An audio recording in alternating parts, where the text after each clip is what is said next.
Good evening, everyone. I'd like to call to order the regular meeting of the April 21st Birmingham City Commission meeting here in the Municipal Building at 151 Martin at 7:30 p.m. Would you please join me for the Pledge of Allegiance?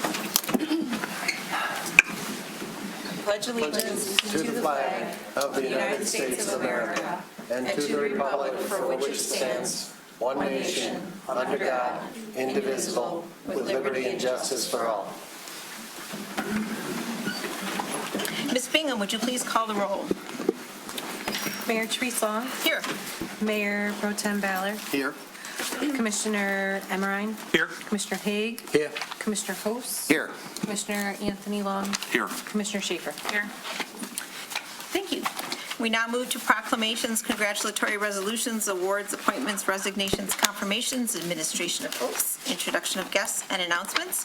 We have 3 announcements this evening. The first one is that we have our annual official proclamation from Tree City, USA, noting that Arbor Day is observed throughout the nation and the world, that trees can be a solution to combating climate change by reducing erosion, cutting heating and cooling costs, moderating temperatures, cleaning the air, producing oxygen, and providing habitat for wildlife, and that trees in our city increase property values, enhance economic vitality, and beautify our communities. So therefore, Birmingham here does proclaim that Friday, April 25th, 2025 is Arbor Day in the city of Birmingham, and we encourage all citizens to celebrate Arbor Day and to support efforts to protect our trees and woodlands.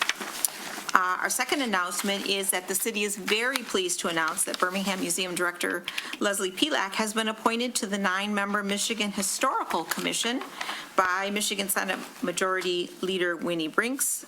The Michigan Historical Commission advises the Director of the Michigan Department of Natural Resources, approves Michigan historical markers, and takes on special projects and initiatives of interest to Michigan's history and its commemoration. So congratulations, Director Pelak. The city also recognizes May as Mental Health Awareness Month. Oakland Community Health Network, who is our co-responder partner organization, calls upon our citizens, government agencies, public and private institutions, businesses, faith-based organizations, and schools to recommit our state to increasing awareness and understanding of mental illness and to promote recovery and a higher quality of life. We now move to appointments. We have an appointment to the Birmingham Shopping District Board to concur with the city manager's appointment of Minna Sherrick to the Birmingham Shopping District Board as a district resident for the remainder of a 4-year term to expire November 16, 2028. Is Ms. Sherrick here? She sent a letter that she was not able to attend. She is currently acting on one of the BSD's committees, so she has been active with the BSD. Right. She's on Zoom. She's online. All right. Ms. Sherrick, if you'd like to give us your name and address and tell us why you're interested in serving. Yes, hello. This is Mina Shirak. I live at 280 Euclid in Birmingham, Michigan, in the Little San Francisco district. I have been a Birmingham resident since 2010, and I now raise my family in the city. My background has been in both multifamily and commercial real estate, and, you know, over the years I've seen the city grow, and so many great things are happening. And I just recently am opening up a business. It's a sauna and cold plunge health and wellness space in the 555 building. So I think that this is the, great time to get involved more with the city, and I've been working with Nick and all the board at the Business Development Committee, and I'm just very intrigued and want to help and do what I can to make the city even better than what it is today. Thank you. Do any commissioners have any questions for Ms. Sherrick? All right, do we have a motion? I'll move that we concur in the appointment of Mina Sherrick to the Principal Shopping District, Birmingham Shopping District Board, member who's a resident of the district for the remainder of a 4-year term to expire November 16th, 2028. I'll second. All in favor? Aye. Any opposed? None. Congratulations, and the city clerk will get with you at a later date to swear you in. Thank you. We have an appointment to the Multimodal Transportation Board, David Hocker, as a regular member at large, living in different areas of the city, to serve the remainder of the year term to expire March 24th, 2028. Is Mr. Hocker here? On Zoom. On Zoom. Thank you.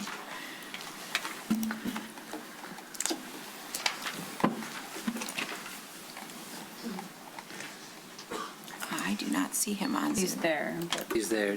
he's there at the top, Okay. but I don't see a hand raised. I asked him to unmute. There we go. Hopefully we're getting. Hello, can you hear me now? Yes, thank you, Mr. Hocker. Hi.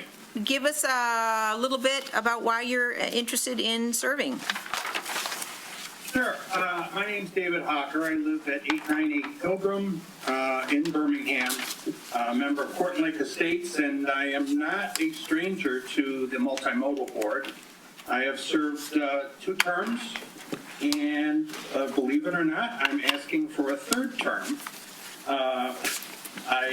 My experience has been in industrial and office construction, budgeting, financing, maintenance, and I find improving the community of the utmost importance, especially representing my constituents, if you will, in Court and Lake Estates.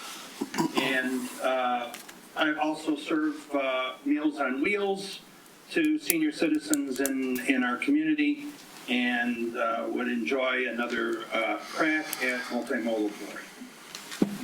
Thank you. Any questions for Mr. Hocker? I have a question for the city manager. We have several openings on this board, is that correct? On the multimodal board, correct, yes. And we typically assign them to a certain category, let's say. So in this case, we would be appointing him as someone with, He applied for this one. for which one? Member living at large in Living different at area of the large, city. correct. Okay. And my question is that is the one that he has applied for the most appropriate one for his experience? And Yes, I believe it is. Okay, thank you. Appreciate it. Thank you. I'd like to make a motion to appoint David C. Hocker as a regular member at large, living in different areas of the city, to serve as the remainder of a 3-year term to expire on March 24th, 2028. All in favor? Yes. Any opposed? Seeing none, congratulations, Mr. Hocker, and again, you can arrange with the clerk about being sworn in.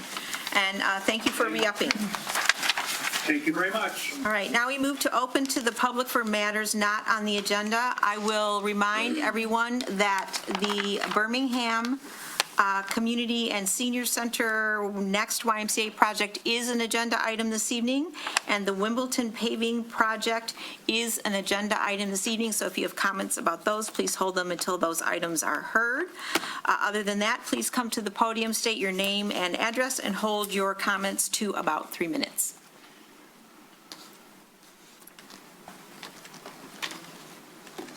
Hello, good evening, everyone. David Bloom on Wallace Street.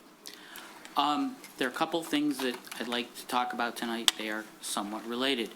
The first is, when I looked at the agenda, I did a double take and I thought I was in the twilight zone, because there's something on here that I'm not going to talk about. What I am going to talk about is what's not on here. For those commissioners that were not here the meeting before the last one, it looked like an unmitigated political disaster. The people here in this room or that are running this building have managed to alienate a significant number of people in this community that would need to pass a bond.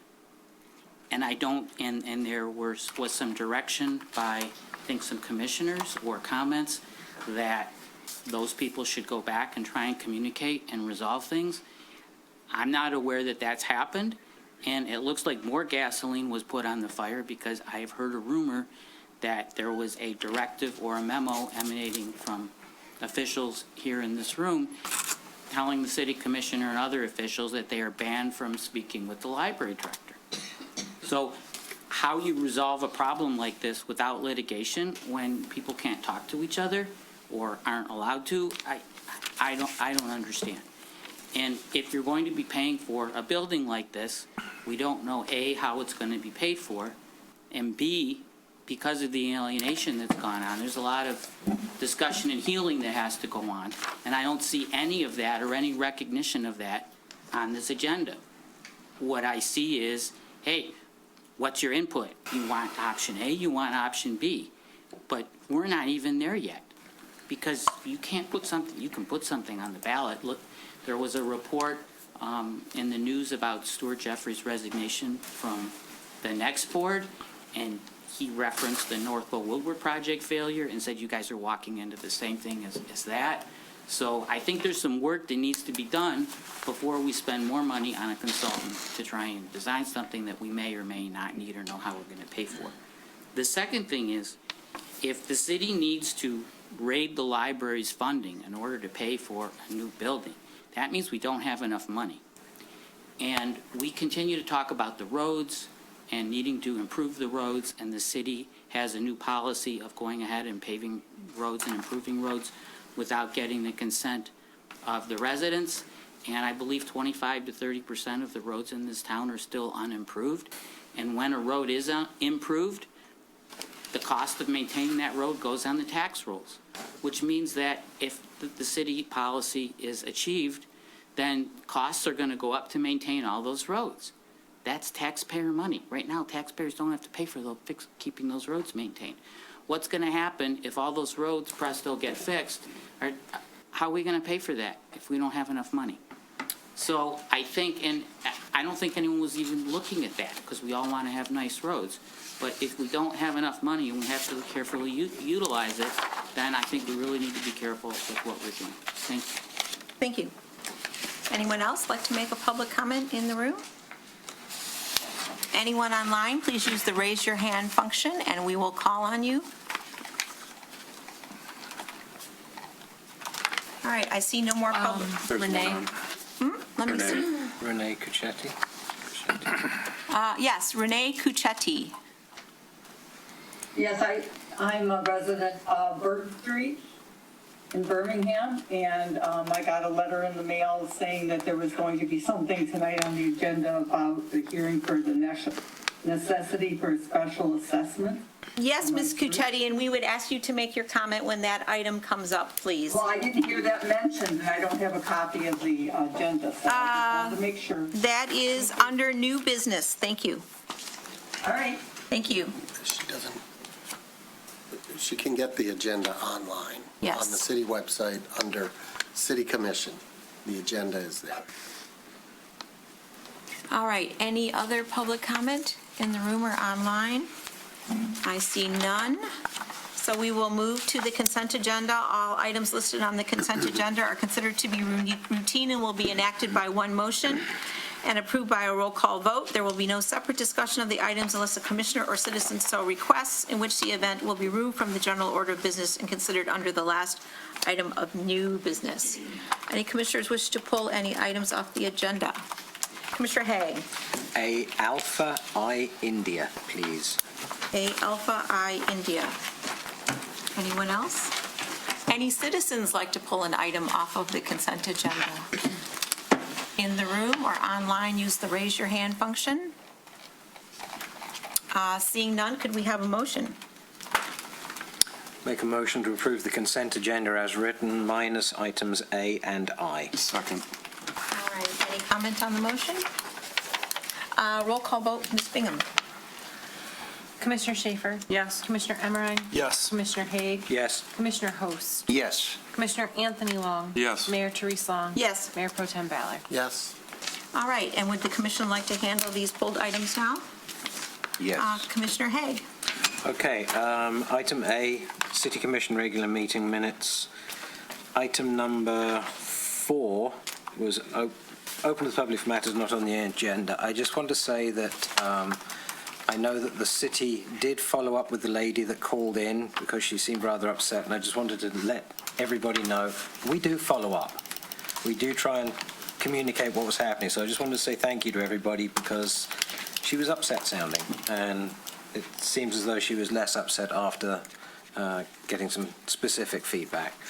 And then the other item is in item 04-074-25, community priorities. I can't motion and second it. It's written as motion Haig, second Haig. Can't do that. I don't remember which way around it was, but I can't be in there twice. We'll check the recording. Thank you. That was it. Would you like to move that item then? Yep, so motion to approve item A with the noted observations. Second. All right, item A, all in favor? Yes. Aye. Okay, and then item I, Commissioner Haig. Yes, so let me just find where I put that.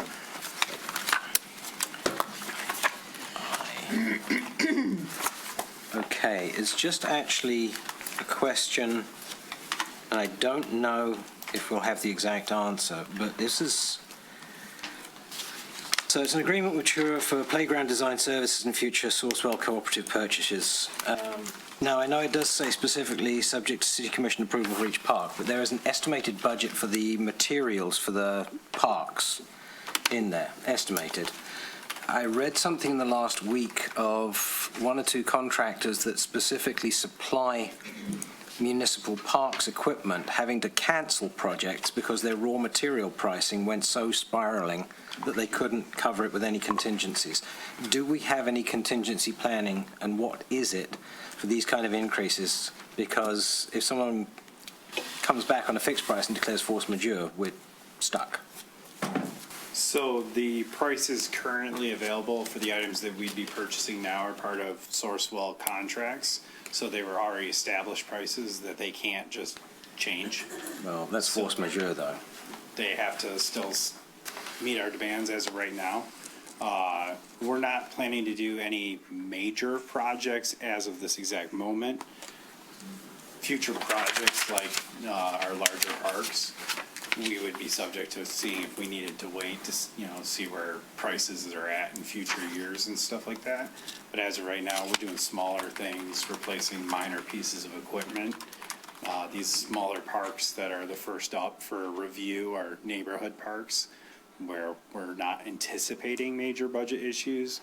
The supplier hasn't indicated to us anything currently that's making them think that they're going to have a major price hike. That's just where we're at right now. When we see real prices down the line, when we'd be bringing it here if we think it's appropriate. If we have to hold stuff because the costs are too great, we'll bring that back to the commission, let the commission have final decision on that. But as of right now, we haven't been told that we have anything to be concerned about. Okay, that's good enough for me. Thank you. So motion to, oh, sorry. Commissioner Baum. Did the Parks Board express any concerns at all about this particular contractor, or express any concerns that you think ought to be brought to our attention? No, this is one of the contractors who supplied some of the equipment for the city currently. In fact, they're the ones who have what's considered a pinch, not completely resistant, but it's harder to pinch fingers for children on swings, and they have a patent on that. So like that type of feature has been used, and we actually are replacing other swings in the city as they break with their swing specifically. So we have some experience with them, with our random parks and stuff, and nothing but positive reviews as far as the equipment goes. We haven't had any issues historically with acquiring equipment through them when we've used them in the past. This is the first time we'll be using them for the design portion of it. And, we're having meetings open to the public so that they can give input for the different neighborhoods as we go about this. We're having an additional one at our next park board meeting at the beginning of next month for what's currently the Pump House Park and the Lincoln Well Site Park. So this company not only designs, they also have manufactured some of their own equipment, and then they also can facilitate the purchase of other manufacturers' equipment. Is that correct? Okay, Yep. Thank you. Thanks. Motion to approve is written. you have a second? Second. All right, we have a motion, a second. Any comment on the motion? I'll make a quick comment. I wouldn't have pulled this, but I thought it was nice to see in the drawings, schematic drawings, differently abled people accessing the park playground equipment. So onward and upward. All right, Ms. Bingham, roll call vote, please. Mayor Pro Tem Ballard, Yes. Commissioner Emmerine, Yes. Commissioner Haig, Yes. Mayor Therese Long, Yes. Commissioner Anthony Long, Yes. Commissioner Host, Yes. Commissioner Schaefer. Yes. All right, we now move to item 6, the city manager's report. Yes. Ms. Ecker. Good evening. From the Baldwin Public Library, they have reported that they have 2 new self-checkout stations, and they actually had their IT person and staff do this and configure these and do them themselves, and they actually saved the library about $10,000, so we thank them for that. The used book and media sale will be going on this weekend, April 26th and 27th, and that's donated books. Friends of the Library, Friends members are permitted to shop on Saturday from 10 a.m. to noon, and then general shopping for all after that, both Saturday and Sunday. Also, the library just completed their Battle of the Books. It was held on March 15th at Groves High School. They had 73 teams and 363 students participating, so that's always a great event. Also at the library, they had their volunteer appreciation brunch on Friday, April the 4th. Given that the elevator was out, they moved it to the new atrium, which I think everybody agreed made a great location. Upcoming tours of the library and the Idea Lab are coming up on April 23rd and May 7th, as usual. And again, the library has many upcoming events of interest. Session on misinformation in contemporary American society, fidget toy party for teens where they make their own fidget toy, a cookbook club with a Korean vegan potluck, and free comic book day on Saturday, May the 3rd, and also May the 4th, or the Force be with you, for Star Wars lovers. So I point out all of those. From the Birmingham Museum, as Mayor Long stated at the beginning under announcements, we're very proud that Leslie Pilak has been appointed to the Michigan Historical Commission. And so we're great to it's great to see her involved on that, and she hopes to continue to advocate for the important role of local history in bringing communities together and recognizing our shared heritage. Also from the museum, May is the time when all the second graders in the city in the school district tour through the museum and the library, and this year, even better, the museum has put together some classroom-ready learning materials to give them a head start on what they're going to learn. From the Birmingham Shopping District, the Spring Stroll was held on April 12th. Very well attended. There were 300 people registered, and it's always a good opportunity for people to come out and hit the stores downtown. Also, the farmers market opens on Sunday, May the 4th for their first opening day of the season, and that, of course, runs through October 26th. The BSD is currently asking for volunteers for some of the many special events that are coming up this year, so if anyone knows anyone 16 and up that is willing to volunteer, we'd be happy to have them. From the building department, we wanted to congratulate Mariah Travato on passing the International Code Council zoning inspector exam. This shows that she has a knowledge of zoning principles, and it further upgrades the status of the building department because many of the members of the building department are certified in different code certifications for building codes, zoning codes, etc. So congratulations to Mariah. From the city clerk's office, the beloved Birmingham Hometown Parade will be held on May 18th, and that'll kick off at 1 p.m., and then there'll be a party in the park thereafter. And of course, we're looking for volunteers who want to march in the parade, sponsor the parade, be a vendor at the party in the park afterwards, or volunteer. So anybody that's interested, please contact the clerk's office. Upcoming elections, as we've talked about, there may or may not be a special election in August. There is definitely an election in November, and if you wish to run for the city commission or the library board in the November 4th election, the required forms are available in the clerk's office and can be picked up at any time during business hours 8 to 5. Greenwood Cemetery Board, next meeting is May the 2nd. Again, we're always advertising for people that are interested in volunteering for our many different boards and committees throughout the city. We have many different openings right now, as Mayor Pro Tem Ballard mentioned, multimodal being one of them. And all of those opportunities can be found on the city's website if anyone is interested. From the city manager's office, the communications department, we have our Around Town e-newsletter that is getting ready to go out for May. And then in yet another Engage Birmingham naming contest, which seemed to be the favorite things of residents, we had a naming contest for the tile that has a cat on it that was from the old Barnum School's historic storybook fireplace. And we had more than 80 votes, and the winner was to name the cat Birmingham. And that was submitted by Jack Ostrowski. Hopefully I said his name correctly. A Groves High School senior. So that received the most votes. So look for that. It'll be on display at the Birmingham Museum later this year. Also from the manager's office, the Aging in Place Citywide Action Plan, as you know, was presented to the commission on April 7th. Just want the public to know that the commission asked for this to be placed on a workshop agenda. And so it will be discussed again, and the public will have an opportunity to comment on it at a workshop on Monday, May the 5th, prior to the regular city commission meeting. The next topic under the manager's office is the Birmingham Community and Senior Center. I think I'll skip that for now, and since that's the next topic on the agenda, and I'll do an introduction to that.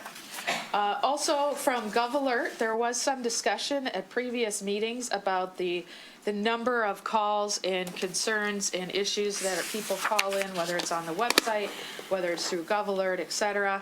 So we did provide a snapshot of what we can easily track, and that's through GovAlert. As you know, we try to ask everybody to put them through GovAlert or the city's website because it's easy to trace them and track them and follow up. We've had 216 citizen requests through GovPilot. 67 were submitted through a website form and 149 through the GovAlert app. So that's the number.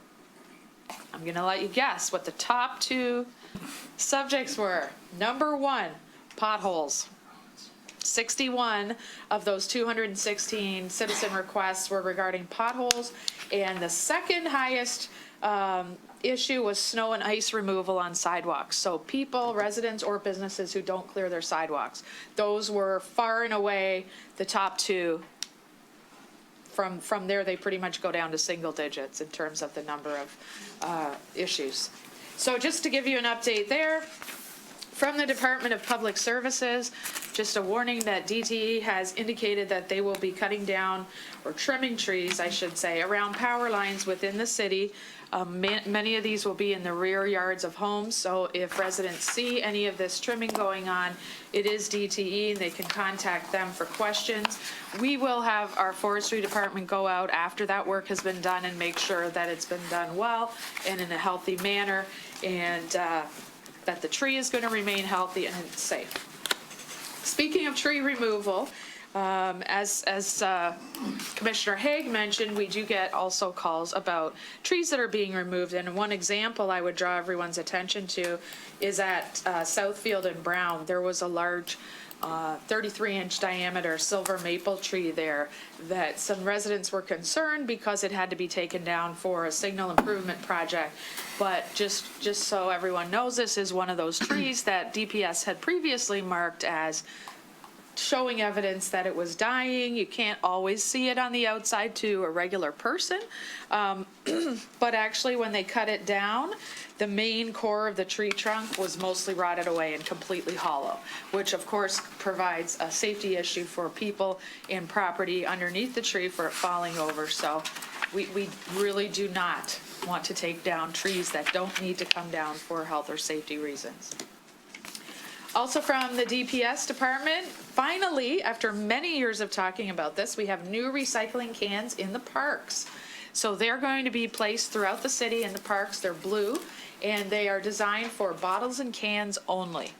So that's so we don't get a lot of contamination of the material that's put in there, and hopefully people will know cans and bottles only. This is something that I know for at least 20 years at least, we've been talking about doing, so we're really glad to see that. From the engineering department, they have been working diligently to go on, now that the weather has broke, and meet with contractors around the city for some of the projects that were not wrapped up in the fall when the weather turned cold and all the asphalt plants suddenly closed. So on the Arlington, Shirley, and Brandon project, last week, city staff members met with the contractor, walked through the area, looked for the punch list items that needed to be addressed, and those will be, they'll be worked on, and certainly the sod that needs to be laid will be put as soon as the sod farms start cutting sod, which should be about the middle of May, so coming up here in the next couple of weeks. The contractor will start on the 2024 resurfacing program on Ann Street and Henrietta Street the week of May 5th, so 2 weeks from now. Oakland and Haynes project, the contractor will complete the paving on those streets. It was not finished at the end of the year last year. Of course, that's also dependent on when the asphalt plants open, which should be coming up soon. With the Woodward Avenue and Brown and Forest intersection, MDOT's project where we put in the full walking signal so people could safely cross, that was also wrapped up with some punch list items that were remaining to be done last fall. Those are being worked on as we speak. With regards to Bird Avenue, Phase 1A project, which will be on the agenda later today, there was a resident meeting held on April 15th at City Hall, so people could come and ask questions. The engineering department also wishes to advise everyone that there is a consumer's energy project that's still going on, carried over from last year, and again, they weren't able to finish the project. So this is on Birmingham Boulevard, Maryland Boulevard, Shipman Boulevard, and Washington Boulevard.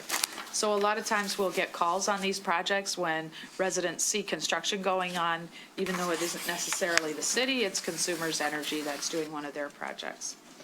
From the fire department, on Wednesday, April 9th, 6 members participated in Operation Havoc, a full-scale exercise by the Oakland County Emergency Management Group, and that was to basically simulate a mass casualty or mass hazard, various rescue and response scenarios in the case of an emergency for all of the departments to work together. It was held at the CN Rail Yard in Pontiac, and we would like to thank our firefighter paramedic Steve McInerney for helping Oakland County plan that exercise, and Assistant Chief Bartolino for being an evaluator of the exercise.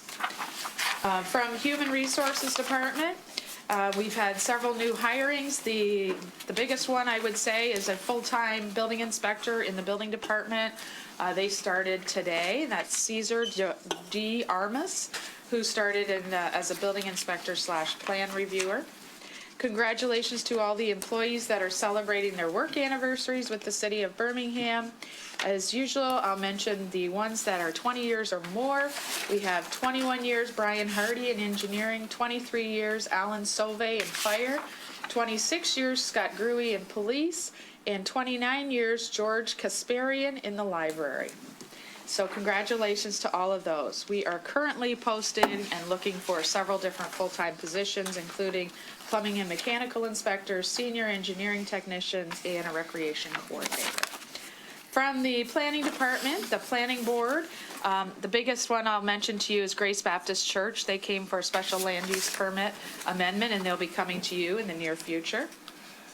The Historic District Commission is working on historic plaques, the Historic Preservation Master Plan, and the Wallace Frost Program.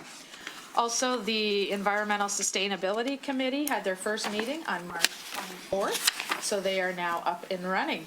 From the Police Department, congratulations to Officer Jeff Whipple for retiring, and thank you to all of the employees and police, Captain Kearney in particular, and Maple, who assisted in several recruiting events and spring stroll, community policing type activities. From the parking systems update, BCT, who's doing the parking designs for the parking structures around town, they met with the Public Arts Board on April 16th, and they will be coming back to you in early June with their latest plans.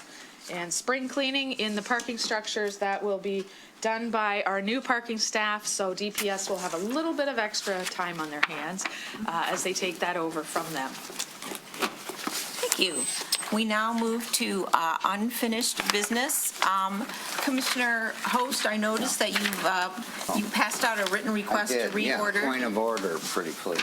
I would note that we do not mix new business and unfinished business, so that is, and Ms. Kuchar, it's not possible to do what you request. Unfinished business is held first, new business held second.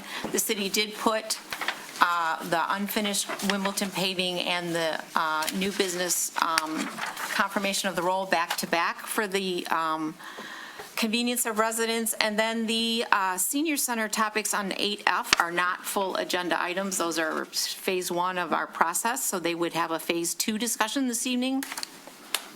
And I certainly understand the request to be as customer friendly as possible, but I think we'll keep the agenda the way it has been posted and advertised.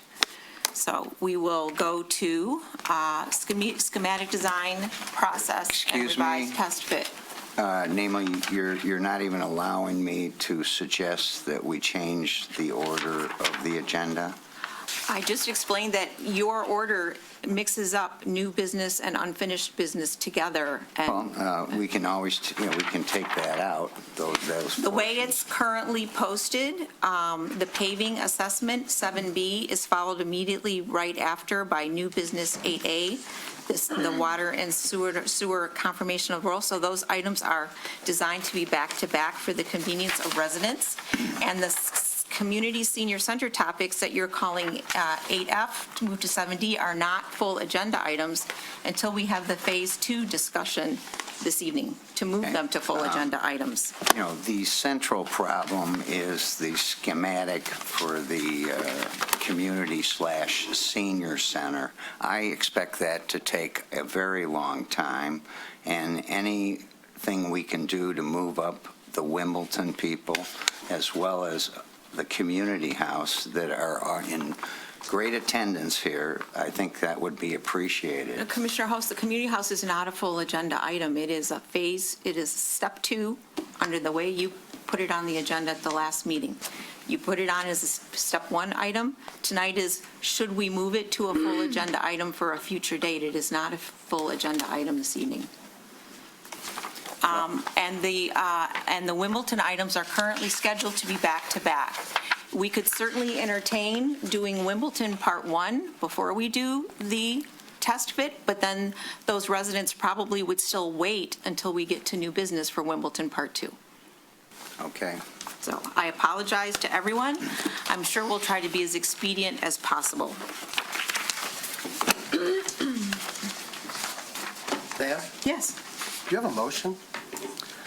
I would like to make a motion that we do the public hearing on Wimbledon, but if we can't do the second one, which is under New business. new business, then that defeats the purpose of trying to help have these people get out of here at a decent hour. Take that as a no. Yeah, there's no reason. And the way to move. do this, the point I'm trying to make, is the way to do this is to make a motion. And if there's no motion, we can't vote on a motion. Okay, I'd like to make a motion. Rather than having, two members of the board going back and forth arguing about, Well, I'd like to make a motion to have the Wimbledon public hearing for paving moved up to 7A, and I would like it to be followed by 8A, which is the hearing of confirmation for Wimbledon Phase 1 sewer and water laterals, as 7B, though it's in the 8 category. Looking to the attorney for that, because if there is a way of combining which does take it out of order, but it is compatible items, Yeah, that mixes If unfinished business and we new are business. allowed to, Yeah.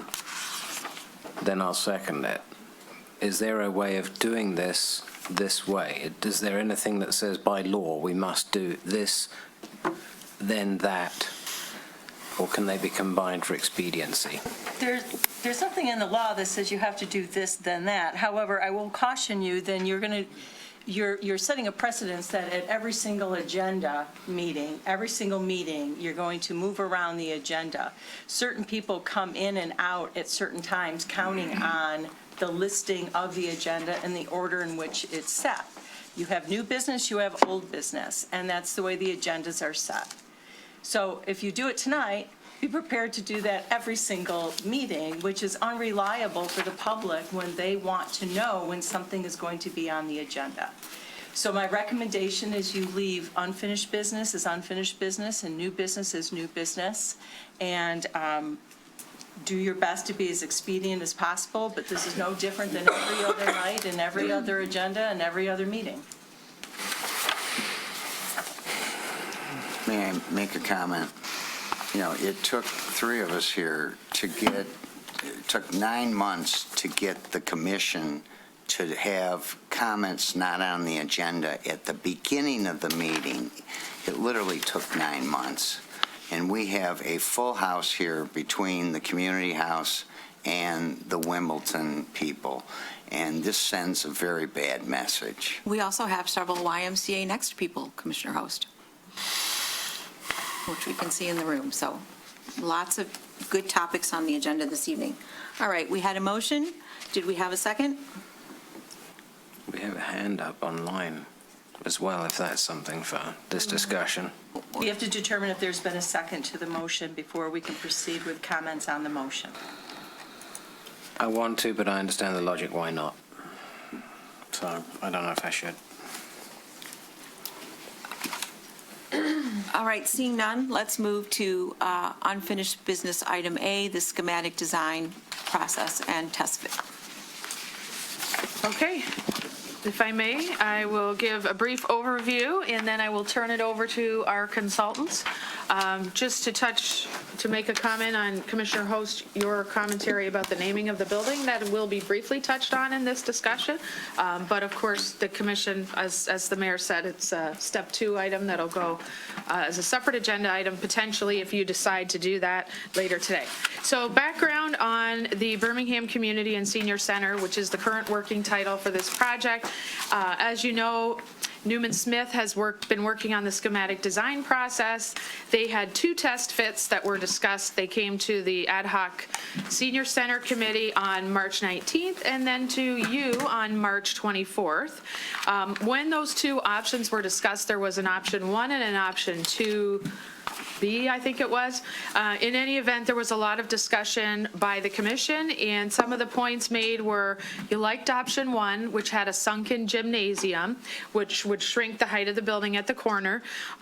You asked us to go back and make the building smaller. You asked us to reduce the size of the kitchen. There was a lot of commentary about having closer parking and having a separate next entrance. I think that was probably more from the next board members. There was also commentary from the commission on having more community use, including some study nooks or study rooms like we would have at the library. And there was also some concern expressed about the parking area going into the park to extend the parking. So basically, after that meeting, Newman Smith has been working very hard to address all of those issues, and they're going to do a presentation. But in the meantime, I also wanted to mention that at the next City Commission meeting on April 7th, there were 3 things that were brought up, which I did address in the report that's in your packet today.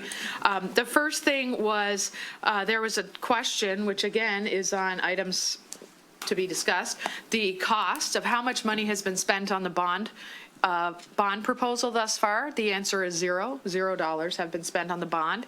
But then I think there was clarification on how much has been spent on the project as a whole since after we purchased the property. So you'll see there is a memo that is included in the City Commission agenda packet, which shows that we have spent to date approximately $400,000, and that is primarily on Newman Smith doing the schematic design and Kramer Management as our owner's rep that we pay by the month for this. Keep in mind, we did also hire NOR, but all of those, that billing was paid through Next, through that Parks grant. And then we did hire Clark Construction, and part of their contract was that if it goes to a bond vote and the bond vote does not pass, they will not charge us anything for this work. So we haven't spent any money to date on that. Also on April 7th, there was this discussion about discussing the working title for the building or the project. Now, back in January, of course, the commission voted to put the name community in the working title. You can certainly have a discussion on that at a later date if you would like to change the name that was agreed to. If you recall, that went to the ad hoc committee and then to the city commission as well. You can always change it. Also, on April 7th, there was some discussion about, well, what would happen? Why don't we forget about this new building? Maybe this is too much too soon. What do we do if we don't do a new building? So you'll see also in this agenda packet, there's two things I want to draw your attention to. One is a memo that was put together that shows all of the commission action that was taken thus far on this project. Of course, it shows that the memorandum of understanding was agreed and signed by the city and Next. It also shows that the vote of the commission where it was decided that it made more financial sense to proceed with a new building. So that's why we're proceeding in this manner. But I do want to point out that, yes, there are several other options should we decide not to proceed with a new building, but that's been the direction thus far. If we don't, the first thing we would look at is the memorandum of understanding that we have signed with Next. And if you recall, that was to use the existing building, 75% of the building more or less to be used for Next, and 25% of the building to be offered to the YMCA. I'm bringing this up because there's also a letter in your packet today. I think it's very important for everybody to understand that in speaking with the YMCA, since should we, you know where they stand on a new building, should we decide to go with a new building and they would like to be an active partner, they would like to contribute to the operational costs of the building and so on, so that we can have senior services, recreation and community services all in the building. However, if we were to go back to the original memorandum of understanding with Next, we would offer 25% of the existing building to the YMCA, and they have been very clear that that will not work for them as a viable Birmingham YMCA. It's not going to work for them financially, spatially, et cetera. It doesn't meet their models. So there is a letter in here. I think it's very clear, or very important for the public to understand that part of the discussion that you all have had up at this table has morphed over time, as we've all said. It was originally for Next, then there was the discussion about going from the existing building to a new building, then it was a lot of community input on wanting to keep the Y, wanting to keep the pool, so the commission decided to vote and to include the Y and to keep the pool. So the Y has indicated that if we go back to the existing building, they will not be moving into the existing building in that 25%, that would not work for them. So I want everyone to understand that if we go back to that existing building, the pool would be closed, as was indicated and agreed in the MOU. There would be no pool, and there would be no YMCA in Birmingham. We would be able to accommodate Next in the existing building. Of course, it would still be in an old building, but we would be able to accommodate them. So I think it's important for everyone to know that right now, why we're proceeding to go with a proposed new building to cover the seniors, the community, recreation, the YMCA, is because that we've talked about all of these things before. That's where we're at.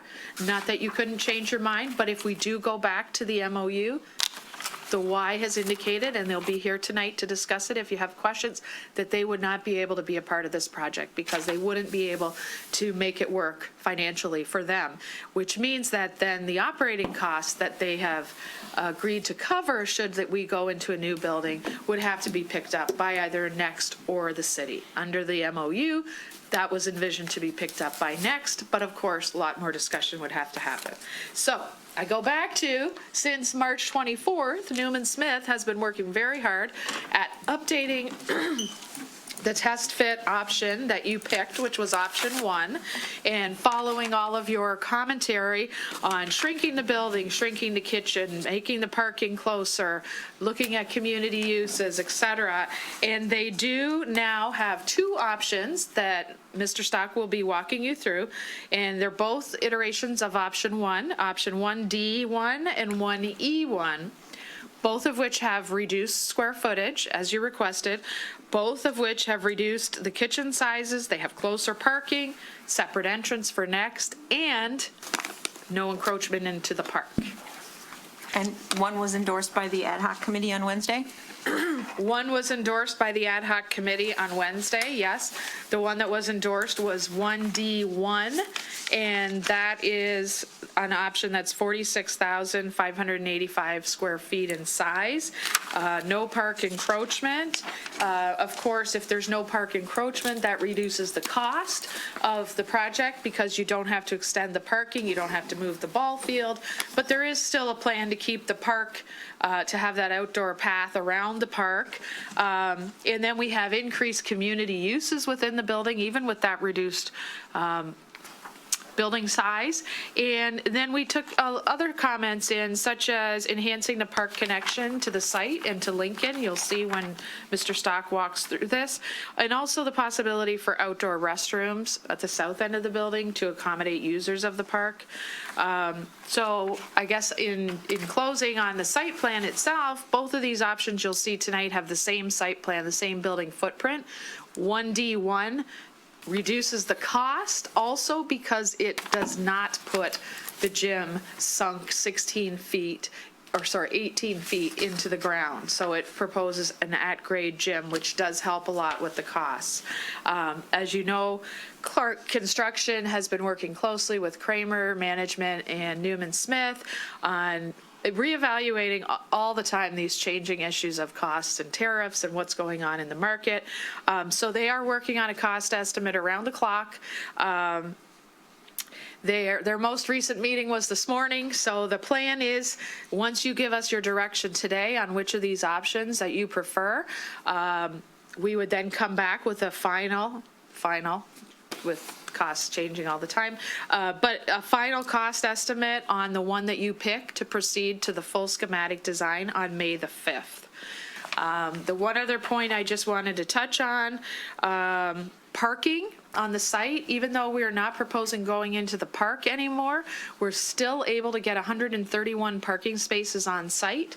And I wanted to give you the background as well, that in the adjacent area, there's an additional 102 parking spaces that could be picked up, whether it's on Lincoln, Edgewood, Floyd, or we also have shared parking arrangements that we're negotiating with 2 potential partners, Grace Baptist Church, which I believe is for 42 of their parking spaces, and also the credit union to the east, which I believe is 24 parking spaces. So you'll hear more about that as Jim goes through. There's been a deeper dive into parking and what it would take for this reduced footprint, and Newman Smith presented to the ad hoc on Wednesday and said, yes, we have more than enough parking for this building with everything that's in the neighborhood. So now I will turn it over to Jim to walk through in detail what these 2 new updated revised test fits look like, and to walk you through some of the discussions that we've had with Next and the Y regarding the new test fits. Yeah, I think I'm done. You did a great job. I really have nothing else I didn't even touch on the design. Thank you. Good evening. Jim Stock, Newman Smith.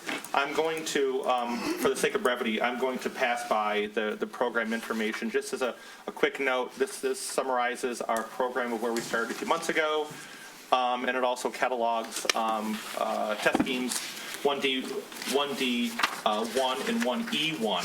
So I'm going to skim through that and then go back to our test fit option 1A, just to level set everybody. So this was a scheme that was 3 levels. We did have the pool and the gym and the locker rooms actually 16 feet in the earth. And then this is the scheme where we did have the walking track at grade level. You came right in, you came right into the walking track. And then we had, on the upper levels, we had multipurpose rooms and an opportunity for a rooftop patio. That scheme was 51,000 square feet. That scheme was also over budget. We knew that we needed to reduce the size of the building.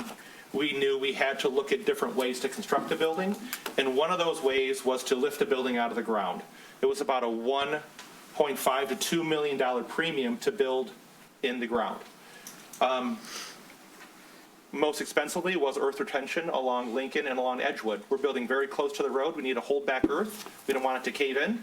So that was an expensive proposition. We also have to do under drainage underneath the pool for water and things like that. So we're looking at, not only reducing the size of the building, but also how we're constructing the building in terms of making this more economical.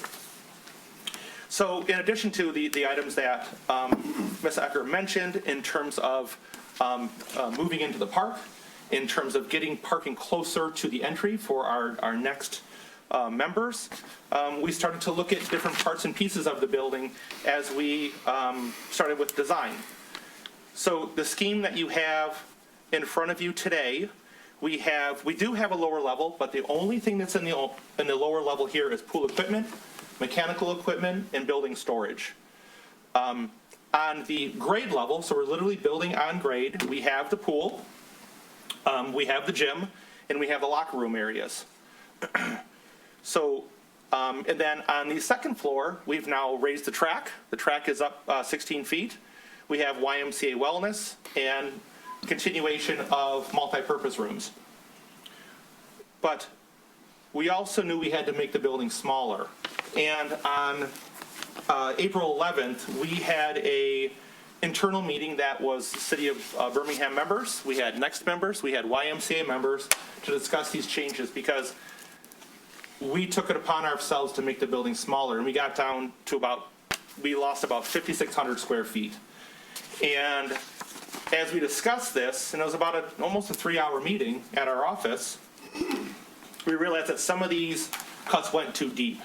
It started to affect the YMCA wellness area, which is a huge generator of their revenue. We started to get the multi-purpose rooms too small. Another piece we looked at that we'll discuss today is taking a lane out of the pool. We were looking for ways to make this building more efficient and smaller. But with those, there was a lot of gritted teeth because it was painful. And what we realized is we went too far. We had to bring the YMCA wellness area back up to its programmatic size of around 5,000 square feet. And we enlarged the multi-purpose rooms just a little bigger. We're still smaller than what we had previously programmed. But as you can start to see, we've started to look at these rooms from how much they can hold from a lecture standpoint. That's a big piece of the next program, having a number of folks, listening to a lecture. And we've demonstrated here in this test fit that we can get 160 seats in these multi-purpose rooms for these program pieces. So we're testing the program and testing these spaces to make sure we can accommodate these programmatic elements. Another thing that we thought we might be able to take square footage out of was the gym. Well, we really couldn't because this is not a full-size gym. This is a 3-quarter gym. This isn't even a high school court, but this is something that Next partner, Grow Development, recommends, and this is what they use in their centers. So the gym remains the same size at 7,200 square feet. We couldn't really necessarily take out square footage from the admin area because we felt we've got the offices sized correctly. We have a number of folks and workstations, shared areas as well, and we feel that's very efficient. So that left multi-purpose rooms, that left child watch, believe it or not, and that left the pool and the wellness area. So I'm gonna zoom in to here just a bit, and we've all seen the admin area, but we started to give a little more twist to this. So as Jana mentioned, we've also tried to look at nooks and crannies within the building to make it more comfortable to use. Lounge spaces, study spaces, places to hang out within the building instead of just going right into a room. So here we come into a vestibule, and we have our control point, and our common check-in area, which is now associated with the admin area. If someone needs to go to the bathroom, let's say, someone can pop right in and take over that check-in counter very easily because it's hooked onto the admin area. And it's also in perfect line of sight if you want to go talk to someone from next or from Y or from the city Parks and Rec. Next to that, we have we have a little lounge area that we have in this lobby area. We have 24-inch bar top tables here. We have a vending area that we've now provided within this lobby area. So now it's become more of an amenity within this building as well. We also have an entrance into Next. But we also, as a result of our April 11th meeting, we have a separate entrance into the Next living room as well. And some comment was maybe this could function as a green room, perhaps. If we have lectures later at night, this living room isn't necessarily used, later in the evenings, but perhaps it could be a green room, perhaps, or another type of shared space that would start to serve these multi-purpose rooms here for events later in the evening. Here we can walk in on grade level and walk right into the gym. But another benefit of having the gym at this level that we talked about during the ad hoc committee is a level of control. So instead of having the gym 16 feet into the ground, here it's very easy to understand who is in the building, and rather than being downstairs a level. So we felt from a control standpoint, from a security standpoint, this is really a benefit of this design. Adjacent, coming right into the building, we have multipurpose room number 4, larger exercise classes. And then we have our locker rooms that we're still planning. You'll start to see that because the locker rooms have toilets, we're thinking that we can have toilets that the public can use off the corridor within this locker room without going into the locker room. But additionally, we have unisex toilets or gender-neutral toilets off that corridor as well. So we have single-use toilets off that main corridor for folks to use. Additionally, you'll start to see these blue boxes here. So these are spaces that we found that can be used as study spaces or small conference spaces within the building. Here we do have our, this scheme does show a 4-lane pool, and that was a topic of much discussion last week. And you'll note in the recommendation, we need to go to a 5-lane pool. Taking out, and I'll give you an example, taking out 1 lane of the pool is approximately 685 square feet. So we would be simply growing the building to the west to accommodate that. And that's easy to do. We've also started to test multi-purpose rooms number 2 and 3. Those are now at 785 square feet. You remember previously when we started this exercise, we were at 1,100. We went down to 900. And now, with some test fitting, we feel these spaces, can be used appropriately for the programmatic needs. Also outside the pool, we have an area, it's called observation. So of having tables and chairs and folding chairs out there, we've created an area that it's almost like a bar top, where you can watch your son or daughter take swim lessons in an organized fashion without having furniture cast about. At the end, we have another study room. Imagine that being a glass area that you can use throughout the day.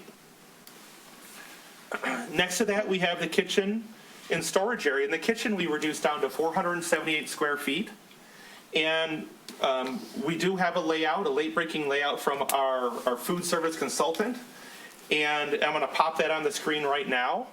And this is actually a kitchen layout using that square footage. These pieces of equipment that you see here are being brought over from Next. We have 2 prep tables here. We could probably add 2 others. But the only pieces of equipment that we have a range that has an oven beneath it. And then we have also another range, well, I wouldn't say a range, really an oven apparatus that we have here in number 7. And then we have a hood above that. So it's very small, but it's still commercial grade. And then we have a 3-compartment sink. Imagine that if a caterer wants to wash their trays, perhaps, after they do a catering event, they could do that in this kitchen. And then we have some various storage pieces here. So our food service consultant, who has done numerous projects throughout the Metro Detroit area. He feels that this is very appropriate for a facility of this size and what we're doing programmatically. You know, preparing Meals on Wheels, accommodating catered events, perhaps, in the multi-purpose rooms, and then having small culinary kitchen events. The other thing that we start to like about the position of this is the fact that we have a nice proximity to these multi-purpose rooms. So imagine if we have a window or something that could start to communicate to multi-purpose room number 3. So we feel that's a benefit with this design as well. So on the upper levels, we come up the stair. We still have a nice 2-story lobby space. We can start to see activity that's happening on the second floor. We come in, we have our track. We still have a 3-lane track. We have an area here that are just kit lockers and coat hooks, because perhaps you don't want to go into the locker room and change your shoes. You can come right in, change your shoes, put your wallet or phone away in a little kit locker, and away you go on the track. Again, looking for areas for seating. We do have a toilet room here. We call that, so we have 4 fixtures per toilet room here. And then we do have the YMCA wellness area. Stacked right on top of multipurpose rooms 2 and 3, we have 5 and 6.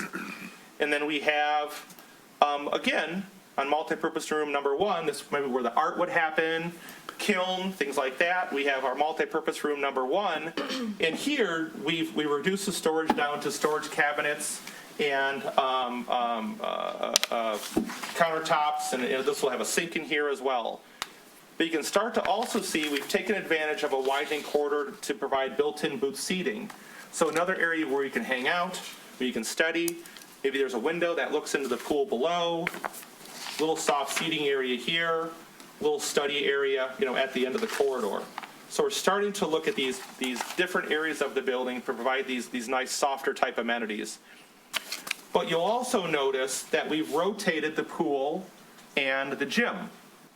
We made the building skinnier, and I'm going to jump past scheme 1E1 because the only difference between these 2 schemes is the fact that we've pushed the pool, the gym into the earth.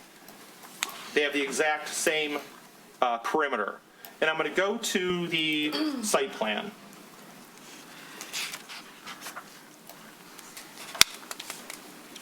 So what it did was it allowed us to make the building skinnier, and it allowed us to get parking now in front of the building.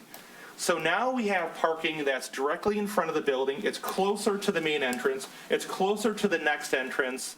And we have barrier-free spaces that you'll be able to get out of your car and go right to the sidewalk and then into the building. No longer do we have to cross a lane of traffic to accommodate our folks that park in the barrier-free lots or barrier-free spaces. We have a canopy coming out from the building, providing coverage that we can pull up, drop someone off in case of nasty weather. You'll start to see that this is the crossing island in Lincoln.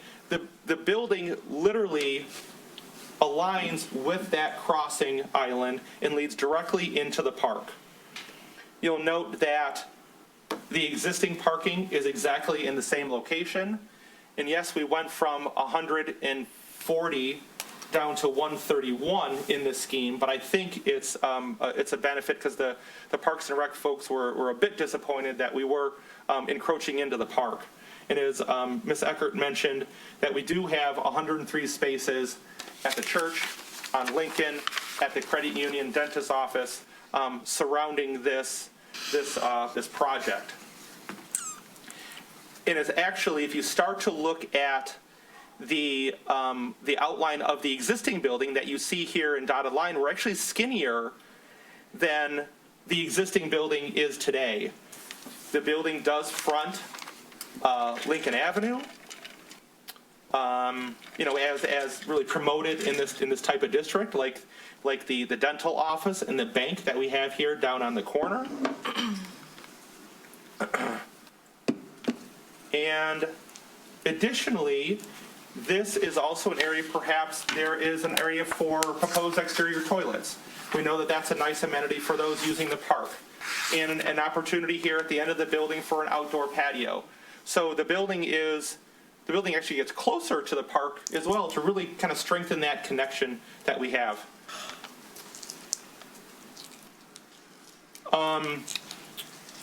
That being said, we're very close with the exterior design. It's literally on my screen at work right now. We're about 80% done.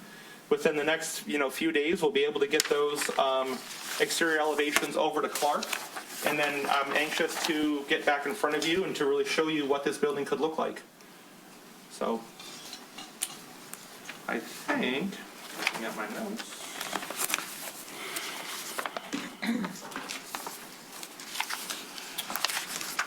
Give you an example. This building here is Ms. Ecker mentioned, is $46,585.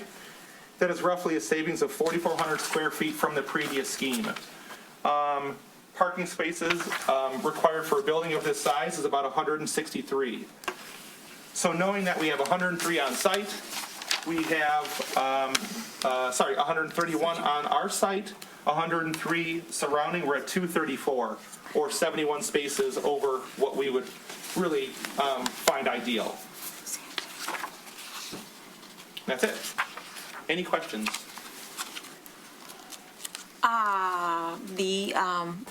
Yes, Commissioner, I was going to say, the ad hoc committee meeting was the members were very enthusiastic about this much improved design. I think Mayor Pro Tem Baller made the motion to bring 1D1 to the commission. Because it saves cost and construction time. So with that, Commissioner Emmerine. Oh, so I was going to comment on parking really quick. So you said over, but what was the total number? I think it said 160 something, if I remember correctly. For a building of this size, the rule of thumb, we like 3.5 cars per 1,000 square feet. So it roughly comes out to 163 parking spaces that would be required. Okay. I had 3 comments specifically about the design and layout. I also thought 1D1 was the best option.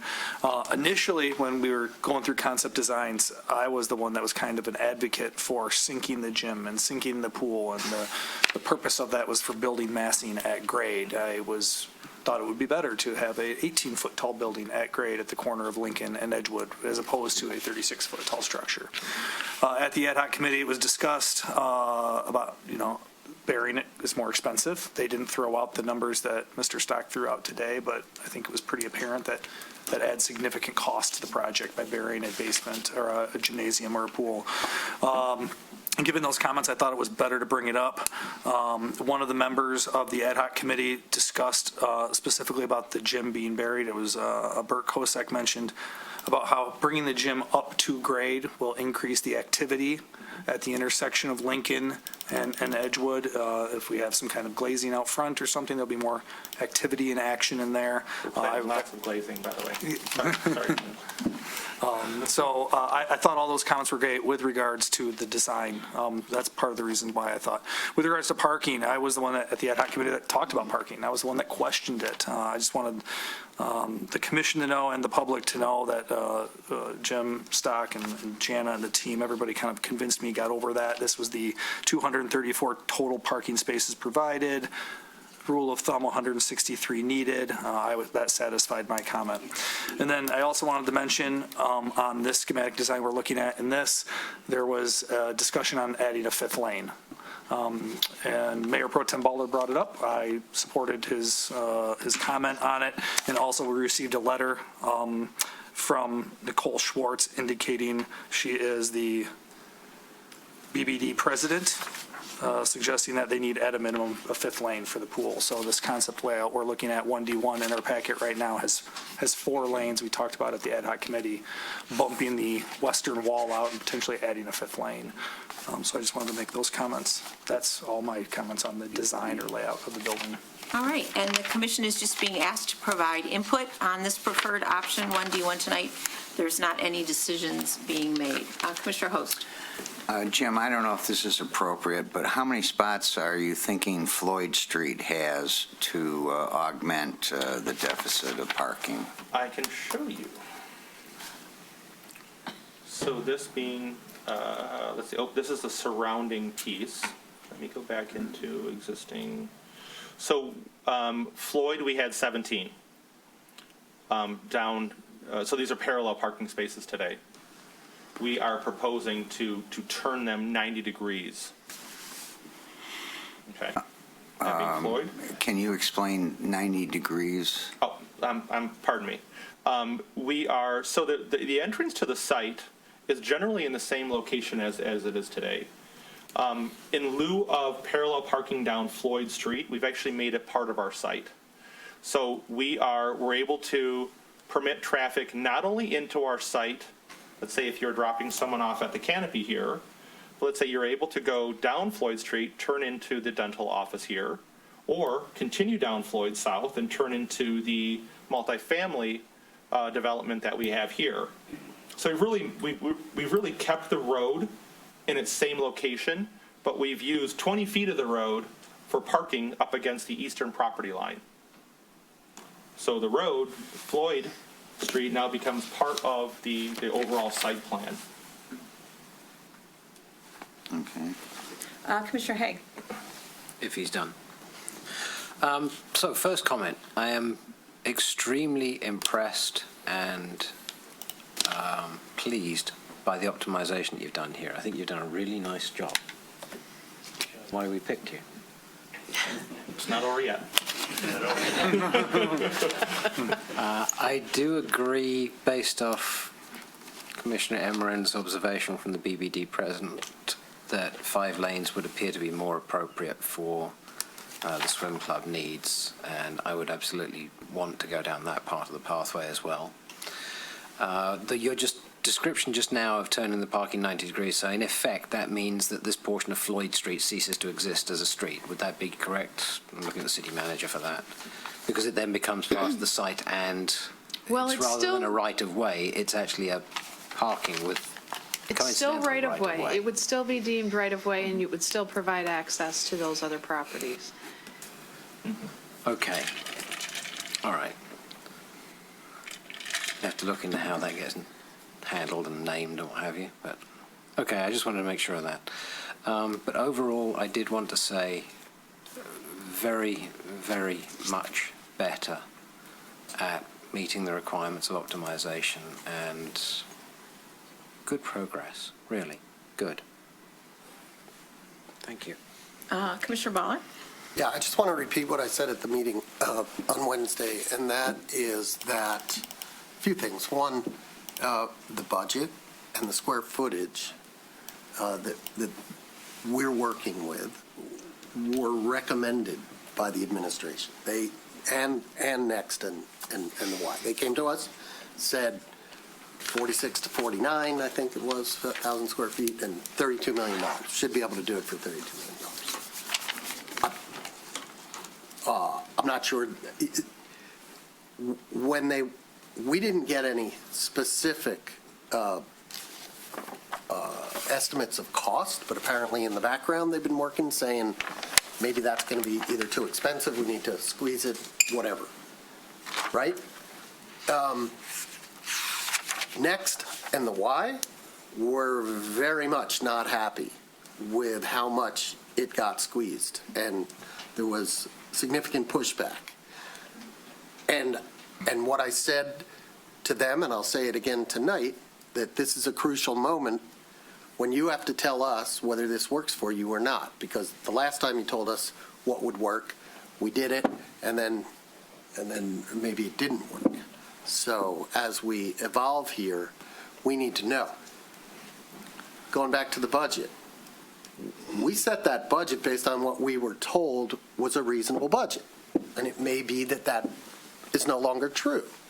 It may be that they have to tell us, and we have to agree that maybe that wasn't enough, and that in order to get a good project, we have to spend a little bit more. And the estimates have been that the tax impact to the average resident is in the neighborhood of $120 a year. And so, even if you go up 20% on that, you're not talking about a huge impact. So I would call on the Y and Next at some point tonight to be very frank with us and let us know whether this really works for them. There were statements that it kind of works, but it doesn't give us a lot of room for growth. And we've been told that, both organizations want to grow, expect to grow, and certainly if we build a brand-new building and invite the world, it's gonna be full very quickly. So, as always, my concern is doing it right, not necessarily doing it cheap, and so that's, and I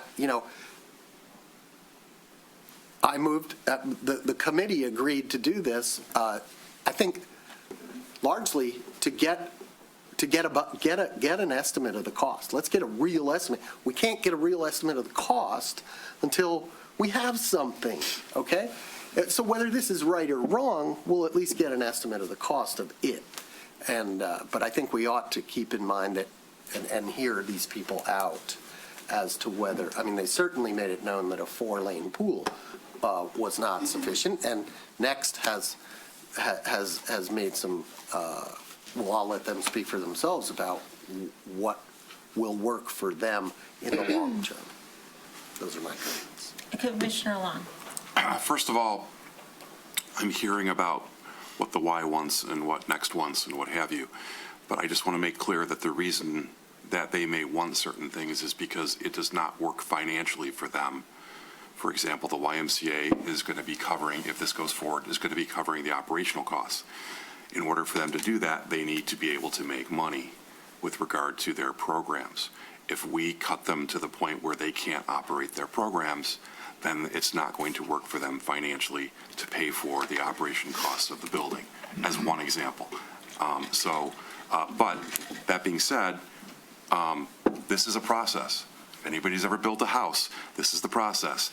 You start out with a budget, you realize that you can't get everything you want. Sometimes you cut too much and you go back again. This is the process. And it's no different with this building. So this is a healthy discussion. I agree with some of the other commissioners. Excellent job. This is really great. A couple of final comments. We have moved the gym up to floor level to where it is sharing a wall with the office space. I don't know if any of you would like to work in an office with a gym next door, but balls bounce, and I do not want us to design this building without that thought in mind. I don't know if we can do sound deadening or what we can do to try and... We absolutely can. Yeah. That wall would be made out of concrete block. Okay. Absolutely, Okay. yes.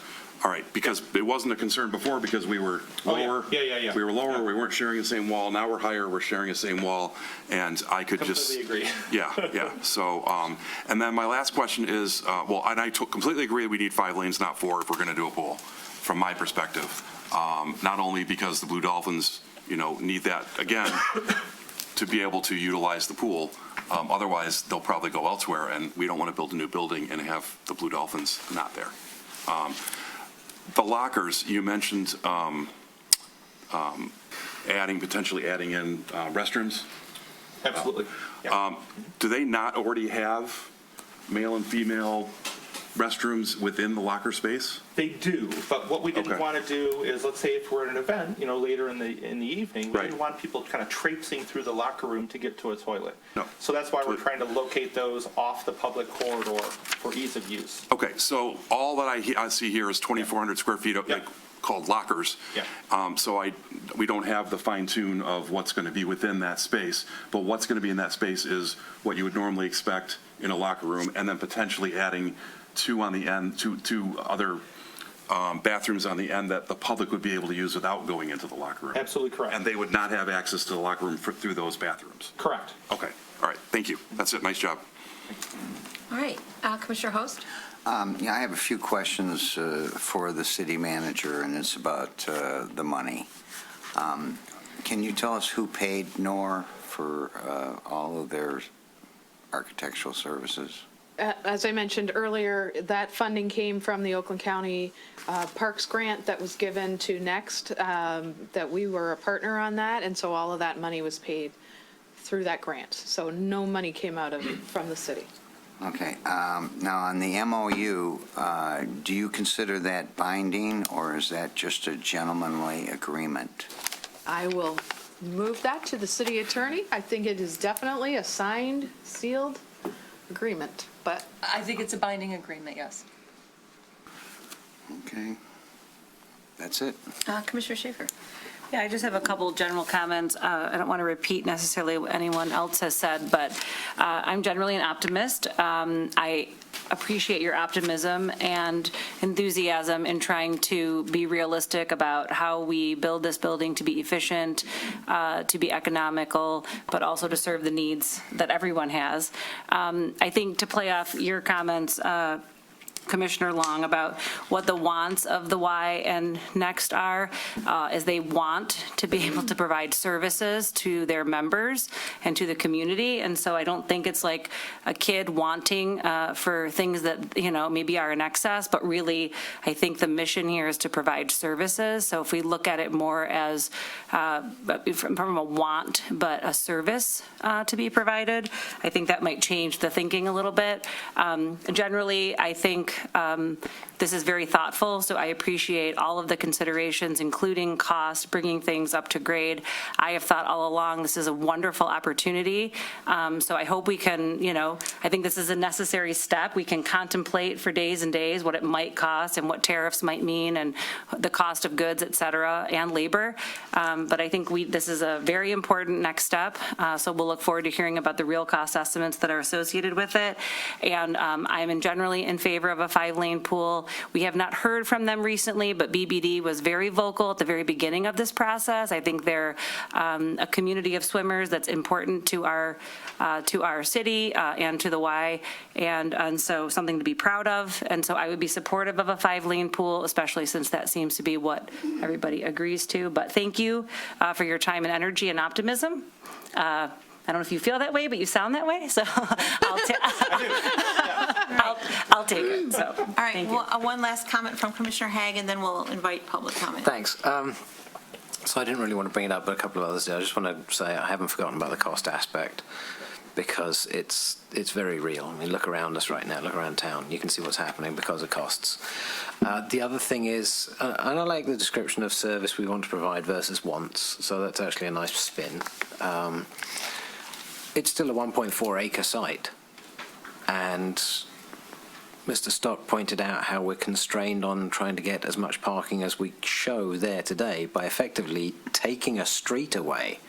It's still usable as a street, but it's taking an entire street away in reality. So to provide more, to give a 36-foot high building in Commissioner Emeren's neighborhood versus an 18-foot high building, we have to be considerate of the environment that it's contained within. And so that's why I think I am so encouraged by the work that is being presented here that was done by many people, but I sort of point at the guy behind me because he's the convener you want to point to. But I think it's kind of coming to the conclusion of you have a finite space, you have a finite sized box. There's only so much goes into a finite space, and I think it's been planned extremely well. So to want to expand and add more, you can't expand out of a finite envelope. It doesn't happen without taking something else away, like put it in the middle of Lincoln, and then we don't have a road there as well. But that, you got space. You get the concept of what I'm getting at. It's done nicely. We're constrained by 4 walls that are the parcel dimensions. We got feedback about moving into the park that was negative feedback. This is about as good as it gets as far as space without going up and then creating a monstrous mausoleum type effect. So I'm very happy with what's been proposed and how it's been optimized, and let's try growing into that space before anybody complains about we don't have enough. All right, thank you. Any members of the public would like to comment on moving forward on 1D1 to the point where we can figure out what this actually costs? Mr. Scher, we'll take you first. Is this working? I need to go there. No. You can use this one. Good evening. I'm Dan Scher. I live on Gordon Lane. I'm the chair of the ad hoc senior, whatever we're calling it, committee. I just want to encourage people on the commission to move forward with the 1D1.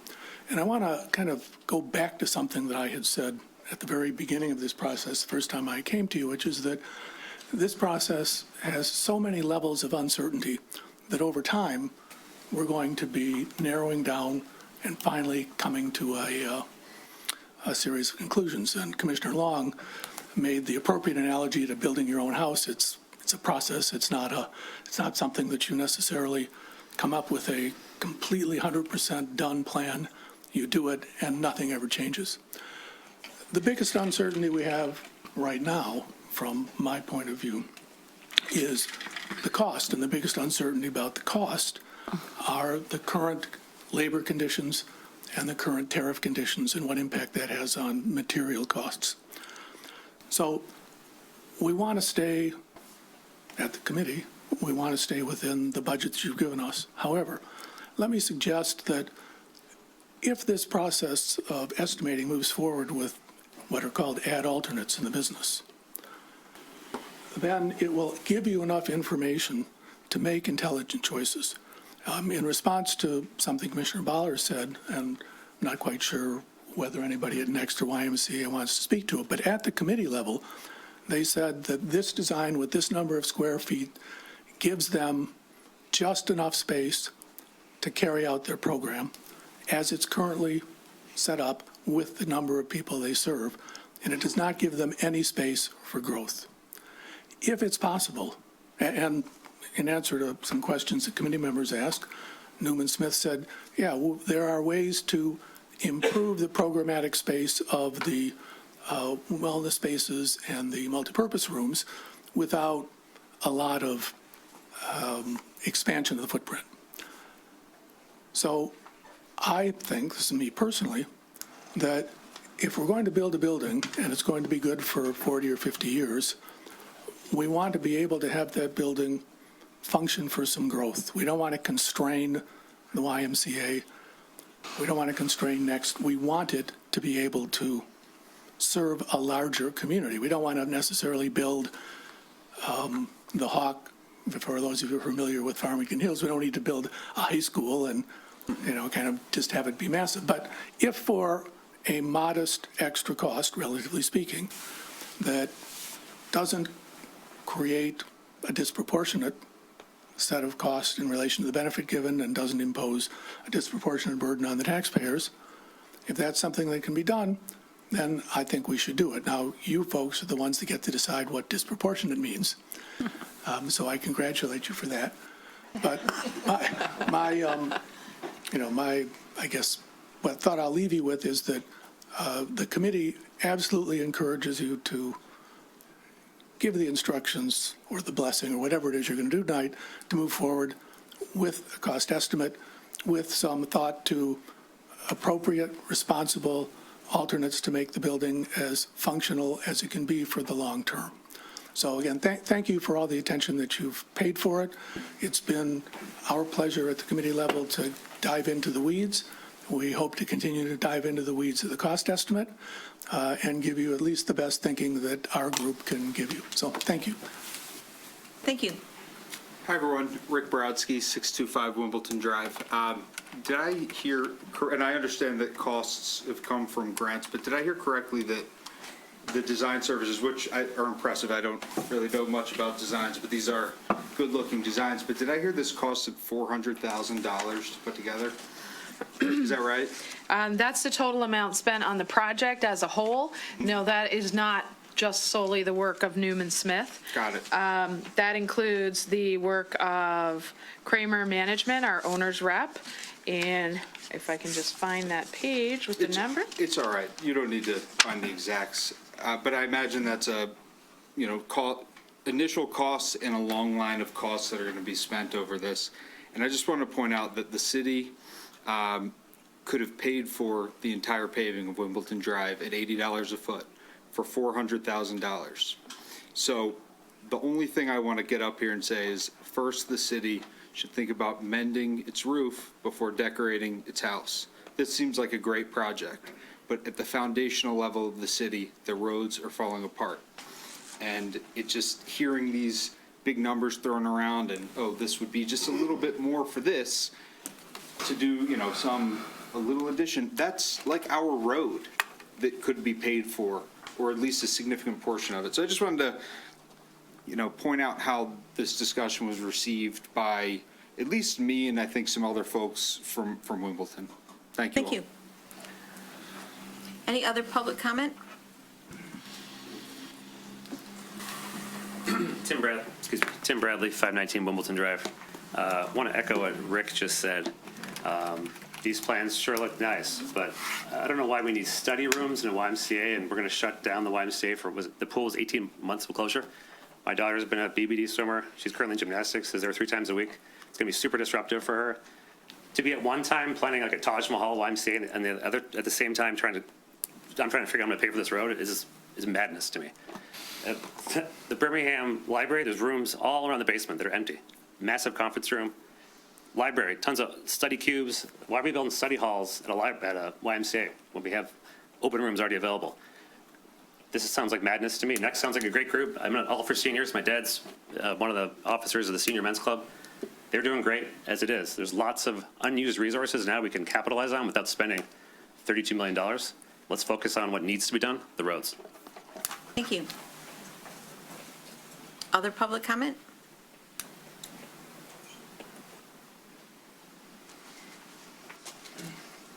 I didn't follow that. I am Chris Braun with Next.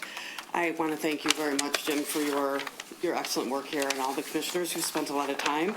But I took Clinton's Baller's comments seriously from the ad hoc meeting and overlaid our programming with this current floor plan.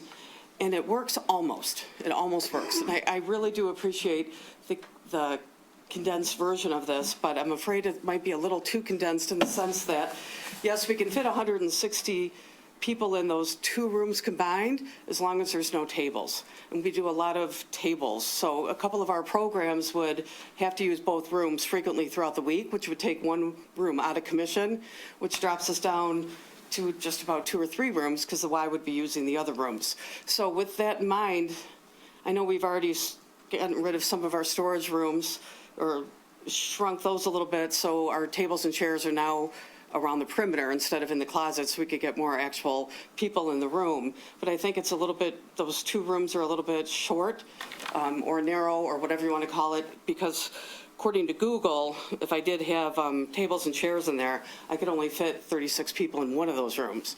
And we frequently have 50, 60, and we cap off at that right now. So we would use both of those rooms often throughout the week for bridge, for lunches, for lunch and learns, and of course for our lectures. So I think the multi-purpose rooms got shaved a little bit. And as long as you have to go up, the art room is, I don't know why it got butt in a little bit, but the art room is pretty small if you're an artist. You don't sit at a table right next to your coworker. You walk around, there's no rooms for the pottery wheels in there. We frequently have a model on a platform and people standing with easels. We fit anywhere between 15 and 20 people in our room right now, and I don't see that happening there.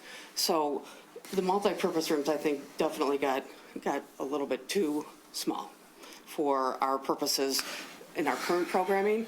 And then if we're going to have, more influx of people, which you will with the new building, as well as, from the Wise Point, I think that would be very tight moving forward for some of the activities. Can I also see the parking lot? 'Cause I had a thought. I was concerned a little bit just tonight, it just occurred to me. If we have our smart buses coming in and out of there, and sometimes they're parking, waiting for people to come from the building to the bus or vice versa, are we then blocking traffic? Or, because right now we kind of have a cutout a little bit where we can stage our buses and they can kind of wait. I don't know. This is about 40 feet in terms of width. I will trust you. It's just something, oh, thank you. I will trust you because I'm just, I'm not good at space awareness. But just to make it aware, we have our 2 or 3 smart buses that come through the parking lot and sometimes do idle, waiting for people to come and go. So basically, those are my thoughts. I did, like I said, overlay our programming, and I overlaid the WISE programming on top of our programming. I think we can work together. There's some overlap and pinch points that we got to be concerned about, but nothing egregious. but I think for future growth and current growth. So those are my thoughts. Thank you.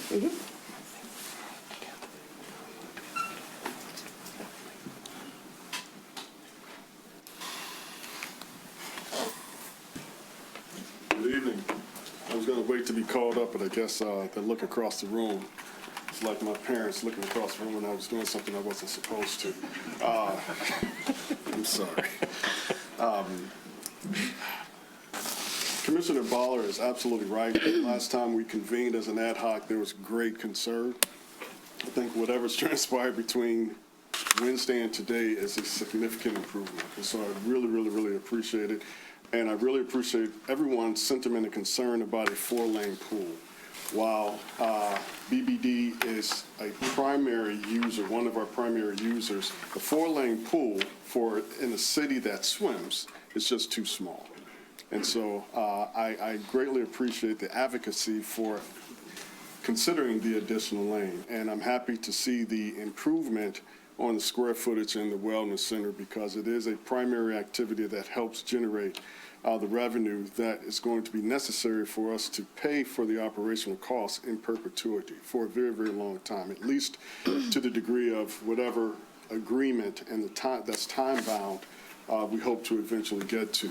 I do want to make a comment, and I made the comment on Wednesday because I know there's a great bit of concern around the cost of admission, which will bring with it a sticker shock.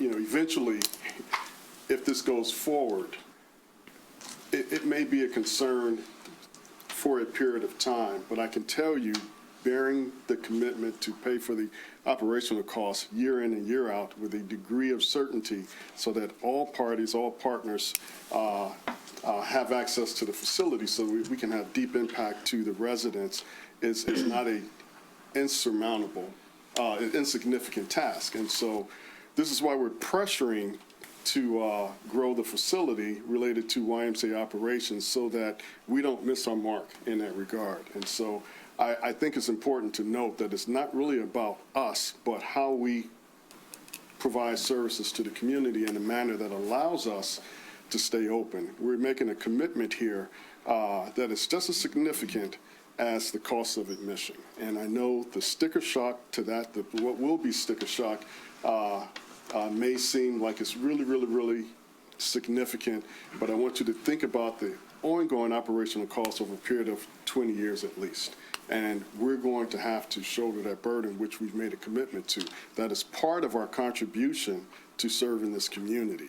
And we do it because we believe we can. We do it because we believe the residents deserve a first-class, high-quality experience, and we're looking forward to providing that first-class experience around service and hospitality. And so, well done. I do agree with my peer and colleague, Chris Braun.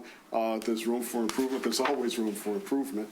And we do have to think about the future in terms of, will we have the ability to grow within what's designed today? And so I don't want to look a gift horse in the mouth, but if there is some square footage improvement in the multipurpose rooms, which we know that we would be sharing to provide that service, you would not see me turn a blind eye to that. But great work from our last conversation on Wednesday to now. I do want to also elevate the work of the construction manager and Newman Smith, because the task has been very, very, very, very daunting. What we see here today is why you continue to have conversation. It's why you continue to talk and wrestle and argue and fuss and fight, because eventually everyone gets on the same footing and we eventually make progress. And I think we're in that manner right now. Thank you. All right. Any other public comment in the room or online? Good evening. George Dogard. I have some prepared comments, so I think it's appropriate to go ahead with them. I served on the City Commission for 8 years, and during my time, we were very proactive in investing in the city's future, even during uncertain times, if you look back at 08, 09 examples. For example, today, because of the decisions we made back then, we have a beautiful Shane Park and a modern Chesterfield fire station. So, and times were tough back then, too. For a capital project, it's important to focus on the best long-term solution. The Community and Senior Center will operate for 50-plus years. This building will be critical to fulfilling the needs of our city's residents and their well-being. Socialization and exercise opportunities would be greatly diminished if we didn't go forward with this project.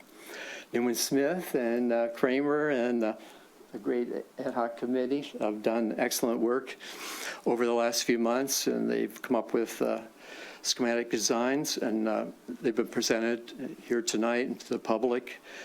And I think some minor adjustments will need to be made, but I think we're like 95% done with these adjustments here, and I think those can be done in the design phase, development phase of this project. So a couple things I would recommend is moving this also to the planning board in May. I think they should take a look. We have a very seasoned and experienced planning board, and I think now would be a very good time for them to give their input.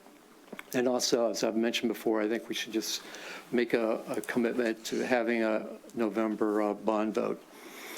And finally, I wouldn't be surprised if the cost does come in a little bit higher, maybe 15%, but when you look at the calculations on like a 20-year bond, you're looking at like a $23 increase from what we've been projecting for the last year. So $164 maybe goes up to $187. So this facility is going to be transformational, and we really haven't discussed too much over the last year or two, but other communities, 33 communities throughout Oakland County, senior centers, community centers, Rochester, OPC setting the standard, and when they go for an operating millage renewal, 70% of the public, young people, old people, in-between people, all support it. So, and it's a very needed service. Livonia is completing this year sometime their senior center, a very obsolete building, replacing it with a new facility. Waterford and West Bloomfield passed operating millages or building bond programs just last fall. So they'll be building new buildings as well. So the list is long, 33 buildings. So I listened to this one song by Carrie Newcomer, and it really applies to this project. And it goes like this: if not now, tell me when. Thank you. Thank you.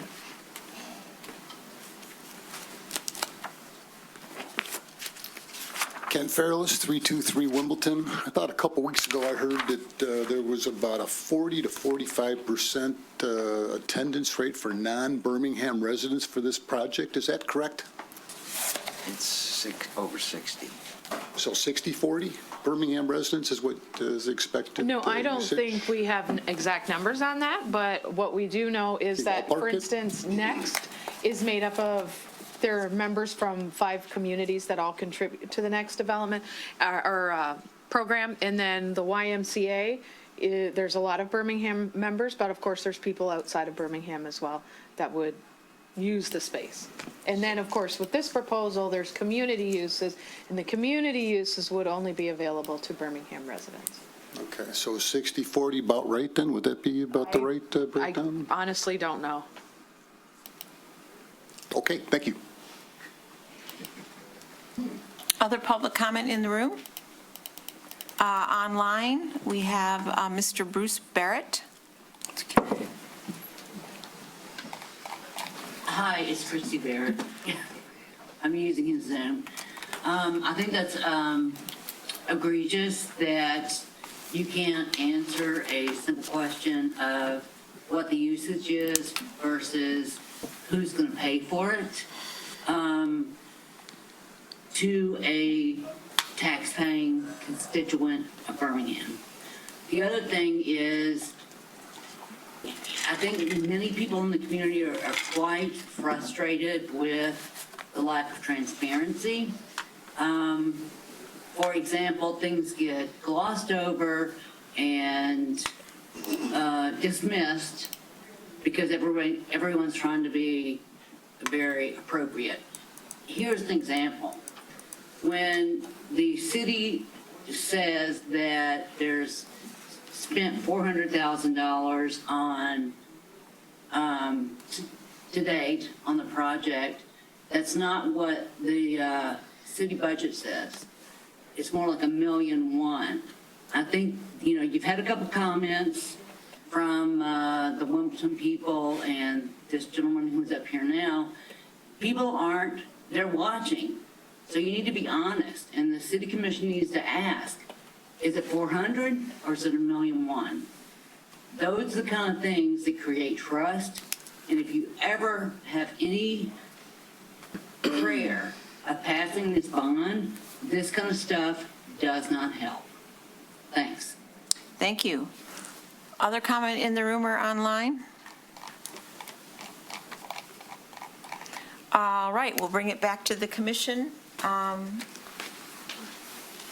Commissioner Baller, I believe Mayor Pro Tem Baller, you were first. I hadn't made any specific remarks about the design. I don't even know if it's appropriate. But you show a lot of doors, and there's places where you don't show doors. And so, for example, there's no door between the kitchen and the adjacent multipurpose room, and there's no door between that room and the next living room. When you're talking about maybe using those in relation, but they could be added, right? Absolutely. Okay, all right. Absolutely. I care about the adjacency to the park, and so the other thing I wanted to ask about was if you could go to the site plan and where it shows the parking and zoom in there, and I see that, and I like, what you described, the sidewalk along the front of the building, or you heads down and you cross there, right there. Right there. I would like that, just me personally. Yeah. I'd give up a parking place to make that not just a concrete walkway from one side to the other. I see on the one side, there's already, it looks like an opportunity for go north, right there. To the right there, it looks like an opportunity for some landscaping, which is great. And I'd just like to see the same thing where you're. For you, absolutely. It's just a thing, and bringing the park into the, so that was that. I'm going to address the membership thing. There are figures that have been put out in the agendas about the membership of these two organizations. I don't have them, but I can tell you that they are majority non-resident. Okay? That is more than 50% of the members of Next and of the YMCA are non-residents. What the exact numbers are, I don't have them at my fingertips. I don't know if it's 60%, 40%. I don't know what it is. Okay? So I did want to address that because it's, you're entitled to an answer.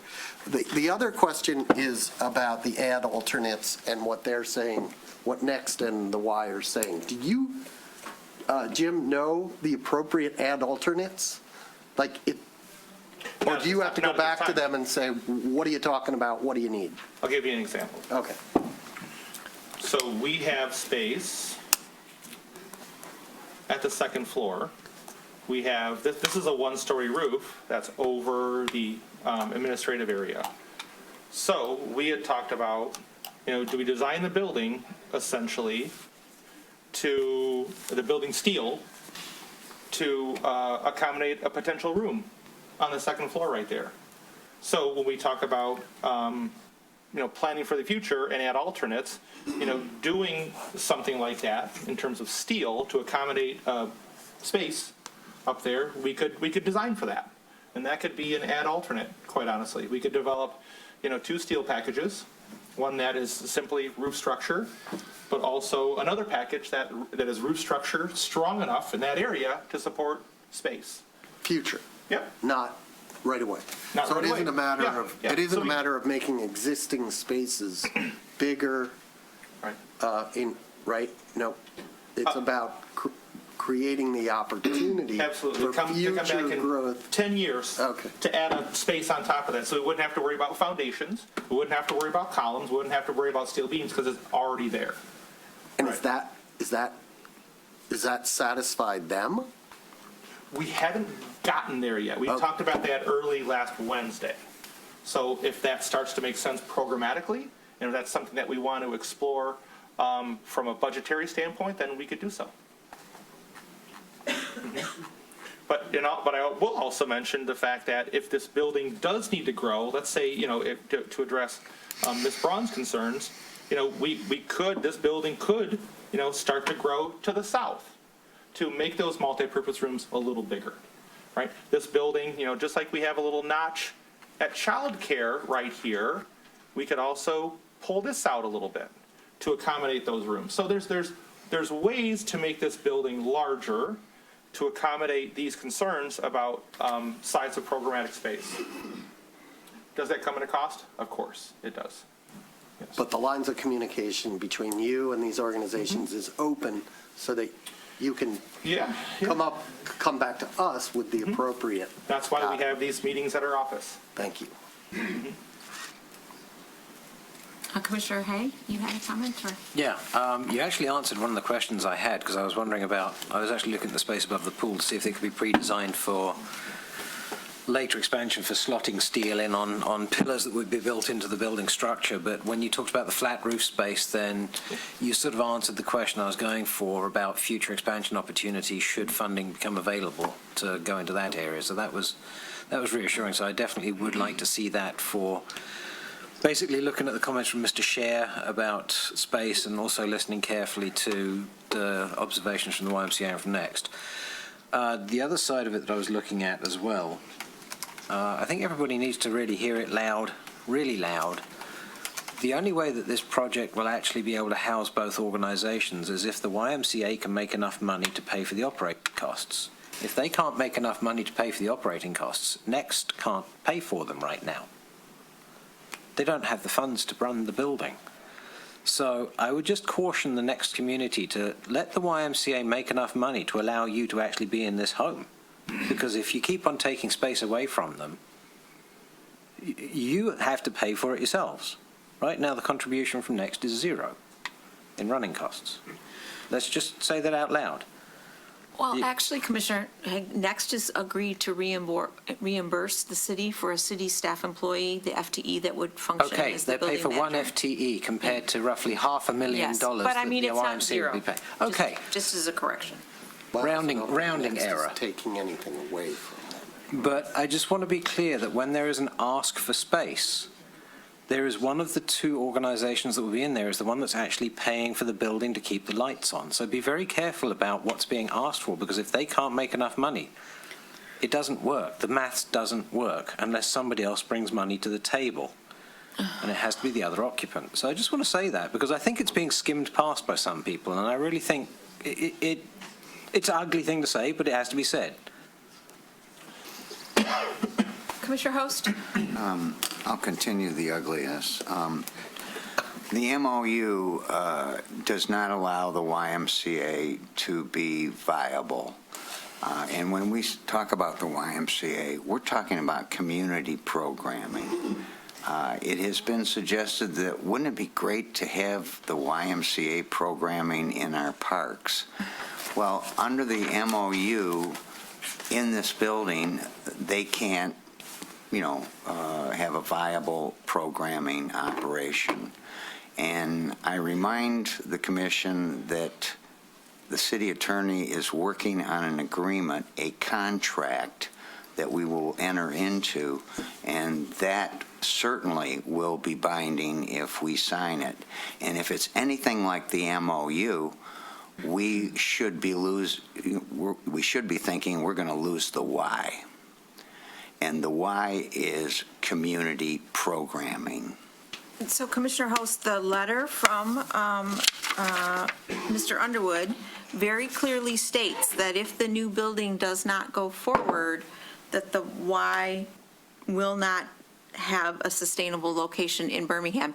Even if Next went someplace else, The Y will not stay in the old building, even if they have it entirely to themselves. That is what this letter says. It's not just the 75-25. The Y cannot maintain the old building with the pool in its current condition. The Y will not stay, even if nothing else changed. That's what this letter says.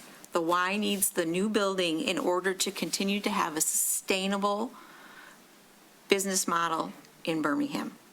It's not the fault of the MOU that would not happen. Also, that MOU was designed back at the time that we bought the building with the belief and understanding that the Y did not want anything more than 25% of the building, which is why they entered into a lease with us when we purchased the building, and they are in a lease with us to say that at some point they know that Next will be moving in and their part would be reduced. They willingly entered into that agreement with the lease and the MOU back at the beginning of this process when the building was contemplated to stand as it is with a completely different set of circumstances. Right, and so Commissioner, I will say I 100% agree that the Y is important for community.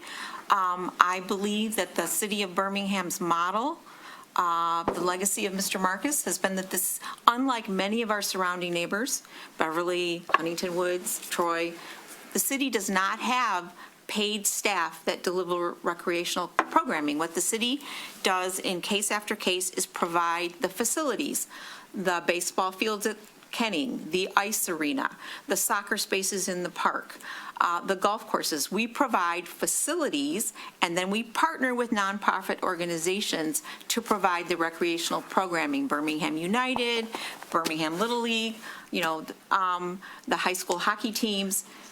So the city does not pay for staff to deliver those programming, but they're still available at very high quality to our residents. And the Next is our partner for senior services, and the Y has been traditionally the low-cost, accessible option for fitness programming and swimming and all those other things. And so that is why when the Y, Mr. Underwood came back on the scene and said, we would like to figure out how to stay. That is why this commission has worked so hard to try to make this project come to fruition, is to maintain that community resource. But it's very clear that if the project does not go forward, because we as a commission decide not to put it on the ballot, or we put it on the ballot and it fails, or the cost comes in way too high, we understand that the risk is losing the Y. But we are doing as much as we can, spending as much time as needs to be spent to see if we can forestall that unfortunate outcome. Sounds good. I have one last comment. In the $400,000 we've spent so far, according to the city manager, it excludes staff time. And of course, I know you don't want to put staff time in here, but I have to believe it's substantial. We are really working this thing. Commissioner Muller. I think we might be getting ahead of ourselves a little bit on that question, although I think we would all lament the loss of the YMCA. The letter was in our packet today. I would invite any member of the public to read it. It's 2 pages long. I thought it was crafted in a way that it kind of says what you want it to say. It says a lot, and if anybody has any specific questions about what the intent or how to interpret it, the guy who wrote it is here, and I'd ask him because there's a lot of hedging in there. They remain fully committed to working through every viable solution to remain in Birmingham. They talk about their needs, the business model, the need for a swimming pool. They do say that if a new or renovated facility is not developed, they will not have a sustainable location from which to operate and will need to pivot. we have a long way to go before we get to the point of having to maybe possibly say goodbye to the YMCA. I want to bring up, I had the same question that, because I was reading the budget, and I think that we all might be interested in some reconciliation on the money question between the $400,000 that's in the packet tonight and the suggestion. You have to like sort of read between the lines a little bit in the budget, where the budget has a reduction in the next year of $1.1 million for health and wellness. And the description is because that money is no longer needed, right? So I think that Ms. Barrett's question is the same as my question, and I think I would like it addressed, if possible. Yes, the point is that right now, what you saw in the packet where we've indicated how much has been spent, how much has been authorized by the commission, and how much has been spent to date. Right now, Newman Smith's contract is to the end of schematic design. If this goes forward, we are, that amount is, you're looking at for Newman Smith and Kramer is set on a month. Well, I shouldn't say that. For Kramer Management, it's a monthly fee, right? So we're only going to have them for a certain period of time. Same with Newman Smith. And so that same amount every month will not necessarily carry on indefinitely. It won't carry on indefinitely. What is $1.1 million that's in the budget that she referred to, that I referred to? I'd have to go back and look, honestly, because I'm not sure what Must have page. something to do with a fiscal year. Okay, if you can't answer the question. You said it's under health and wellness? Yeah, I gave you the page number. I think it was page 17 or something. That's right, yeah. Yes, I will go back and look and get back to you. Obviously, we have a budget hearing on Saturday. Yeah. I'll have you the answer by then. Good. Perhaps it's the full contract amount if the bond was passed, what it would cost to retain Newman Smith. Could You know, be, yeah. could be, you know.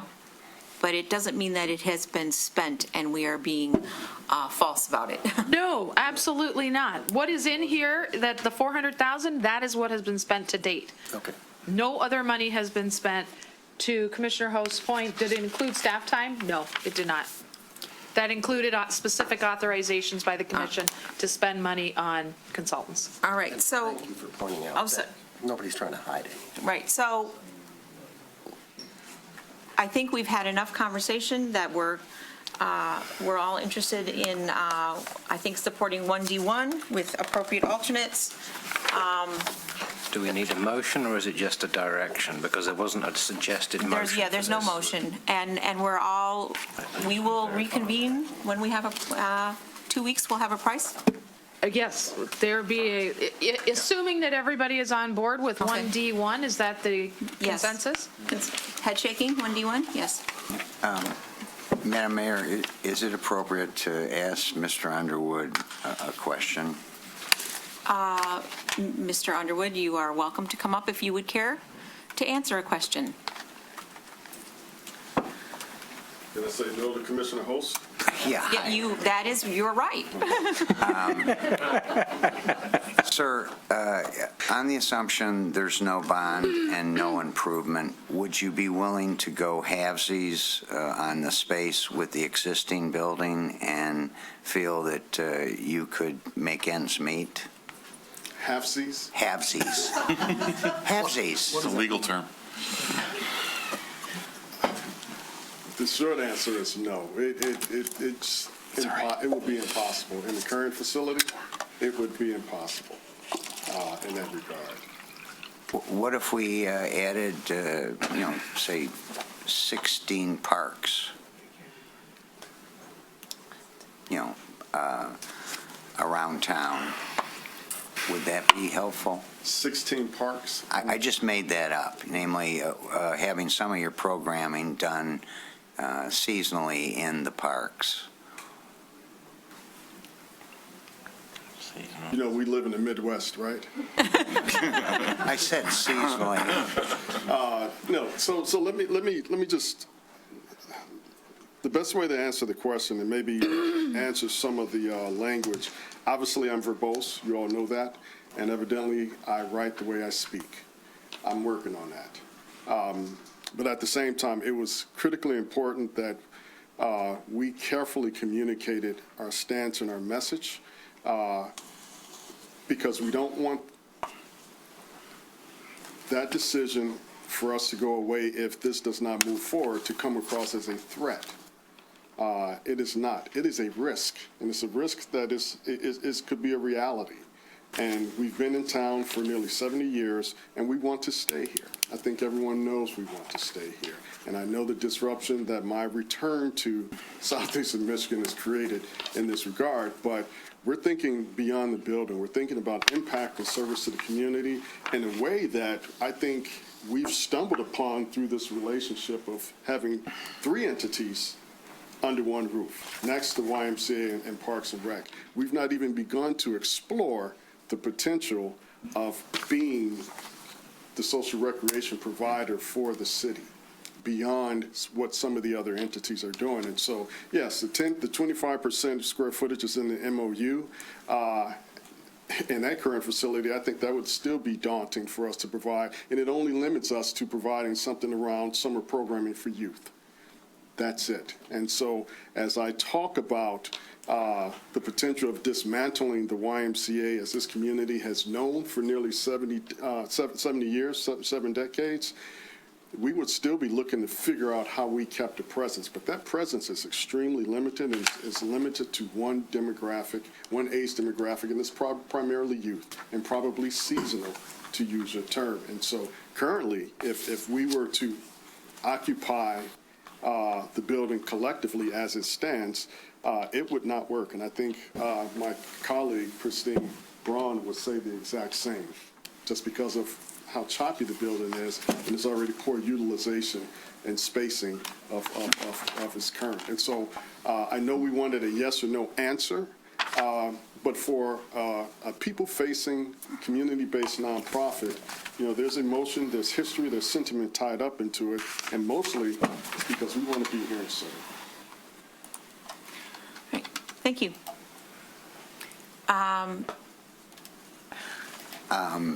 What would it take to have you pay the operating expenses on the existing building, other than, I assume you're doing it already? Yeah, we'd have to maintain our current membership, and if there's no adult programming, i.e. a pool or what have you, we would not be able to function and operate. Well, probably 2 months ago, you said you asked for 5,500 square feet, other than the, the pool and the locker room, and you're down to 4,500. Where are you today? No, I think on this illustration, we're up to 5,100. Okay. And then with additional multi-purpose space for our group-based exercise classes. Shared space. Sure. Yeah. Okay. Yes. So you're happier with the new building? Happier. We're getting there. If you were to talk to me Wednesday, you see his response. But we've come a mighty long way. We will continue to push because it really has to do with service and impact to the community. I'm glad to see that we're considering future expansion opportunities because, the difference between our Birmingham residential base of membership today versus what it may be tomorrow, we're anticipating significant growth because our service and our ability to serve at a level that's very, very quality but directly commensurate to a new facility will be there at our disposal. All right, bringing it back to the commission. Mr. Stock, do you have what you need? Yes, thank you. All right, then let us end this agenda item and move into unfinished business B. That is the public hearing for Maple Social Kitchen and Bar. I'm going to open the public hearing at 9:43 p.m. and note that this item has been withdrawn by the applicant, but we still allow any questions or comments from the public about this item. If you have any in the room or online, please use the raise your hand function. I see no public comment in the room, and I see no comment online, so I'm going to close the public hearing. That brings us to unfinished business C, public hearing of necessity for the paving special assessment district Wimbledon Phase 1 project. Ms. Coda, you are up, and I am opening the public hearing at 9:44 PM, and we are having the staff presentation.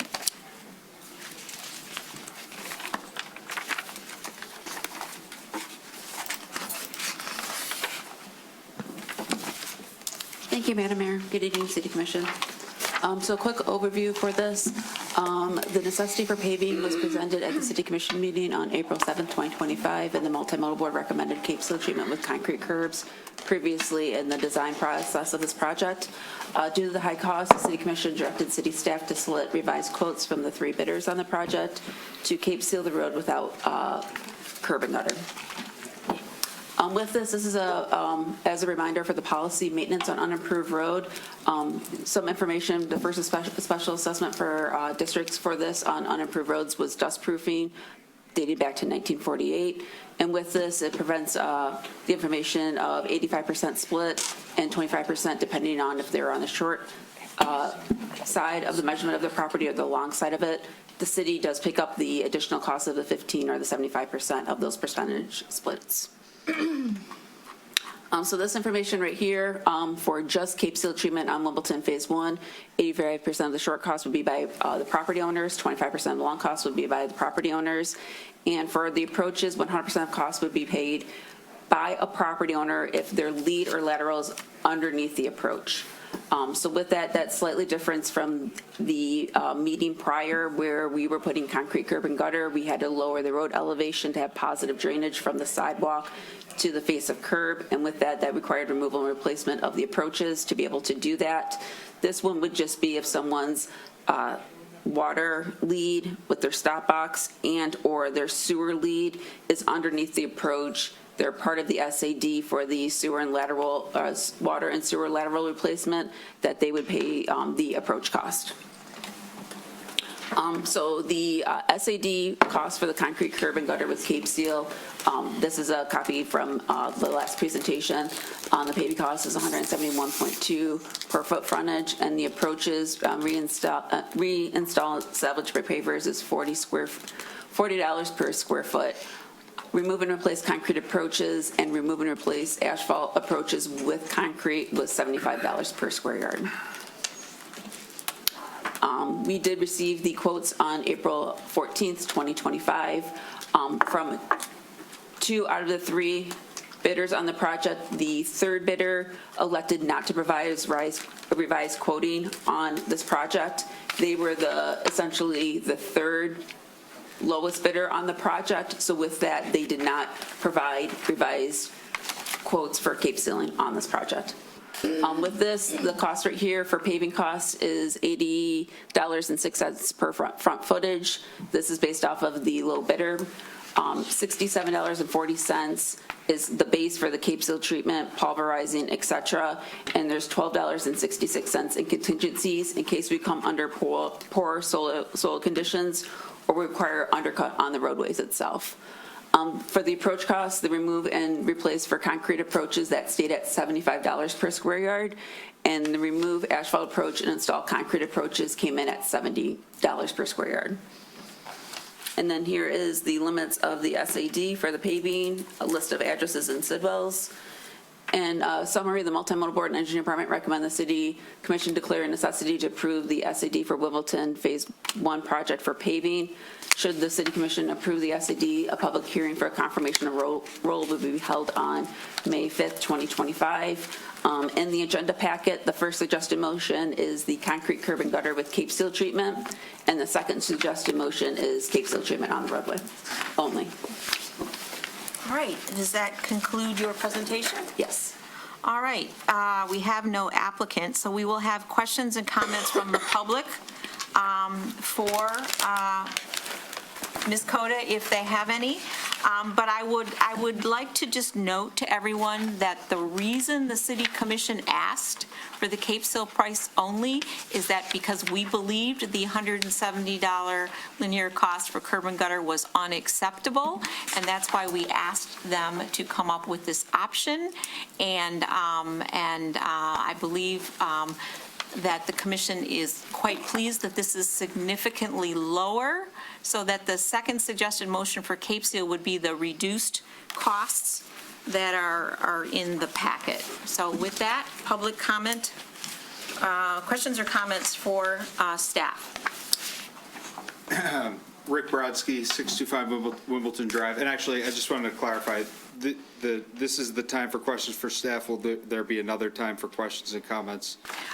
So after the commission asks questions, then there will be a motion and then more questions and comments from the public then. So twice. All righty. Well, I guess I'll just note that $80 per foot for the Cape Sealing was the upper end of the estimate for the Cape Seal plus curb. That Cape Seal has been pointed out multiple times by the commission, will need to be redone at some point, maybe in a decade or so. So in the context of the Cape Seal discussion, $80 is a lot for Cape Seal, considering all the numbers we've seen before for Cape Seal. I don't remember what the estimates were before, but it's $80 is probably in that 200% higher than, you know, the estimates we were talking about a year ago or whenever.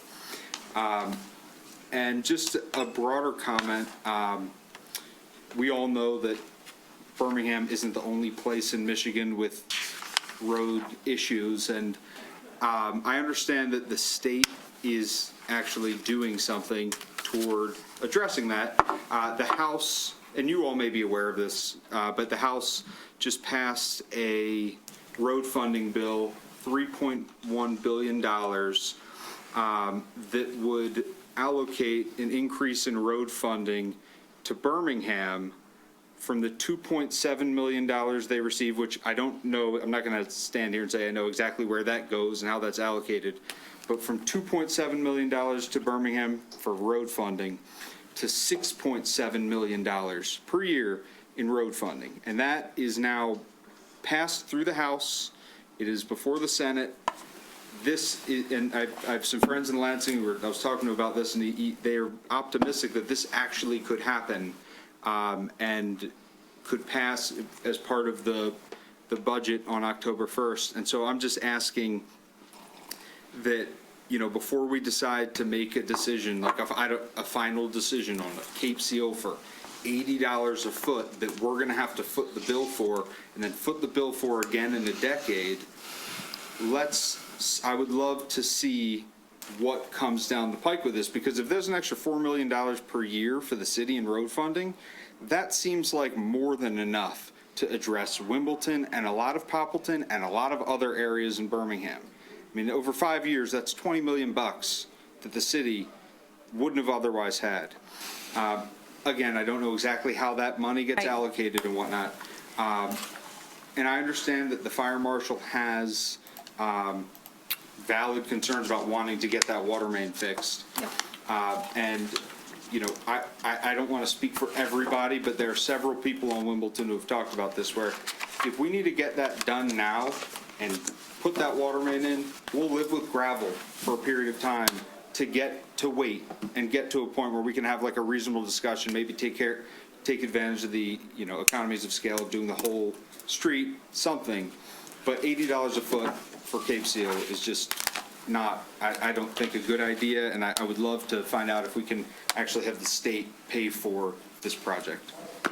Ms. Ecker, is that Public Act 51 funding? Are we familiar? And does that go into neighborhood roads, or is that just? I believe it's for major roads. That's what I thought. No, there's actually a part of this bill that's focused on neighborhood roads. Okay. So, I mean, you know, you all can look into it, but there's definitely Right. a significant chunk of money toward neighborhood roads. Thank you. Thank you all.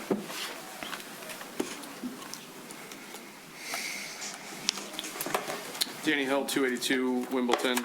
I want to echo that same point that was just raised. It's interesting to hear that the commission seems to be pleased by the $80 per foot, considering that the neighborhood is very unpleased by that number, based on what we were shown months ago when we came up here for days in and days out going after this issue, and were given an estimate that was nowhere close to that. The bill that was just raised in question is House Bill 4230 of 2025. Again, those numbers are the current amount for Birmingham is allocated to $2,741,000. It would raise to a proposed $6,741,000. So it is a $4 million increase of 146%. If we are to sum up all of the costs of West Wimbledon today, there's about $200,000 that is needed to cover West Wimbledon for 2024.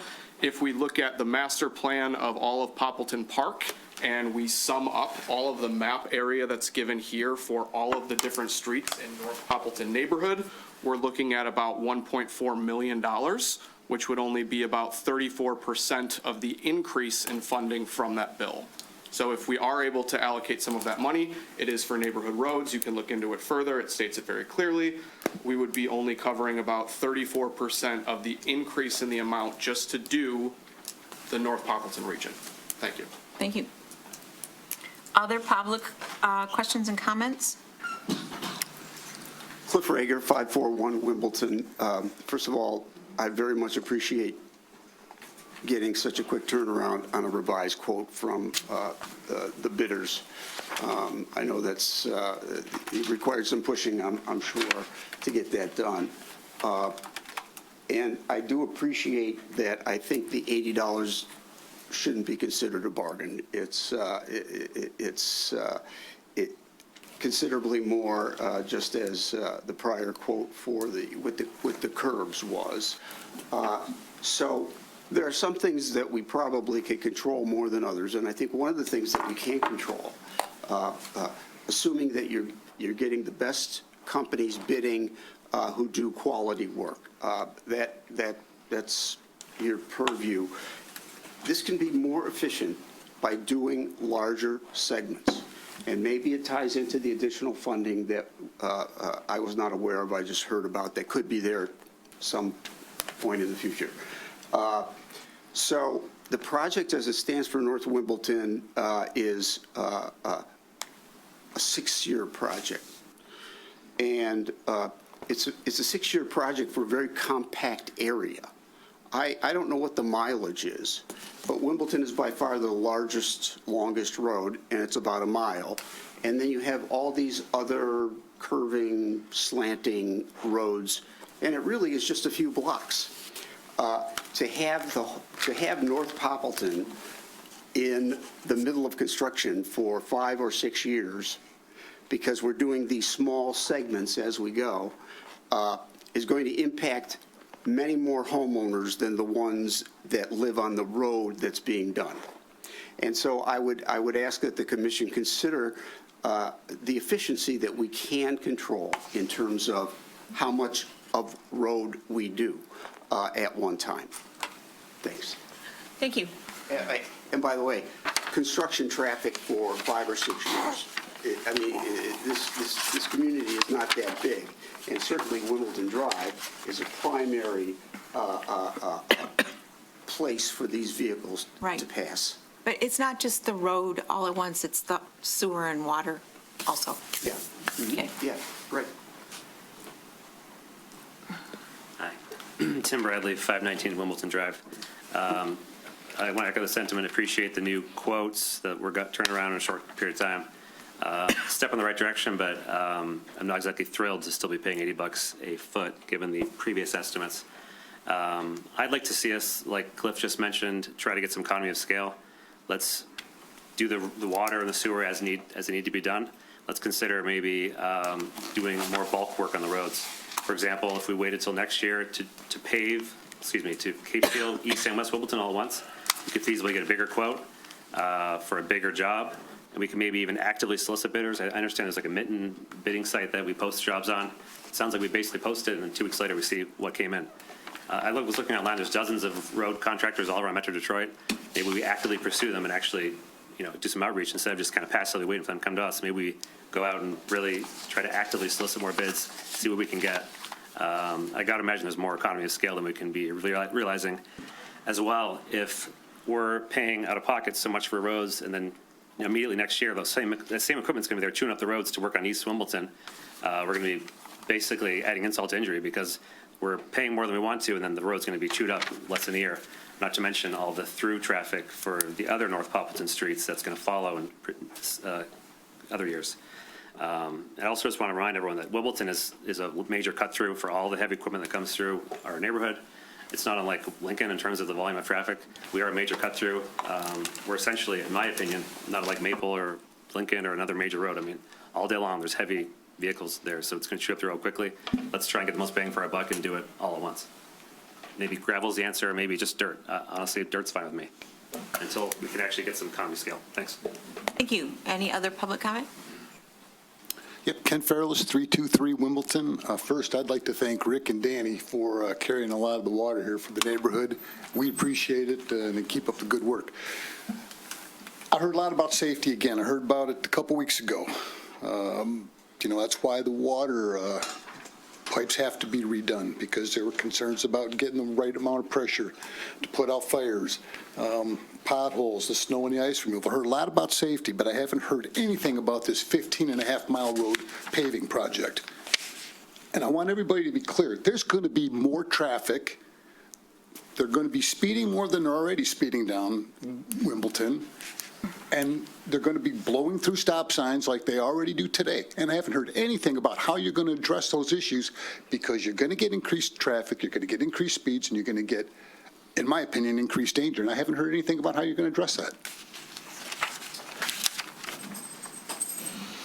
Apologies. I have one more comment. Rick Brodsky, 625 Wimbledon Drive. I just wanted to point out, in looking closer at the bill, the neighborhood road fund allocation for Michigan, for Birmingham in 2025, if this bill were to pass, would be an additional $657,000 to the city.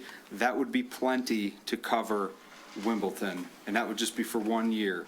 Again, nothing settled, but $650,000 for the neighborhood road fund seems like a very material and helpful amount. Thank you again. Any other public comment in the room? Any public comment online? Please use the raise your hand function. Charles Johnson. Let me see. Charles Johnson?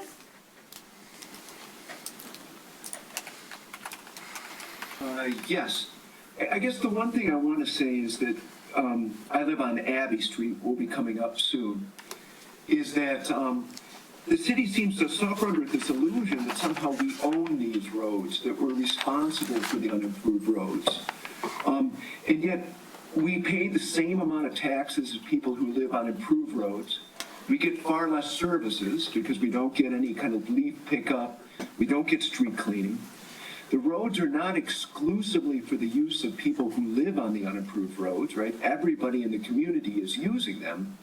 And yet we're expected to pay this really astronomical cost for the repair and improvement of those roads.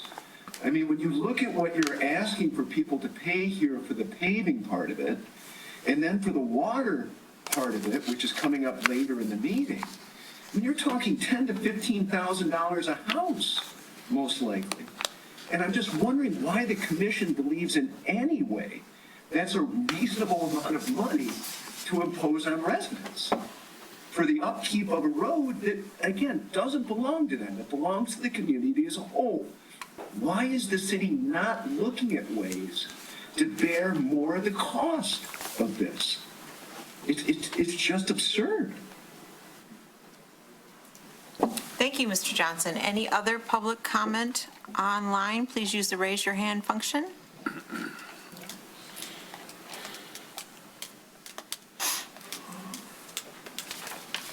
Other one online.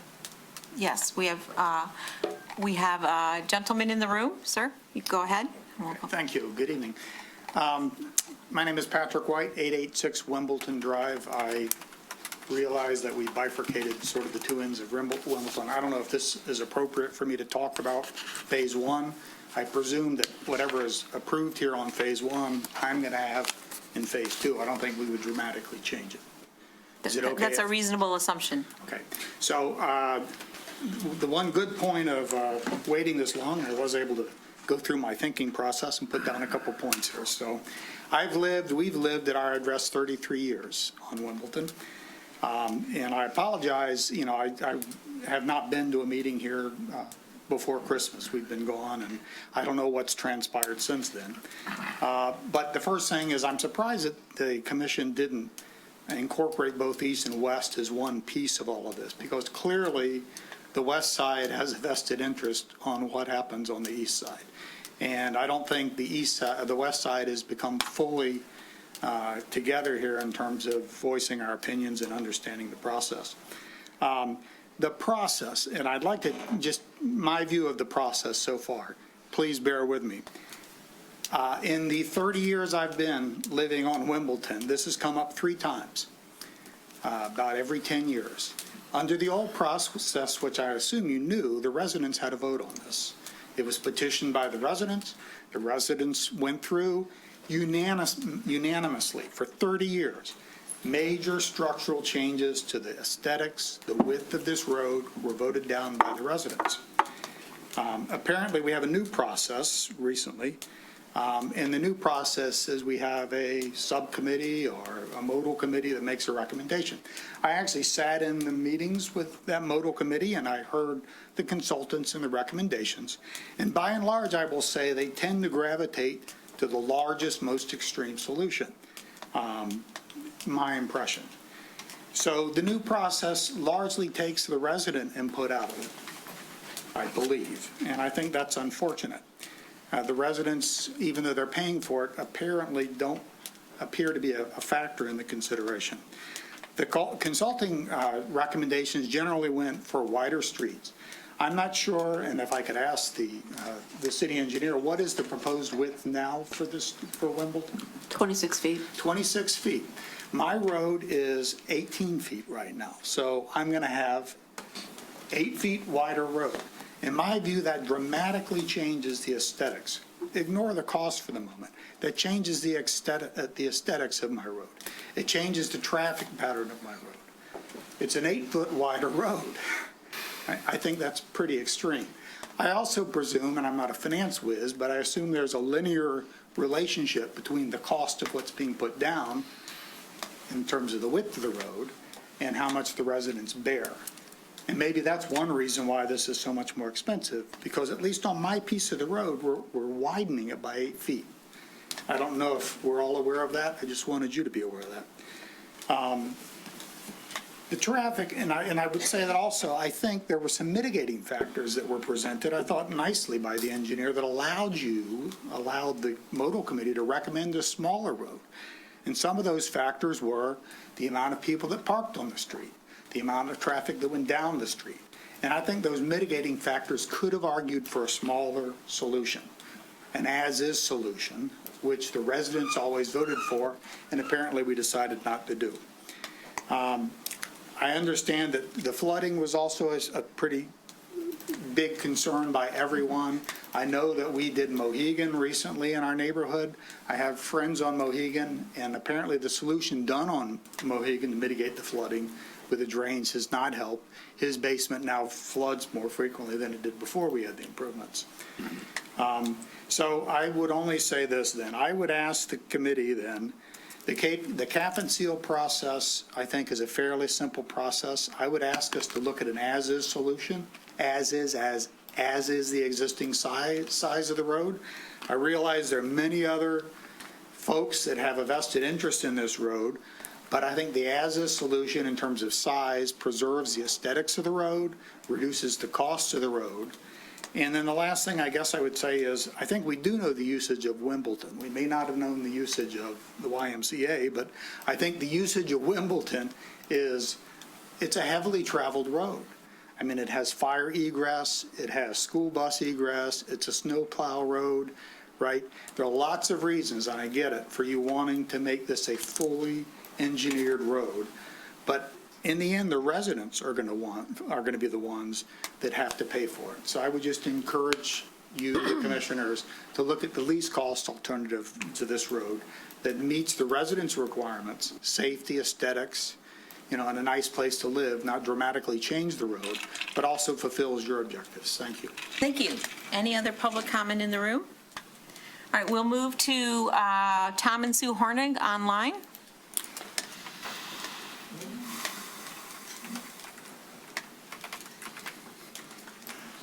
Yes, hello. This is Sue Horna. I really agree wholeheartedly with the gentleman who just spoke prior to me. And I do think we need a solution that is a lot less costly.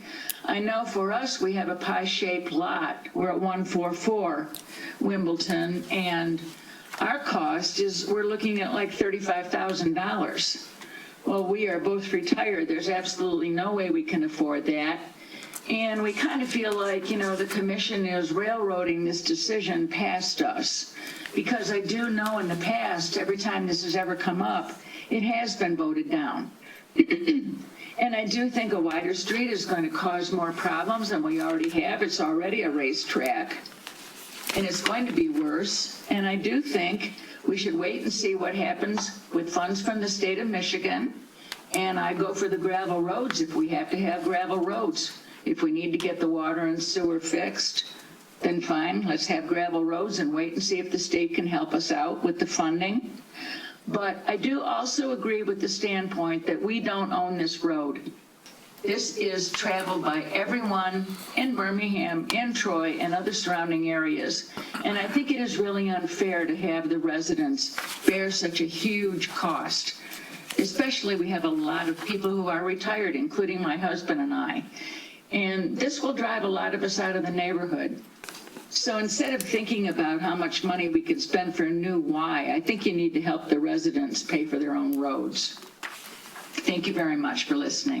Thank you. I will note that the $30,852 assessment, suggested assessment for 144 Wimbledon was the full curb and gutter. The assessment for Cape Seal only, which is the motion we're considering this evening, is $13,613, a $17,000 reduction. All right. Can I please make one more comment? Sure. Rick Brodsky, 625 Wimbledon Drive. If we're talking about what the ultimate costs are going to be, I think there also has to be recognition that there's going to be 9 to 10% interest on that $13,000 with a lien against people's homes until they pay it off. So I just wanted that on the record. Thank you. Certainly. Any other public comment in the room or online? One popped up. Margaret Cowell just popped up as well. Sorry, go. Yes, Margaret Cowell.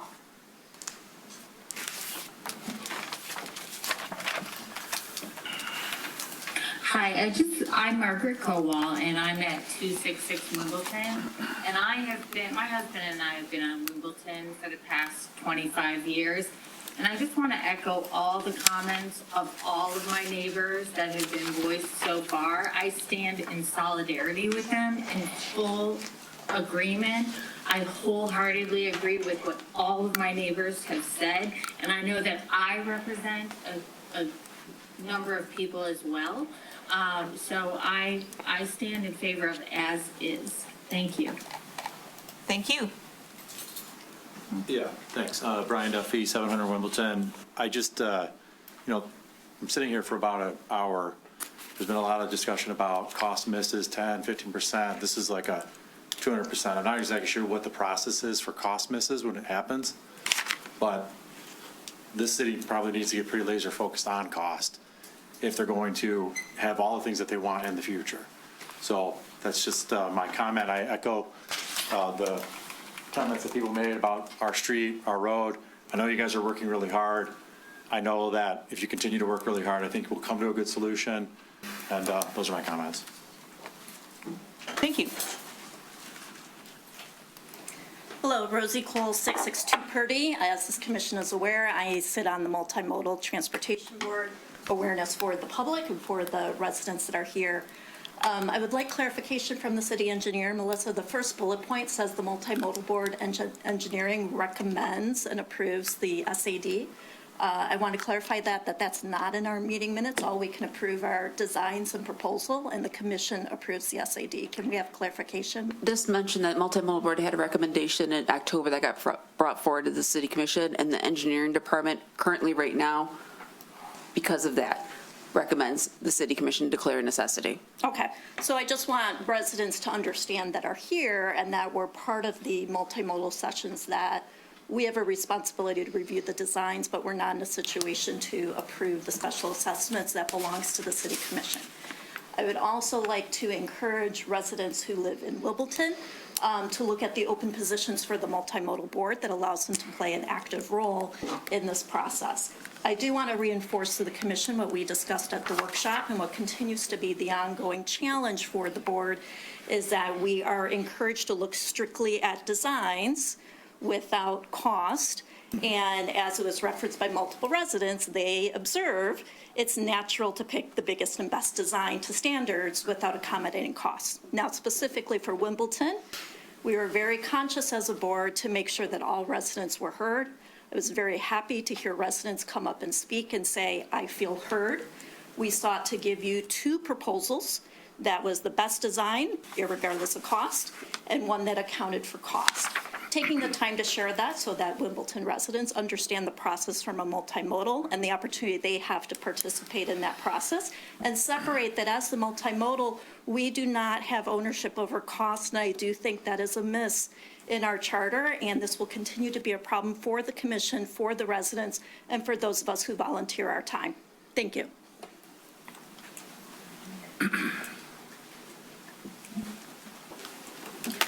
Hi, I'm Grace Jivitin from 175 Wimbledon. First, I'd like to reserve my right to protest in the future.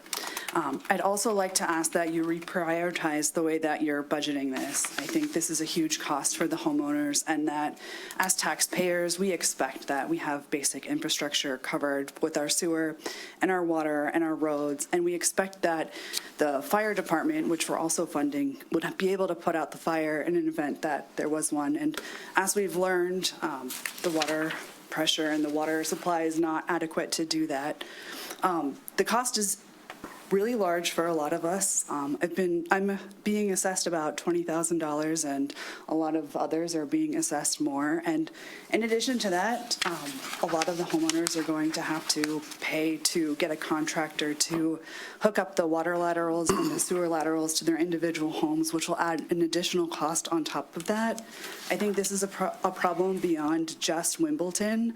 It's going to go through all of Poppleton Park, and then you're also going to have to go street by street and assess all of the other homeowners that are having issues with their water and sewer laterals as well. Thank you.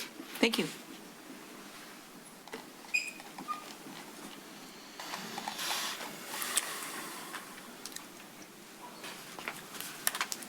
Danny Hill, 282 Wimbledon. Just echoing some of the comments in the room and some that I've heard on my street for the last several weeks. I think the vast majority of residents on Wimbledon would prefer to just put down gravel over anything else. It's already a mess today, so we understand that there's going to be a tear up of the road to do the underground infrastructure. We will wait. We will wait to see what happens with the state of Michigan. We will wait to see what happens with the economies of scale. We will wait to see what happens with the general economy and tariffs that are happening today. We will wait, and we will put gravel down, and we'll wait to see what happens, and we'd be happy to see that cost lower and see those estimates get closer to what was actually provided to us only 6 months ago. That was half the cost of what we're being shown today. Thank you. Any other public comment in the room or online? All right, I see none, so I'm going to close the public hearing. Bring it back to the commission. Commissioner Emmerine. Yeah, I have a lot of comments for the commission to consider regarding this. First, there was mention, and while it wasn't the charge of that committee, but the city needs to rethink, or has the city thought about how these streets are paid for? The answer to that question is they have. Now, while it was the charge of the ad hoc unimproved street committee that both Commissioner Schaefer and myself were members of, that committee was charged with talking about how to bring unimproved roads up to improved. But these percentages and these cost bases that we're talking about today are the same. We talked about it for 2 years. There's a report on the city website with all of our findings. the city has thought about this at length. At the time, neither myself nor Commissioner Schaefer were commissioners at the time, but there were former commissioners on that committee. There was several people. It's been thought about, it's been discussed. It's been the policy of the city to follow this for as long as I've known. So if the commission chooses to rethink that policy, then maybe we need to talk about forming a new ad hoc committee and revisiting all those decisions that were made 5-6 years ago. But 2 years of thought went into that, a lot of effort. It has been talked about. The commission hears what the residents are saying. It's expensive. This has been going on in the city for decades. This isn't the first time residents have come before the commission and said it costs too much. The city should be paying for it, so on and so forth. So I asked the commission to think about that. If the commission desires to form a new committee and restudy that, by all means, that would be a good idea. With regards to this House bill, it's not passed. It might not happen. If we make a decision on this tonight and decide to wait, and then the House bill fails, then what? Do we revisit all this? Do we go over it all again? What happens then? I don't think this commission can sit here and wait for state funding.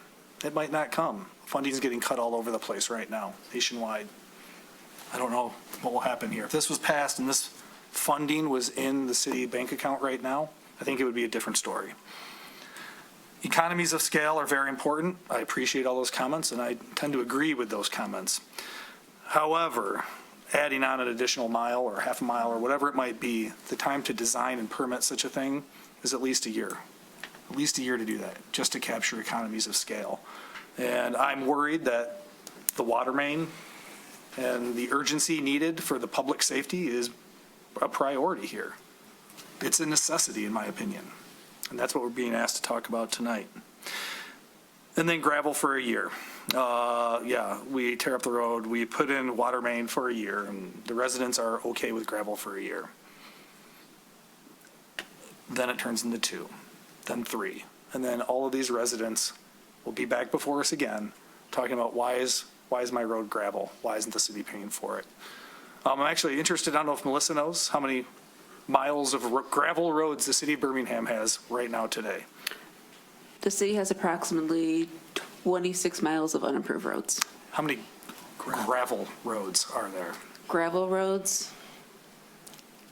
Offhand, I'm not aware of any gravel roads because DPS does not have maintenance equipment to maintain gravel roads. So if we were to leave this as a gravel road, this would be the only gravel road in the city of Birmingham, and it would be half of Wimbledon. I don't think that that's a realistic thing to discuss. So it's my opinion that this commission should move forward with the Cape Seal program as defined, and I'm ready to make that motion, but I would like to hear what the other commissioners have to say before it's discussed. I know that you're a civil engineer and you do cost estimating. I'm just curious, what economy of scale would you estimate going from a half a mile to 1 mile? So, again, it depends, and I'm not a contractor. I used to be a contractor. This is really a contractors provide costs, but in my business and what I see professionally, the mobilization costs is saved. You don't have to mobilize twice, you mobilize once. General conditions are usually, that's, the trailers and different things that come with construction traffic. So you might get a reduction of 20%, but it depends on the contractor. It's up to them. Depends on how busy they are. Depends on how hungry the contractors are. Is a mile of work better than a half mile of work? It all depends on the bidders. So really, it's not up to engineers or anyone like that to decide that. It's up to the bids. It's up to the contractors to decide that. The bigger problem here is we can't wait a year. There's a water main problem in that neighborhood that needs to be fixed, and it needs to be fixed today. A fire hydrant problem. A fire hydrant problem Yeah. that needs to be fixed. All right. Commissioner Haig? Yeah, so similar, got lots of questions, lots of observations. A couple of them actually, you saw me scribbling while my colleague was talking, because he sparked a couple of thoughts. So going back to the gravel thing, I actually do support gravel because I don't support either of these options. If I look at these costs, to give a sense of perspective, $12,000, that's 10% of a prepaid tuition for one child through an MET, by the way. It's 10% of a university degree tuition because I'm paying for my own kids, so that's how come I know how much that is. I'm in favor of the gravel because there are two phases. You can feel free to drive down my street and take a look at what it looks like 18 months after a Cape Seal and then having construction traffic on it. It's pretty abysmal. It was torn to pieces by concrete trucks in particular. There's a 6-inch groove in it. 6 inches. Well, 6 inches, yeah, whatever. So my thoughts on doing gravel is when we go to phase 2, they're going to drive over the Cape Seal. And it's going to look like my street does, which needs to be torn up and repaved already after 18 months. I just paid for it last year. You don't turn around a gravel train and do a U-turn in the middle of an 18-foot or a 26-foot road. You don't turn around a concrete truck. None of these turn around. They go in a straight line. So they will drive in a straight line either from Adams to Woodward or Woodward to Adams. Nice new road now looks like gravel after the construction season. I'm telling you, it looks like gravel after the construction season. Drive down my street. You'll see what it looks like. So I actually think the gravel option is the only option right now because we have a problem, in my perception, I could be wrong, but my perception that we view projects in this city in singularity. Oh, look, we're going to look at phase 1. What do we do for phase 1? Yeah, there's phase 2. We'll talk about it later. We know it's got to happen. We're going to try and stage it. But then there's the consequences. And I'm not trying to be rude or putting anybody down in the engineering or DPS side of things because they do an enormously difficult job with the resources that we have available for the problems that we have. But we're looking at it in singularity. We're not looking at second-order effects, which is the destruction of the Cape Seal, which will happen. So I actually think neither of the options on the table are viable. I truly think the gravel one is the way to go, with the proviso that phase 2 takes the top surface off and does it as a single bid to finish it off. Not that we wait. There is no allowance for waiting, but then we have a completed road for phase 1 and phase 2 because the gravel that will get damaged, who cares, it's gravel. We can borrow equipment from Bloomfield Township, who have gravel roads a quarter of a mile north of you guys, by the way. Literally a quarter of a mile. They maintain it. So we could, and they work, some weeks they work 4 days, so perhaps we could borrow it on the Friday that they're not working and stage it into our city after our operators are trained to use it appropriately. And we can do that maintenance on your stretch. There is a better mousetrap sitting in front of us. It's been thrown out there. I think we should do it this way. The comment from the mayor about the commissioners were pleased with the financial numbers, I think, because I didn't speak with her directly about it, but I think what she was trying to say was we were pleased that there was an improvement, but not necessarily pleased that the number was still higher than we would like it to have been anyway, because I certainly looked at the number like, oh, good grief, how much? Way too much, but it was nice to see an improvement. But not 170, yes. Yeah, 170 was, I can't say the words. Yes. Now, Commissioner Emmeran also made a very interesting point about projects being cut left, right, and centre. Yep, they are. Next year, contractors are going to be coming and knocking on the door and saying, hey, you got any business for me? Because I follow certain fields on different social media. One of them is construction, and that's residential and industrial construction. And there are an awful lot of general contractors saying that there are subcontractors that wouldn't give them the time of day last year of phoning them up every week saying, do you have any extra business right now? I'm out looking already. I think next year they're going to be hungry. Central banks are looking at a 50% probability of a recession. They're going to want business because otherwise they're going to be out of business. So I think next year we will have some different opportunities. Materials costs will be a little different. I'm spinning the magic 8 ball, but I think practically speaking, looking around us, the money flow's stopped. It's not just it's running down, it's stopped. So everybody agreed the subterranean infrastructure isn't necessary. We talked about it at the last SAD meetings. I think everybody said, oh, it's just a question of how do we finish it on the top. I'm going for gravel. I am going to say no to either of these options right now because nobody's convinced me that they're actually the value add for everybody, because I truly think that anything that gets put on the top will be destroyed by the construction traffic for Phase 2. I truly do. There is a better mousetrap. Let's do it. And with a guarantee that it will only be a one-year temporary situation. That has to be part of the requirement to me. But I can't support either of these right now because I don't think you're going to be happy with what happens in a year, because you're going to come back to them and say, my road's destroyed, and then the city's policy will be, it's your road, you pay for it, your problem. So Commissioner Haig, are you suggesting that we go back out for gravel bids, or? Yeah, if that's what it takes, or from the existing bid, ask them what's the top coating portion of the bid, because everything else has to be there. It's this top ceiling and whatever else it is. You've got to put the surface back when you dig it out. So what do? Or we go back for just a simple gravel bid, in the understanding that that's what it is. It is a temporary road surface until Phase 2 is completed, and theoretically we're going to have the same contractors will want to bid for that. Then they bid for that skim and. So you're suggesting that next year we would do Phase 1, underground sewer and water, and then do both phases together for Cape Seal? No. Or, what do you say? We do the underground that's necessary today. If that's how the budget has to be Phase run, 1. I would prefer to actually bundle them together. But if we do Phase 1 as far as subterranean activity Right. now, and then just pack gravel on the top, pound it Right. down so that it doesn't distort the pipework underneath. Then we go to Phase 2, do the subterranean activity, do the backfill as it should be, properly coat the road surface with whatever's approved at that point in time, Okay.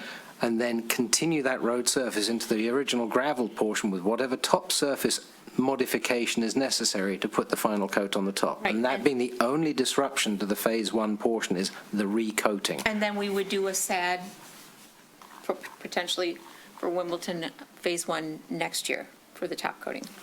Which would be a very much smaller SAD based off the top coating that was done on my street, which was a pulverize and resurface. I think my bill was $1,800. So not even a true Cape Seal? No, it was true Cape Seal. Okay. All right, other commission comments? I do. Commissioner If I Long? may? Yes. What's it going to cost next year? Anybody know? Could be 120. You could have a whole group of people in here saying, why didn't you do it last year when it was 70? That's one thought. Number two is, you've already said this is a heavily traveled road. You're going to make a gravel road with new stuff underneath it, new pipes and what have you underneath it, and then we're going to drive buses and other cut-through vehicles through that road. I think you're buying yourself more issues with that. I lived in the city for 25 years. Had this conversation before. I lived in the city for 25 years. I've paid on 2 roads in 25 years. I lived on South Lawn, and actually the numbers here for the curb in Cape Seal is about what I paid. And that was in, I can't remember, I think it was like 2012, maybe it was 2010. And then I lived on Smith and Cummings, and I paid for Cummings as well. So I get it. We're just not sitting up here saying, yeah, we just love to get voted in here at $5 a meeting and make you all pay large bills. Like, that's not what it is. That's not what we're here for. We've done, this is our 3rd road that we've done. The first one that we did was before I joined the commission. I was on the multimodal board, and that was the one on Westwood. And I guess what I'm trying to explain is that the homeowners there, they didn't want the road narrowed. They wanted their wider road of 31 feet. We went through the process, and we did it at 31 feet. We didn't narrow it to 26. Then we did Shirley and Arlington, and they didn't want sidewalks, and we didn't do sidewalks. I believe that this commission tries to do the right thing and tries to save the money where we can. What I hear is, yeah, these numbers, the costs are expensive, and they're probably going to go up next year and the year after and the year after. It's not just tariffs that are driving this, and hopefully those go away soon and that gets resolved. but I don't think anybody can guarantee what the costs are going to be next year if we put gravel road in and then go next year. I don't know if people want to gamble with regard to that. I wouldn't. And this has been the way that we're doing this has been going on for 30, 40 years that I know of. This is the way we've done it. And with regard to the homeowners paying for a certain percentage of the roadway, the sidewalk, and the gutters. It's the way it's been. And I've done it twice. And I hope I don't have to do it a third, but I've done it twice. I've done it 3. And Commissioner Baller's done it 3 times. Right. So if we're going to change the way we're doing this, what do the people say when we change it? Let's say we change it in 2026. What are you all going to say? When are you going to come back here and say, well, I want a rebate. I want my money back if we're going to do that. You know, is it going to be 2 years back? Is it going to be 10 years back? You know, because I don't know what makes right now any different than 5 years ago when I had to pay on my street. And you all use my street, and I always use your street. We all use everybody's street. So I'm not really sure why all of a sudden we want to throw the chessboard up in the air and say, well, we should change the rules now because it involves me, which is natural. I would think the same way, but throwing the chessboard up in the air right now after we've been doing this way, to me, is pretty short-sighted on what you have benefited from if you've lived here for the past 30 years of everybody else paying and doing their fair share and doing their streets. So I will also say that I'm not in favor of just doing Cape Seal without curbs because I think you're buying yourself more problems. Some people say, I'm out of here in 5 years. I don't care. Fair enough. Like, I get it. But you're going to be redoing this street if we just do Cape Seal with no curbs probably in the next decade, in the next 10 years, maybe sooner. Yours even sooner. So I've got curbs. And you've got curbs. Concrete trucks and so, transporter. But that being said, we were excited as a commission because we heard the 170 and we're like, that we just can't. We didn't vote in favor of that.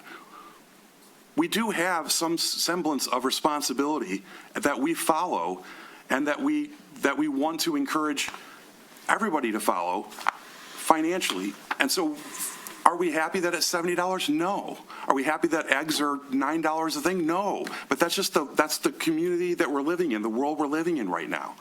And the waiting part of it to me is so outweighed with the benefit that you're going to receive, and I'm just thinking of all sorts of things like snow plowing. So you're going to get a gravel road and they're going to snow plow it, and then you all are going to complain when there's rocks all over your front yard because it got pushed in with the snow.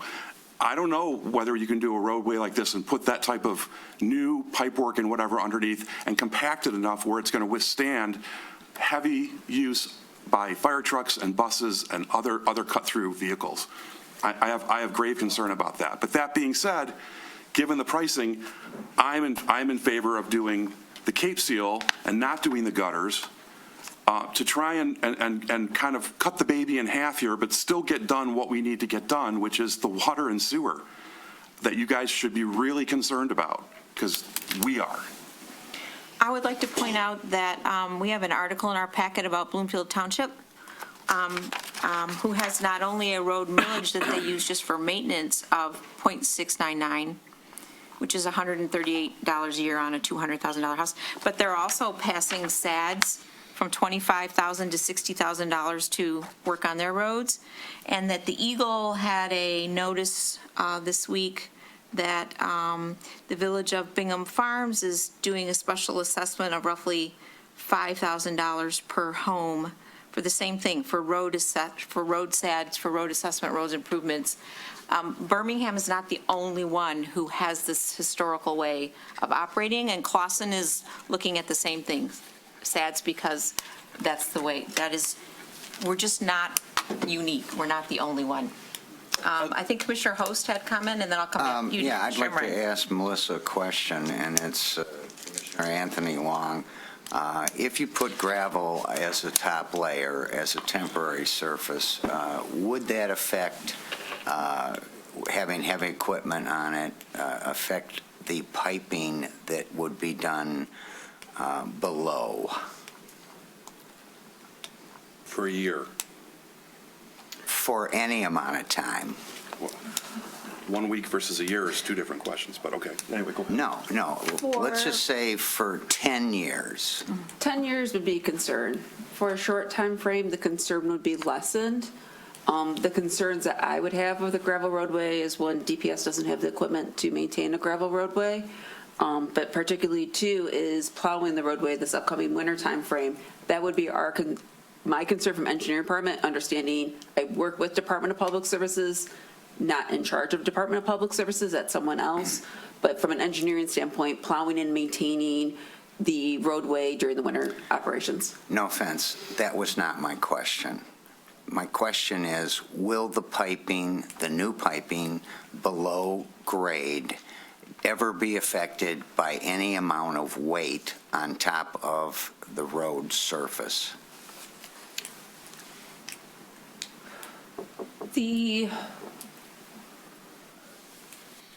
It depends on what utility you are talking about. If the utility is a storm sewer and has less cover, 3 feet, there's a slight concern about being on a gravel roadway. You may want to deepen that storm sewer to about 5 feet. The new water main has 5.5 feet cover, so it'll be less concern about that. And then the sewer for the combined is deeper. That would be a less of a concern also. It would be for utilities that are 3 feet of cover that I would have a concern about of a gravel roadway on top of it. Okay, and is that the utilities you're talking about? Yes. Okay, namely not the water or the sewer? It would be the storm sewer. Right, and the utilities are, you say, how deep below? It depends. Water main gets installed with 5.5 feet of cover. Sewer depends on existing conditions, and the outlet of the sewer can range anywhere from 15 to 20 feet deep up to about 7 or 8 feet deep. It's the storm sewer that sometimes only has 3 feet of cover on top of it. Okay, now my some comments. Number one, I agree with Commissioner Haig on everything he said. And I'd like to address Commissioner Emmerine's saying how, and Commissioner Anthony Long, how we have done this way for 50 to 60 years. This is why we have to have a workshop on unimproved roads and the sewers. We need to let the people know that we're dealing with the most primary issue we have, and the way we have done it for the last 50 to 60 years isn't the way we should proceed in the future. We need to have a workshop where we brainstorm, and I just want to give you one for instance, which is the Judson Bradway subdivision known as the Village. One gentleman that I talked to, his bill's $50,000 for the new asphalt. He's in phase 2. It's spread over 15 years, the payment, and the payment goes with the land. It doesn't go with the homeowner. These are significant changes that can help our citizens, not Wimbledon tonight, but will help us in the future finishing the 26 miles that we have to deal with.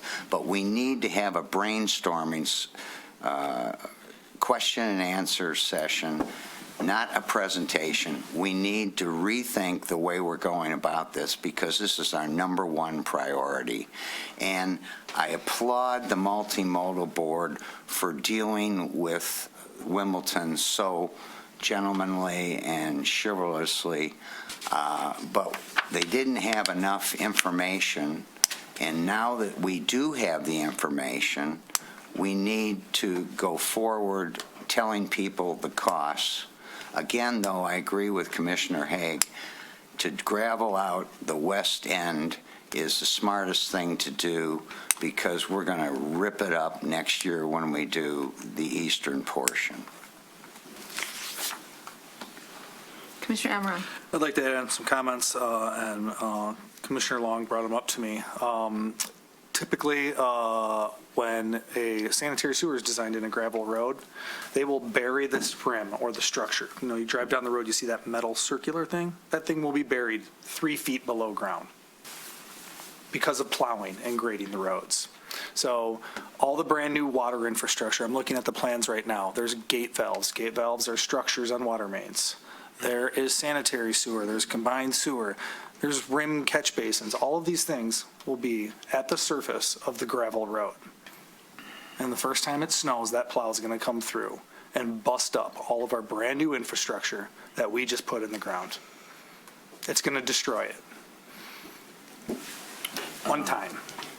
Brand-new infrastructure that we're going to pay millions of dollars to put in the ground for the public safety of the citizens of Birmingham. Something to think about. And then also a comment to what Commissioner Host just mentioned regarding having a workshop.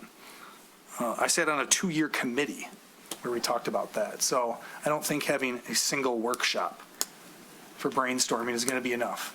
So if you want to really dive into the details, we did for 2 years on the ad hoc committee.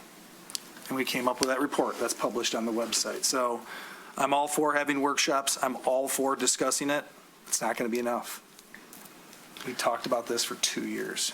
Okay, can I ask a question to Melissa?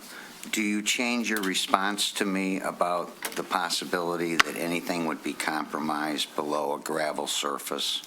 The new sewers, the new water mains? You're talking about the main water main and the main sewer system. What Commissioner Jason Emmer mentioned is the manhole structures that get access to it.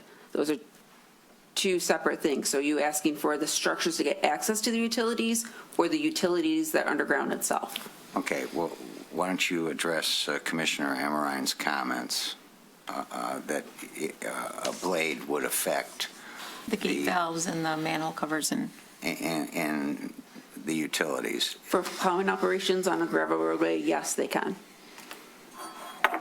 So would it be possible to put gravel road in and say, great, but we're not going to plow it for you? I was about to ask, what does Bloomfield do with their gravel roads? I can 99% confidence say they don't run a plow down it. Yeah. So They do for plow half- plowing during winter operations. I do not know what triggers their plowing operations. If it's 3 or 4 inches, 5 to 6 inches, I do not know that information. And we don't know what, Gravel? On gravel roadways, yes. and we don't know what kind of infrastructure they have for manhole covers, if there is any. Many of those roads have 0 storm sewers in those neighborhoods. None. Perhaps we could ask them if they'd be interested in not having ploughing and saving themselves some money for 1 year. Commissioner Emmerine. I'd like the city engineer to also discuss gravel going into the stormwater catch basins, soil erosion permitting, and the National Pollution Discharge Elimination System, and what gravel into our waterways would mean. Should we have a gravel road and storm sewers going out to our waterways? So with this project, with it located within 500 feet of the Rouge River, it would need an NDPES permit by the state, which that means we would have a soil erosion permit by the city and also one with the state of Michigan for that. With that, if you left it as a gravel roadway, you potentially have all the gravel going into the catch basin system and into the storm system that then outlets to the Rouge River. So there would have to be some measures to be able to prevent the gravel to get out to the Rouge River, and then also contract documents of if the contractor is responsible for that, or is the city going to be responsible for that time frame? And one more add-on, a lot of the design that I'm looking at right now has, well, the design plans have curb in it, so they have curb line catch basins. So if we were to go to a gravel road, would you put curb line catch basins into the edge of a gravel road? No, they would get essentially what we call the flat castings with it. What you're mentioning is the ones with the castings that come up back behind and match the proposed concrete curb in this location right here. So if we were to phase it with gravel road, we would have to come back in on phase 2 and replace all the castings and covers on all of the. If it had curbs. If it had curbs, but we're not doing curbs if we do just Cape Sill. But also with that, depending on where the castings are located at, if a plow hits it, et cetera, it could get damaged. The casting could disappear, knock off, et cetera, type of a deal, depending on where the casting is located at during plowing operations. Commissioner Haig? Really interesting and useful point to know about the permitting. What happens if you have a project that runs over 1 year that is in an area that's affected by this control, and the project has to take a seasonal pause? Is that permitting then allowed for that seasonal pause? Is it necessary, or are you talking about the permitting for if it's a permanent installation? I look your direction because you brought it up, because me turning around, then I can't face the microphone. The second part of that is when the city does a construction program, like a Cape Seal program or other construction programs in a road which has drainage basins, there typically is a filter fabric put in every single one of those drains to catch large debris and still allow permeability of water flow. That could be an option as a temporary to use those same methodologies. And I know they work because you guys forgot one in my street for a year. And it stayed there for a whole year after a demolition happened. And it still flowed water down it, and it was full of junk at the end of the year. But it can be done. For every problem, there's always a solution. And we seem to have an awful lot of focus on problems and some focus on solution. And I love the fact that we've got an informed person actually bringing up some really good points, because it's very, very helpful to know these sorts of facts. So I actually really appreciate it. Even if I don't always agree with them, I think it's really helpful to us to hear this. So I thank you for bringing it up. But I go back to my first question. Are those permits necessary for an interrupted project that has to stop for seasonal reasons? And if so, are they a limited duration permit? Because what I suggested for the gravel was a limited duration solution. It was not a permanent solution. It was a seasonally based until the next season could start solution. Again, I look in your direction just because turning around is difficult. Well, I'll look to Melissa to answer that question. So with that, the soil erosion permit that the city issues itself matches the contract documents for it. Currently, the contract documents for Wimbledon Phase 1 is for completion this fall, so that means that we would have soil erosion permit issued probably to November, December of this year. The state's permit follows what gets issued by the soil erosion permit. So soil erosion permit says November, December timeframe. That's when that permit also expires, just because the state's permit needs to follow the soil erosion permit that gets issued for that project. But you issue the soil erosion permit? Yes, we do. City of Birmingham handles its old soil erosion and sediment control program. So you could change the date on it because you approve your own permit. So the way it works is that we would have to revise our, so if a project goes longer than anticipated and we need to get an extension on the permit, the city needs to extend our soil erosion permit, then we resubmit it to the state, and then the state most of the time extends that soil erosion permit.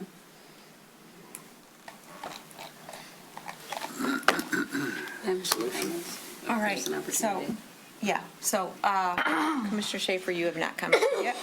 And I have a lot of things to say, but I'll try and keep it brief. But I know many of you have been dealing with this for the past couple of months, but I would be hopeful that you would recognize that many of us who've sat here have spent years of our volunteer time studying this. Myself, I was on the Ad Hoc Unimproved Streets Committee for 2 years along with my fellow commissioner. I was on the Multimodal Board for 4 years before sitting here. I've been here for 3 years, and all of our time is voluntary. And I recognize that we signed ourselves up for this, but all of our time is voluntary. And so while many of you have spent many months, and I appreciate all of the expertise that many of the residents in our city have, it's tremendous to hear people, pulling up House bills and understanding people that make legislative decisions. But what we all know is that House bills can sit on House floors and not get passed to the Senate and get renegotiated and reappropriated and tagged on to lots of different things before they're ever passed. So while I think it's interesting to understand that there may be more funding coming to the city, and I think we are implored to understand what that is and what it could mean, I am not willing to table this project because of that. I also, because I've spent so much time studying this, and we've now sat through 2 different streets who've come before us with similar concerns to yours of cost. None of us sits here wishing to have residents, tax-paying residents, spend extra money. However, what our charge is the safety and welfare of the citizens in this community, and also hearing their discontent with how we have to execute those decisions. And I lament that Shirley and Arlington residents came before us many, many, many more times than y'all have been in front of us. We spent 2.5 hours walking in the worst snowstorm we had in 2023, I can't remember what year it was, to understand their concerns. I personally caved, I will use that word, in advocating that and voting against sidewalks on Shirley and Arlington, which is a very passionate issue to me. But the residents came before us and said, we do not want sidewalks on our street, and we as a commission elected, voted not to put sidewalks. And the residents on Shirley and Arlington are now back in front of us asking for mitigation issues to keep pedestrians safe.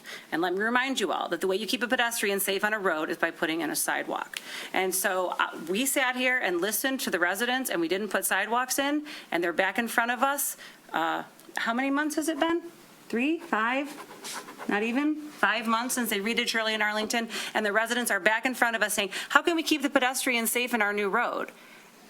It's called a sidewalk. So as much as I would love to entertain ideas about a gravel road, it is completely absurd. What the city adopted in 2013 was what's called a complete street, which is a road that is engineered. It has, proper water infrastructure, sewer infrastructure. It has a concrete surface and a sidewalk. That is what the city ambitioned and endeavored to complete. We have yet to do that in the last 2 roads that we have done. So what we do is we hear what you all have to say, and we make decisions based on what we hear and based on what we know. And unfortunately, we sometimes have to make decisions for the greater good of this community. Those of you who live on a part of Wimbledon that is 18 feet, if you read about what emergency vehicles need to pass on a road is at least 20 feet. So I suppose you would like the fire trucks to be able to easily get down your road to put out a fire at your house. You also might wish that they didn't have to drag a 1,000-foot hose to get to a fire hydrant to put the fire out at your house, which Chief Wells did say they would do. And I would endeavor you to carry a fire hose. They're very heavy. So I will not vote in favor of a gravel road. I love all the entertainment of the idea, but I cannot sit here and maintain my own integrity and vote for a gravel road, which we do not know how long that road will sit there. We could say 6 months, we could say a year, it could be 3 years. We can endeavor to put money. We're having a budget hearing this Saturday if any of you would like to come. We can say we're going to appropriate money toward doing this road, and then some emergency happens and that money goes somewhere else. So we have the devil we know, which is in front of us. We have the devil we don't know, which is the future. And so I will not be in favor of a gravel road. I do not love that estimates came back at $170 a foot for the condition that we all wish you could have on Wimbledon. I would hope that in the future we can estimate costs better so that no one feels hoodwinked, that we pull the wool over your eyes and change the cost. So I do agree that we should have a better methodology or a more recent methodology for estimating costs. But I know what we have in front of us. Everything is expensive right now, and unfortunately, we have a duty to the city to make sure that everyone is safe, and that first starts with the water and sewer, and then protecting the water and sewer with a road surface, and making sure that a fire truck can get to your house, or an emergency vehicle can get to your house in a state of emergency. And I don't think that comparing, spending money on things like this to saving money for college tuition or private school tuition or whatever it might be is a useful comparison. You may often want to replace a roof on your house and also save money for your child to attend college. Sometimes you have to steal one to go to the other, but that is not a useful comparison, in my opinion, when we're talking about the safety and infrastructure of this community. So I will be voting in favor of a Cape Sealed Road, should that motion come to fruition. And I appreciate all of the energy and time you guys spent and the expertise that you have. Unfortunately, sometimes difficult decisions have to be made. We have one comment online. Ms. Barrett.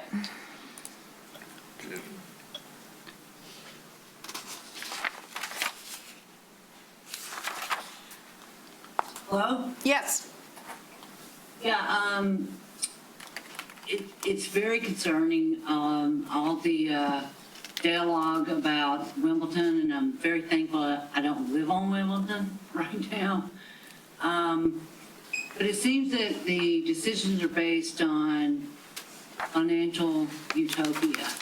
When I look at the budget or, the past trends that have been presented by Plant Moran, our taxable values go up 6 to 8% a year, and 5 to 6 million a year in taxes.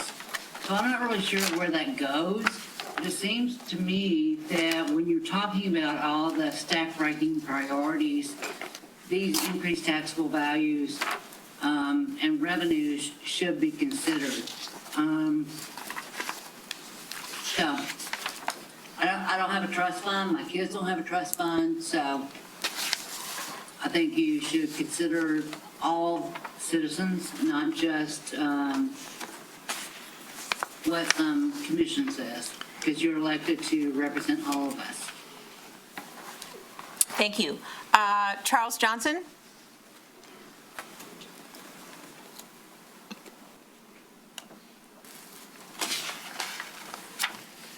Yeah, I just wanted to respond briefly. I mean, I did follow the work of the ad hoc committee. And as I recall, one of the conclusions of the ad hoc committee was simply that in all the years leading up to where we are kind of currently, cities, the residents of the street voted on the improvement of the road. And that's why we had such a large amount of unimproved road within the city, was that it was up to the residents to vote. And so they, in essence, imposed the tax or the assessment increase on themselves, right? And so it really is a significant change now where this is now being mandated from outside without a vote of the individuals who are living on the street. And so I do kind of take offense at the idea that we're kind of trying to tip the chessboard now, that this is the way we've been doing it for decades. It's really not exactly the way you've been doing it for decades, because it was a voluntary decision by the residents of the street prior.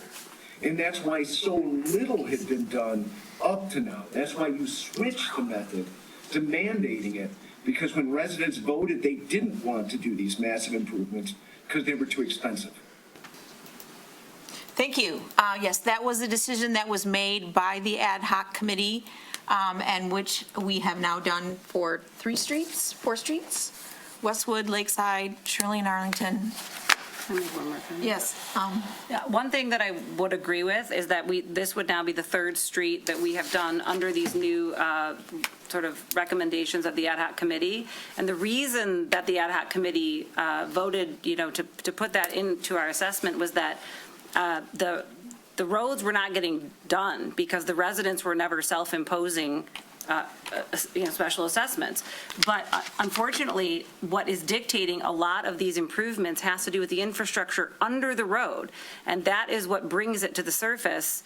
I mean, no pun intended, but what is dictating these has nothing to do with like, well, we think your road is bumpy, we'd like to fix it. It's we think your sewers are 100 years old and your water lines are 100 years old, and we need to dig up your road to get to them.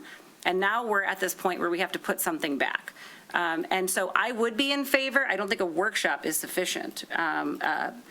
2 years we spent. Wednesday mornings from 8 to 2.75 years, by the way. Yeah. Wednesday mornings from 8 to 10:30 for 2.5 years. We met and discussed how to tackle this issue. It was no small matter, and it still is not a small matter. But I think, I would be in favor of regrouping in some way. An ad hoc committee might be too significant. A workshop is not significant enough, in my opinion, to discuss, to regroup on what we've heard so far. Westwood wanted 32-foot wide roads. Wimbledon wants 18-foot roads. Shirley and Arlington wanted 39-foot roads. And that's the residents telling us what they want. So we are listening to the residents. We are hearing what you guys have to say. So I would be in favor of some version of a, rap session or whatever you might want to call it to sort of just digest what we've heard thus far. All right. So we've spent a great deal of time on this issue. Commissioner You know, Host? Commissioner Anthony Wong is hopefully on this house isn't going to have his third assessment. But I have to mention that the commission did not endorse the ad hoc unimproved road committee report. We only accepted it. So to use it as a benchmark is not a good idea. We need to change the way we're doing business here. We need to be more customer friendly, and we need to have a workshop to talk about this, in my opinion. And yet we have the need to do the sewer and water this season, according to the Chief Wells, because we have a known concern about the fire hydrants. Is that true, Ms. Kucherick? Yes. Yes, okay, so we can talk about future discussions. We can talk about that we have done our best to be customer friendly to the 3 previous streets who have had this process undertaken. But we need to make a decision this evening. It seems to me that the decision is either Cape Seal or gravel. We've heard many concerns about gravel. We've heard about gravel as a temporary thing. We've heard probably that if we have gravel, there would be no snow plowing. And it would be gravel for 1 year, because Commissioner Haig believes, he's not against Cape Seal, he just believes that it would be harmed by Phase 2 of Wimbledon. Be destroyed. For next year. So, so it seems to me that the options are to move forward with the Cape Seal special assessment as it has been presented to us, or to figure out how we would proceed with gravel only, and whether there would be any costs for that, and how we would get a quote for that. I don't think we have a clear path to gravel at this point from an implementation standpoint. But there certainly sounds like there would be no snow plowing if there was gravel, which may be a concern to some residents. So I will take the 3 final comments that are standing in the room, and then we're going to bring it back to the commission for a motion. So, gentlemen, last 3 comments? Thanks. I'll keep this quick. Tim Bradley, 519 Wimbledon Drive. Just want to respond to a couple things. Commissioner Long, you mentioned special assessments happening in other cities like Bloomfield. Very important distinction. It's not 85%. It's 50%. It's a huge difference. And I think if our percentage was 50%, we would not be here right now. Second, Commissioner Baller, you having to pay numerous times, and Commissioner Long, I'm sorry to hear that. That's unfortunate. And I'm not being sarcastic. That's really frustrating. I'm sure if I was in your shoes, I would feel the exact same way. But at the same time, just because something's been done one way, it's not a way to perpetuate a bad system. We have an opportunity here to kind of revisit this, maybe not on Wimbledon, but in the big picture. And you can tell we're frustrated. This is happening, obviously, in other streets. It's going to keep happening. We fundamentally have a broken system of funding these roads. So I feel your pain on what you've been put through, but let's think outside the box here. And one last remark for Commissioner Schaefer. You made a couple statements I found pretty insulting. You said it's absurd that we're entertaining a gravel option, and that you have to do in the best interest of the city. We are the city. It's our road. It's our money. The only absurd thing is your disregard for us spending all our time here. I'm really insulted by your tone and that statement. I'm done.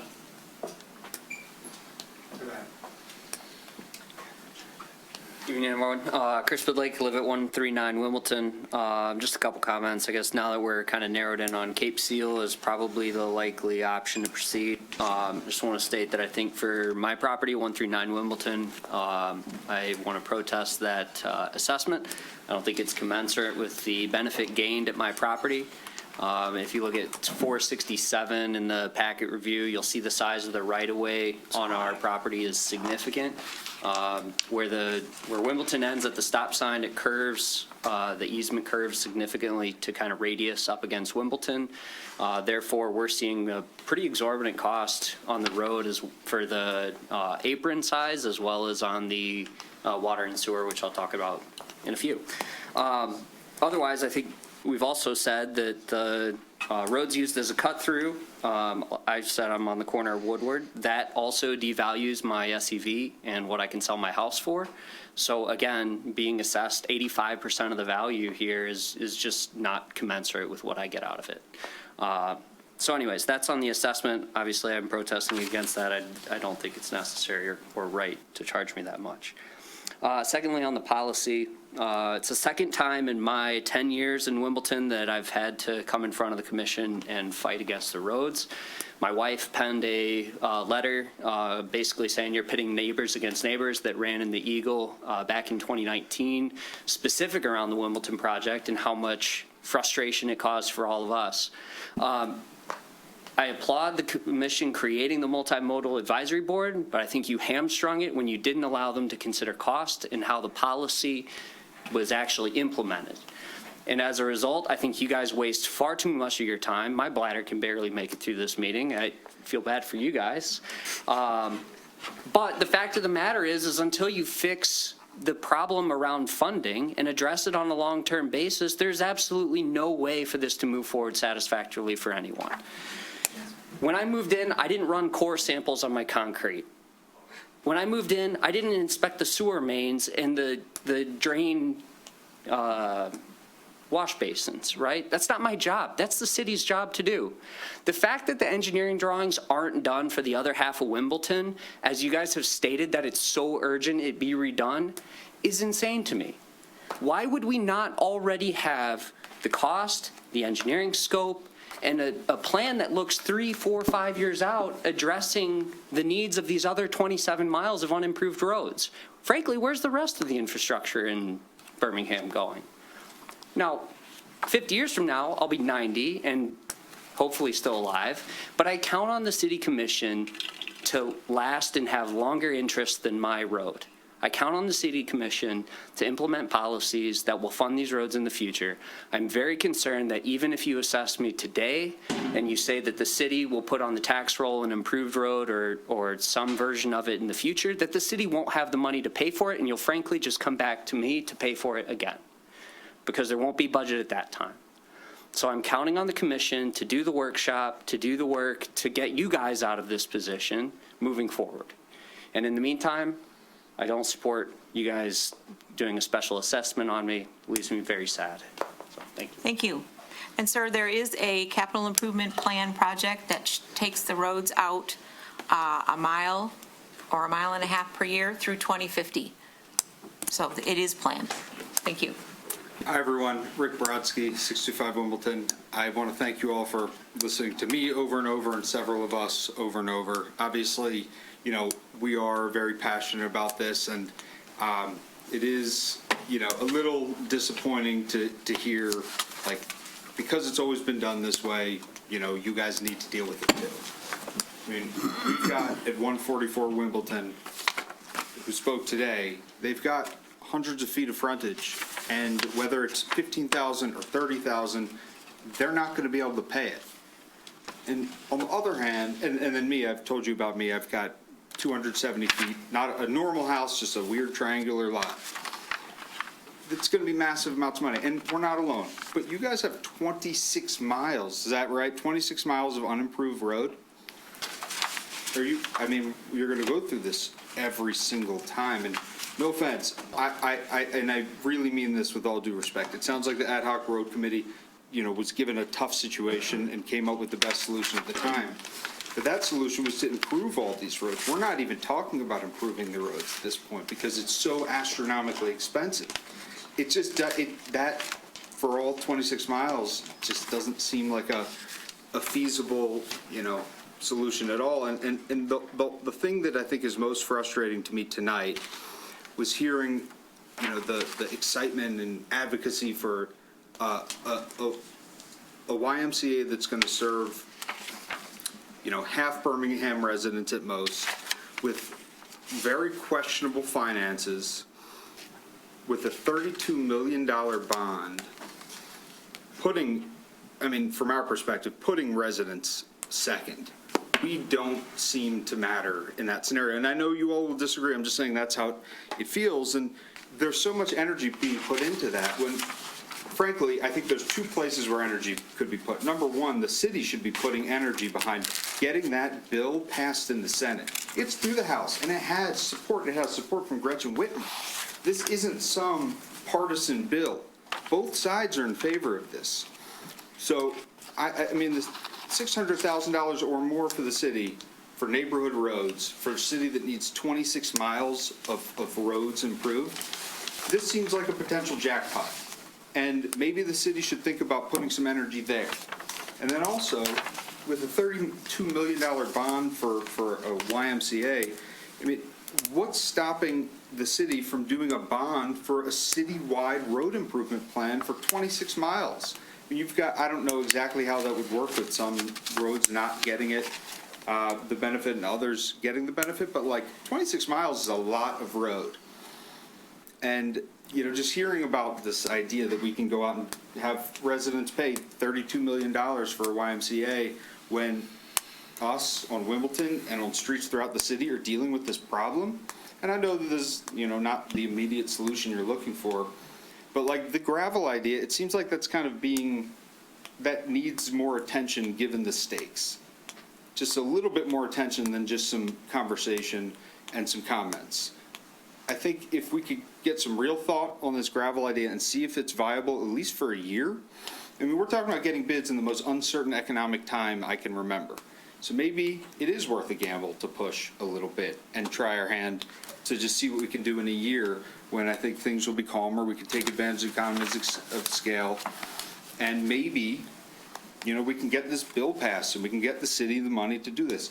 So, you know, that's a lot there, but I just feel like the residents of Wimbledon now feel like we're taking the back seat to projects that don't even, you know, prioritize the residents of Birmingham generally. So thank you all again. It's been a long process. I appreciate everyone's time.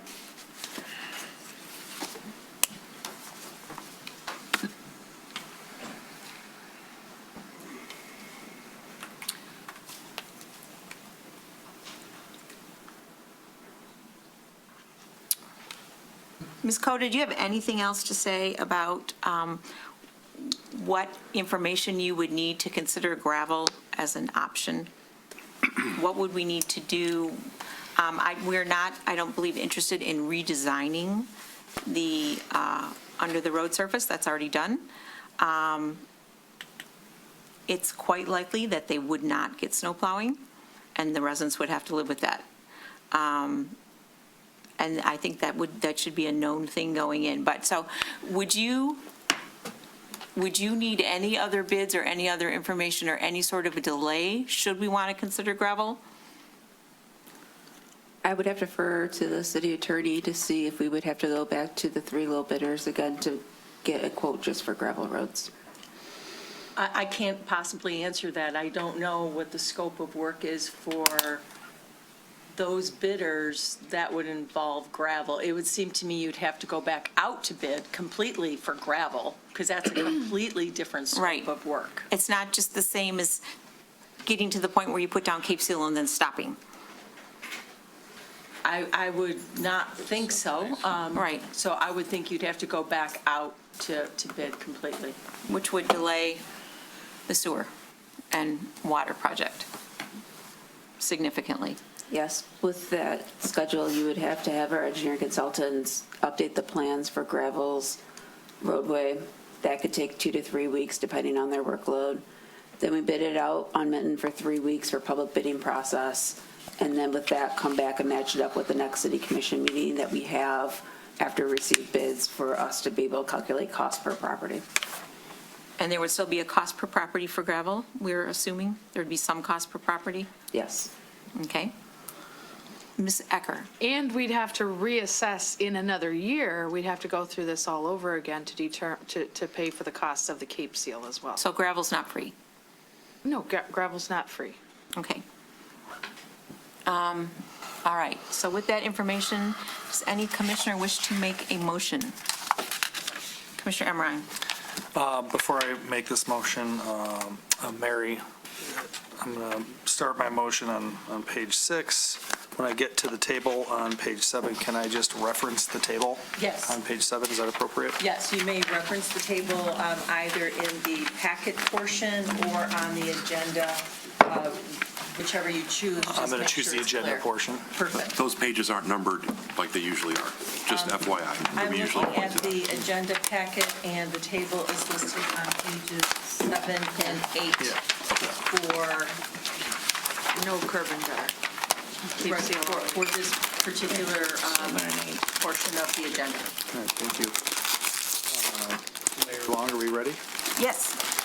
Whereas notice is given pursuant to Section 94-7 of the City Code to each owner or party in interest of property and lots to be assessed by first-class mail and by publication in a newspaper generally circulated in the city.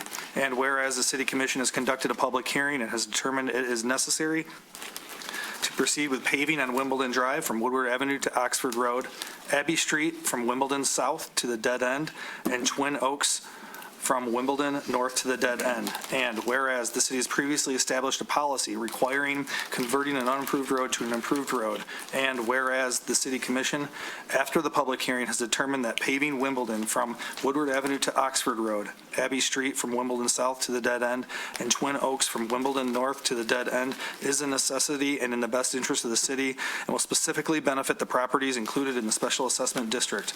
And whereas the commission has approved the detailed plans and estimates of costs prepared by the city engineer, and whereas formal bids and quotes have been received and the actual cost of paving has been determined, and whereas the city engineer has determined the boundaries of paving located within the limits of the following streets shall be installed as part of the Wimbledon Phase 1 project, contract number 6-25W.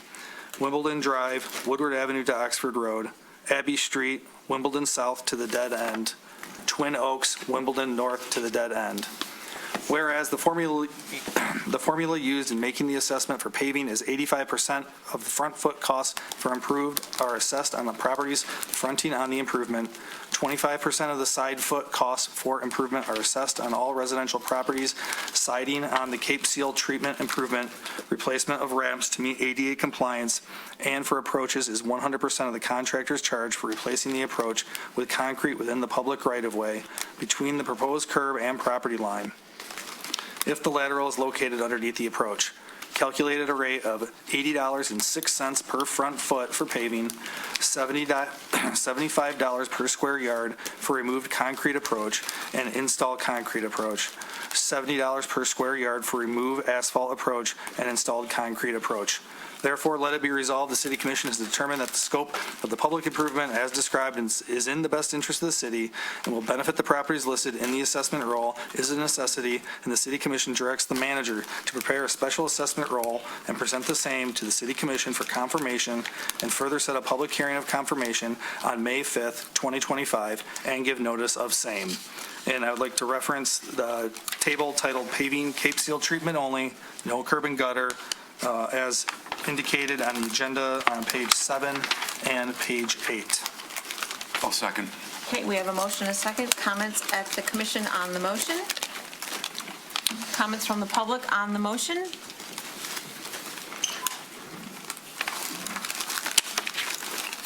Rick Brodsky, 65 Wimbledon Drive. I have two questions. Number one, is this the decision where the time to make an appeal to the Michigan Tax Tribunal will run from? I suppose it's a question for the city attorney. Or is that some future date? It's at a future date. It's 30 days from the date of the confirmation of the vote. Okay, so that's not right now. And then is right now when the city's making a determination that the assessment amount is proportionate to the benefits received by the residents? Is that this decision? The decision is that the public improvement is necessary. Okay, so the ordinance references a separate instance where the commission has to make a determination that the assessments are in proportion to the benefits received. Is that at a future date, or is that right now? That's for the confirmation of the roll. Okay. This is that the public improvement is necessary and that the following Sidwell addresses will receive a benefit particular to that particular parcel of land. Benefit proportional to the assessment. You heard the resolution, you heard the motion. Well, I'm just looking at the ordinance. It says the commission. I understand that, sir, Right. but you're asking me if that's now, and I'm saying you heard the resolution and you heard the motion. If it doesn't say that, that means it's for the confirmation of the roll, as I just stated. Okay, I didn't understand that from what you stated. So All right, I guess we're getting a quote on a Cape Seal for $80 a foot.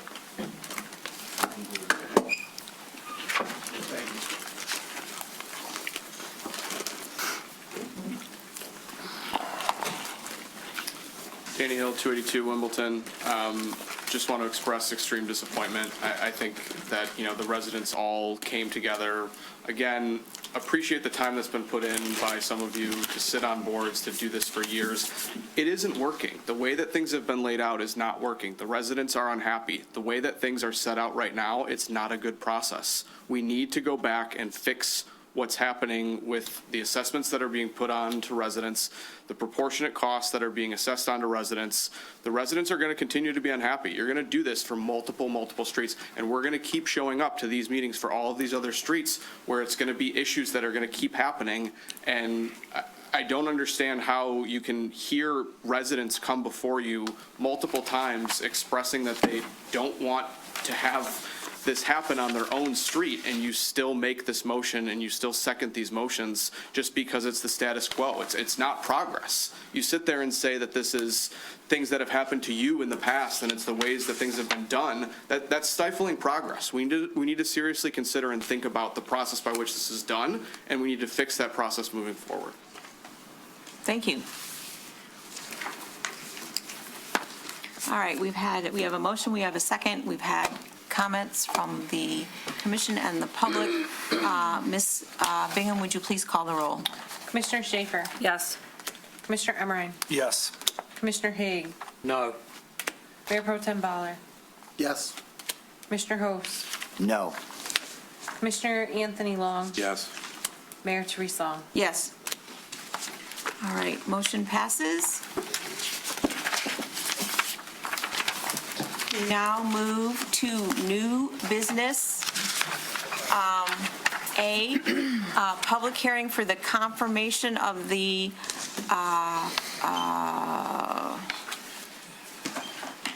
Phase 1 sewer and water laterals, confirmation of the special assessment roll number 914. I am opening the public hearing, and we have a presentation from City Treasurer Ryan Katz.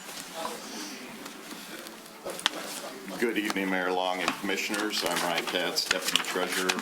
Tonight, we recommend the adoption of the resolution before you confirming Special Assessment District Roll Number 914, Wimbledon Phase 1 Sewer and Water Laterals, defraying the cost over a 10-year period at an interest rate of 8.5%. The hearing of necessity was approved on April 7th. The notices were sent out as shown in the report. Thank you. All right. Any questions or comments from the public on this? And Ms. Kucherik, could you please remind us what is the purpose of the confirmation of the roll, and what question is being answered by the confirmation of the special assessment roll? Yes, so the special assessment roll is a listing of all the properties to be assessed and the improvements to the property. Pursuant to the City Code of Section 94.9, whenever a special assessment roll shall be confirmed by the City Commission, it shall be final and conclusive. It's a determination then of the City Commission that each of the properties are the correct properties that are listed in the district, and that a portion of the cost is mathematically correct, and that is the benefit derived to that particular parcel number. All right, so this is questions about whether your property was appropriately included and whether there's any math errors in the calculation. Okay, so public questions or comments from the public? Yeah, hi, Chris Lake, 139 Wimbledon. I did not fully understand, I will say, the drawings as they were laid out, but I spent some time in the last week studying them, basically trying to understand why we were being assessed $5,700. Ms. Cota was very nice and responded to my emails as well.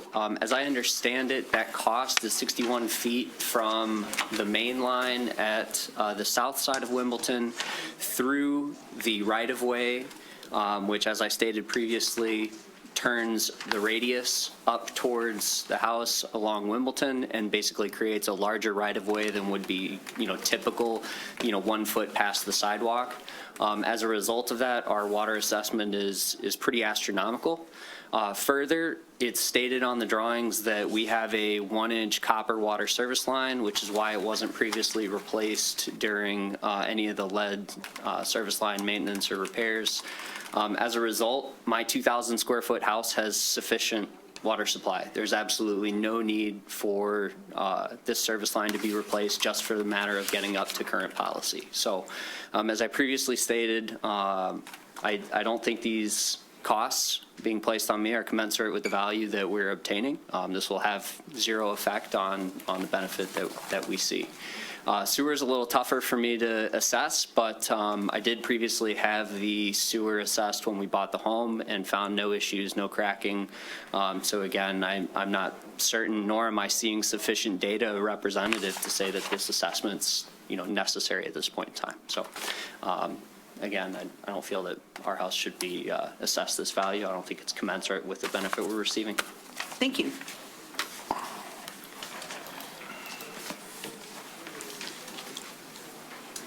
Hi, I'm Grace Jividan from 175 Wimbledon. I'd just like to reserve my right to protest. Thank you. Any other public comment? Questions or comments? See none in the room. I see none online, so I will close the public hearing at 11:29 p.m. and bring it back. Any questions by the commission for Mr. Katz? Oh, a quick question. Yeah. How do you arrive at the interest rate? Just Prime +1. Okay. All right, any other questions by the commission? Then could we have a motion? I'd like to make a motion if that's okay. Certainly. I'd like to make a motion adopting a resolution confirming special assessment roll 914 as follows.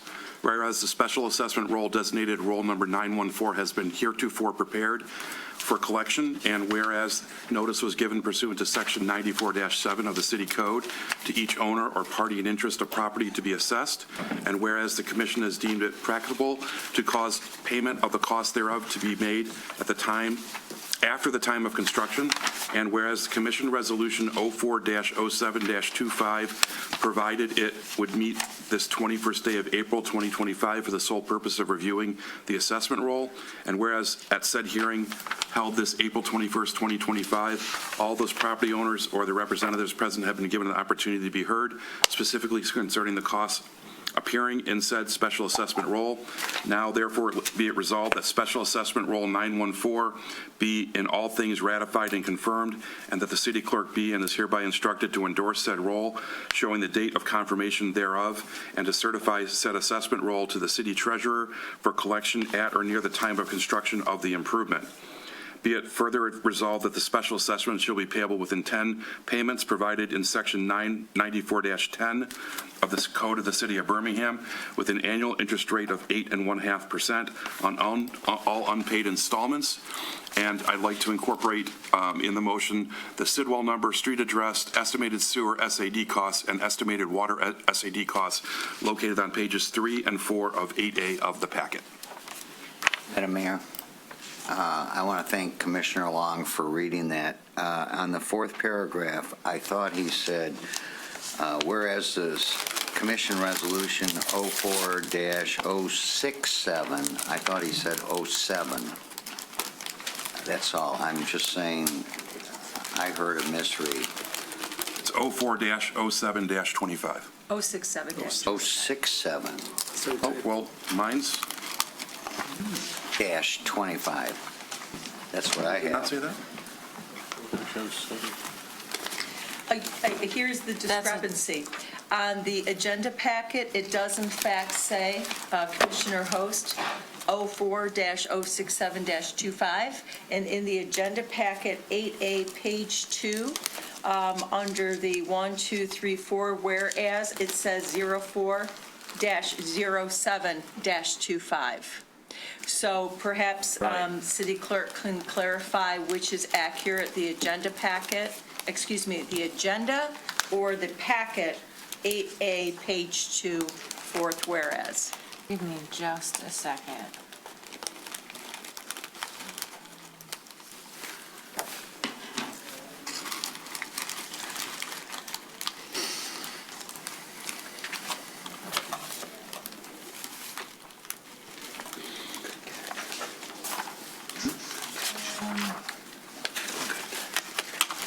I need one more minute.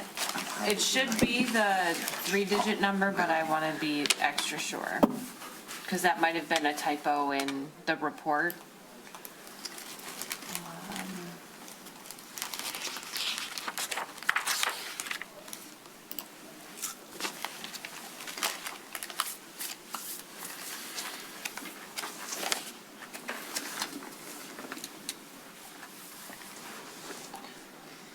The sewer water lateral for Wimbledon Phase 1. What was the wrong number? This one says Commissioner Resolution 04-07-25. That's what's on page 2 of 8A in the fourth. And on the agenda, it says 067. So was the resolution number 04-067-25 or 04-07-25?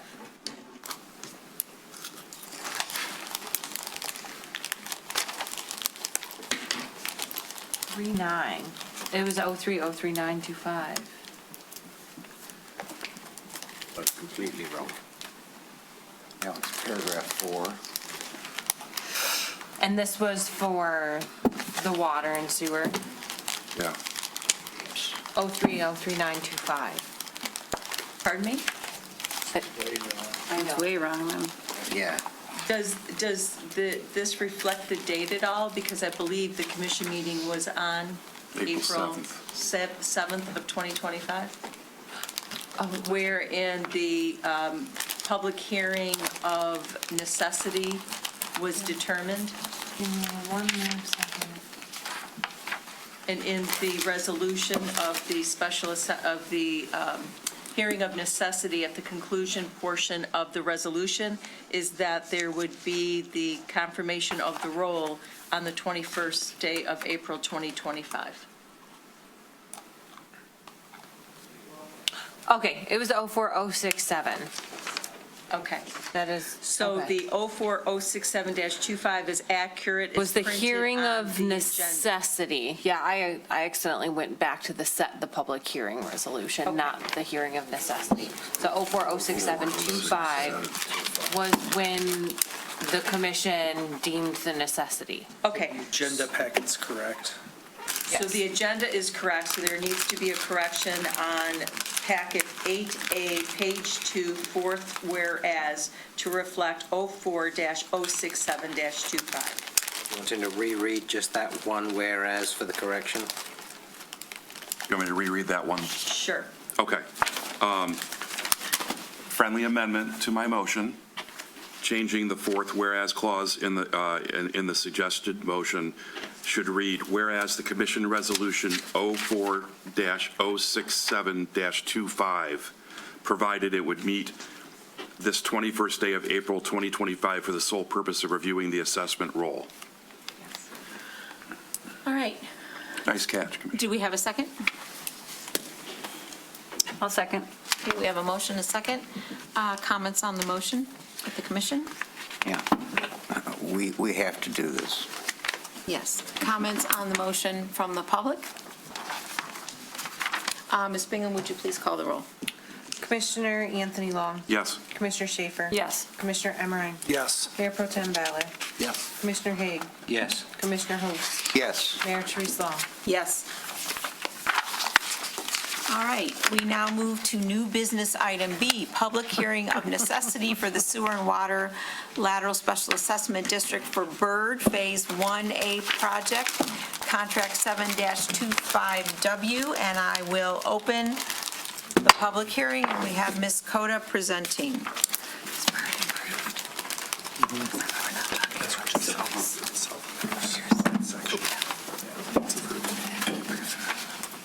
Good evening again. Yeah, I hope they will. They have. choice. So this is a presentation for the Bird Phase 1A project for hearing the necessity for sewer and water laterals. With this, the project limits is Bird Avenue from Pierce to Grant Street. The project includes new water main installation, sewer improvements, and a new concrete pavement. The special assessment district is for sewer and water laterals to be paid by the property owner at 100% of the cost. So with this, on Bird Road in this location, the existing water main is 4-inch cast iron pipe installed in 1931, and the proposed water main size is 8-inch, and the material will be ductile iron. Concerns about the water main, it's almost 100 years old. We're getting up to 95 years old on this one. The existing water main size is 4-inch. That is a concern because the minimum size that we install going forward through the state of Michigan is an 8-inch in size. So with that, the existing 4-inch water main is a concern. There is one hydrant on the west side of this project closer towards Pierce Street that has low water flow concerns. And then these streets, essentially in this location, has experienced some water main breaks on the 4-inch water main. So with this one, this is the picture from Arlington and Shirley about cutting the existing water main. What you run over time when a water main is getting to 100 years old, you get buildup around the inside of the water main system itself in this location right here. So a lot of times your 6-inch water main might be reduced from an internal diameter down to a 4-inch. So an existing 4-inch water main on Bird potentially has a smaller internal diameter of 3-inch approximately. We'll know better once we actually do the construction on the project. And so with this is the city's current hydrant flow system. So this project is located here. Here's Bird Street, and you can kind of see in this location right here, when you start seeing the yellow and the red, that's the concerns of the gallons per minute flow for fire flow protection itself. So as part of this project, we will be improving the fire flow in this location here to allow the fire department with the 8-inch water main. Existing conditions on Bird Street, the existing sewer varies in size from 8-inch to 15-inch in clay. Most of it was installed in 1940, and one section was installed in 1956. That section is closer towards Pierce Street itself. The proposed sewer is 10-inch to 18-inch of storm sewer and 10-inch to 18-inch of combined sewer. We do have proposed in this project 2 segments of the existing sewer being lined and not replaced. They were good candidates to be lined, and also 2 for an elevation standpoint, it met the design flow for it. There is concerns on some of the segments of the sewers. They need to be open cut due to the condition of the pipe and not being a candidate for sewer lining. The existing catch basins on the street are in poor condition and need replacement. And as part of this project, we have proposed storm sewer improvements. We'll create a separated storm to collect the runoff from the catch basins. They will still be connected to the combined sewer at the intersections of Pierce, Edgewood, and Grant, but they will be a separated storm collecting the storm runoff in the catch basins until it gets up to there. And so with this is some of the sewer televising that was done in 2019. You can kind of see in this location right here, there's existing holes in the sewer in that location right here, and here's kind of a side view of it that we needed to do repairs on the sewer itself. And then you can kind of see in this location right here, another location right here that you've got a sewer with a hole in it in here. And then also too, you've got essentially incrustation. You're at one of the joints where it makes the flow a little bit harder to be able to get through. And so that's also a concern too. So the city's policy is to protect the public investment being made in capital improvement projects and public roadways as part of the project. So the water laterals replace all water laterals that are 60 years in age or older or less than 1 inch in diameter or constructed with unsuitable materials. All unsuitable water services will be replaced with a new 1 inch diameter service or will be replaced to match existing diameter greater than 1 inch. For sewer laterals, replace all sewer laterals are 50 years in age or older or less than 6 inches in diameter or constructive unsuitable materials. All unsuitable sewer laterals will be replaced with 6-inch scheduled PVC. And so with this right here, it's just kind of our typical sections, but just want the public to be aware. This would be a diagram of the new water main being installed and a new water service, a connection from the water main to the property line, and this is your stop box located right here. That would be part of what's included in the special assessment district because this is what's located in the city's property. the city's right-of-way itself. For a building lead, this would be the new 6-inch PVC, and it's kind of indicated right here. Here's the existing property line, and being this location right here, we would connect back to existing material. So from this limit here to the proposed sewer is where the limits of the special assessment districts are for the sewer lateral. And so with the special assessment district, the lateral would be 100% of the cost of the property owner, and sewer laterals would be 100% cost of the property owner. Right now, similar with other projects that we've done previously, where the roads improved on top, the cost can be paid back in a lump sum over 5 years with a period of interest, and the interest rate would be confirmed at the confirmation of the roll. So with this project, we received bids on March 20th. With that, the water came in $60 per linear foot for 1-inch diameter water service and $90 per linear foot for 1.5-inch diameter water service. For the sewer, it was $125 per linear foot for a 6-inch sewer pipe. And so in here, and also enclosed in the city commission memo, is the limits of the project shown in red, and then the special assessment district. If it's blue, they just have a water lateral being replaced in the city's right-of-way. If it's green, they just have a lateral proposed being replaced in the city's right-of-way. If it's yellow, they both have a water and sewer being proposed as a replacement in the city's right-of-way. And so here's a continuation heading east from Pierce. Edgewood is this intersection right here, and then Bird right here, with Grant being located right here on the right side of the presentation. And then here's a list of properties located in the special assessment district. And then in summary, the engineering department recommends the city commission to declare a necessity to improve the special assessment for Bird Phase 1A project for sewer and water laterals. And should the city commission approve the special assessment, a public hearing of confirmation of the roll will be held on May 5th, 2025. All right, any questions or comments from the public for Ms. Coda? In the room or online, please use the raise your hand function.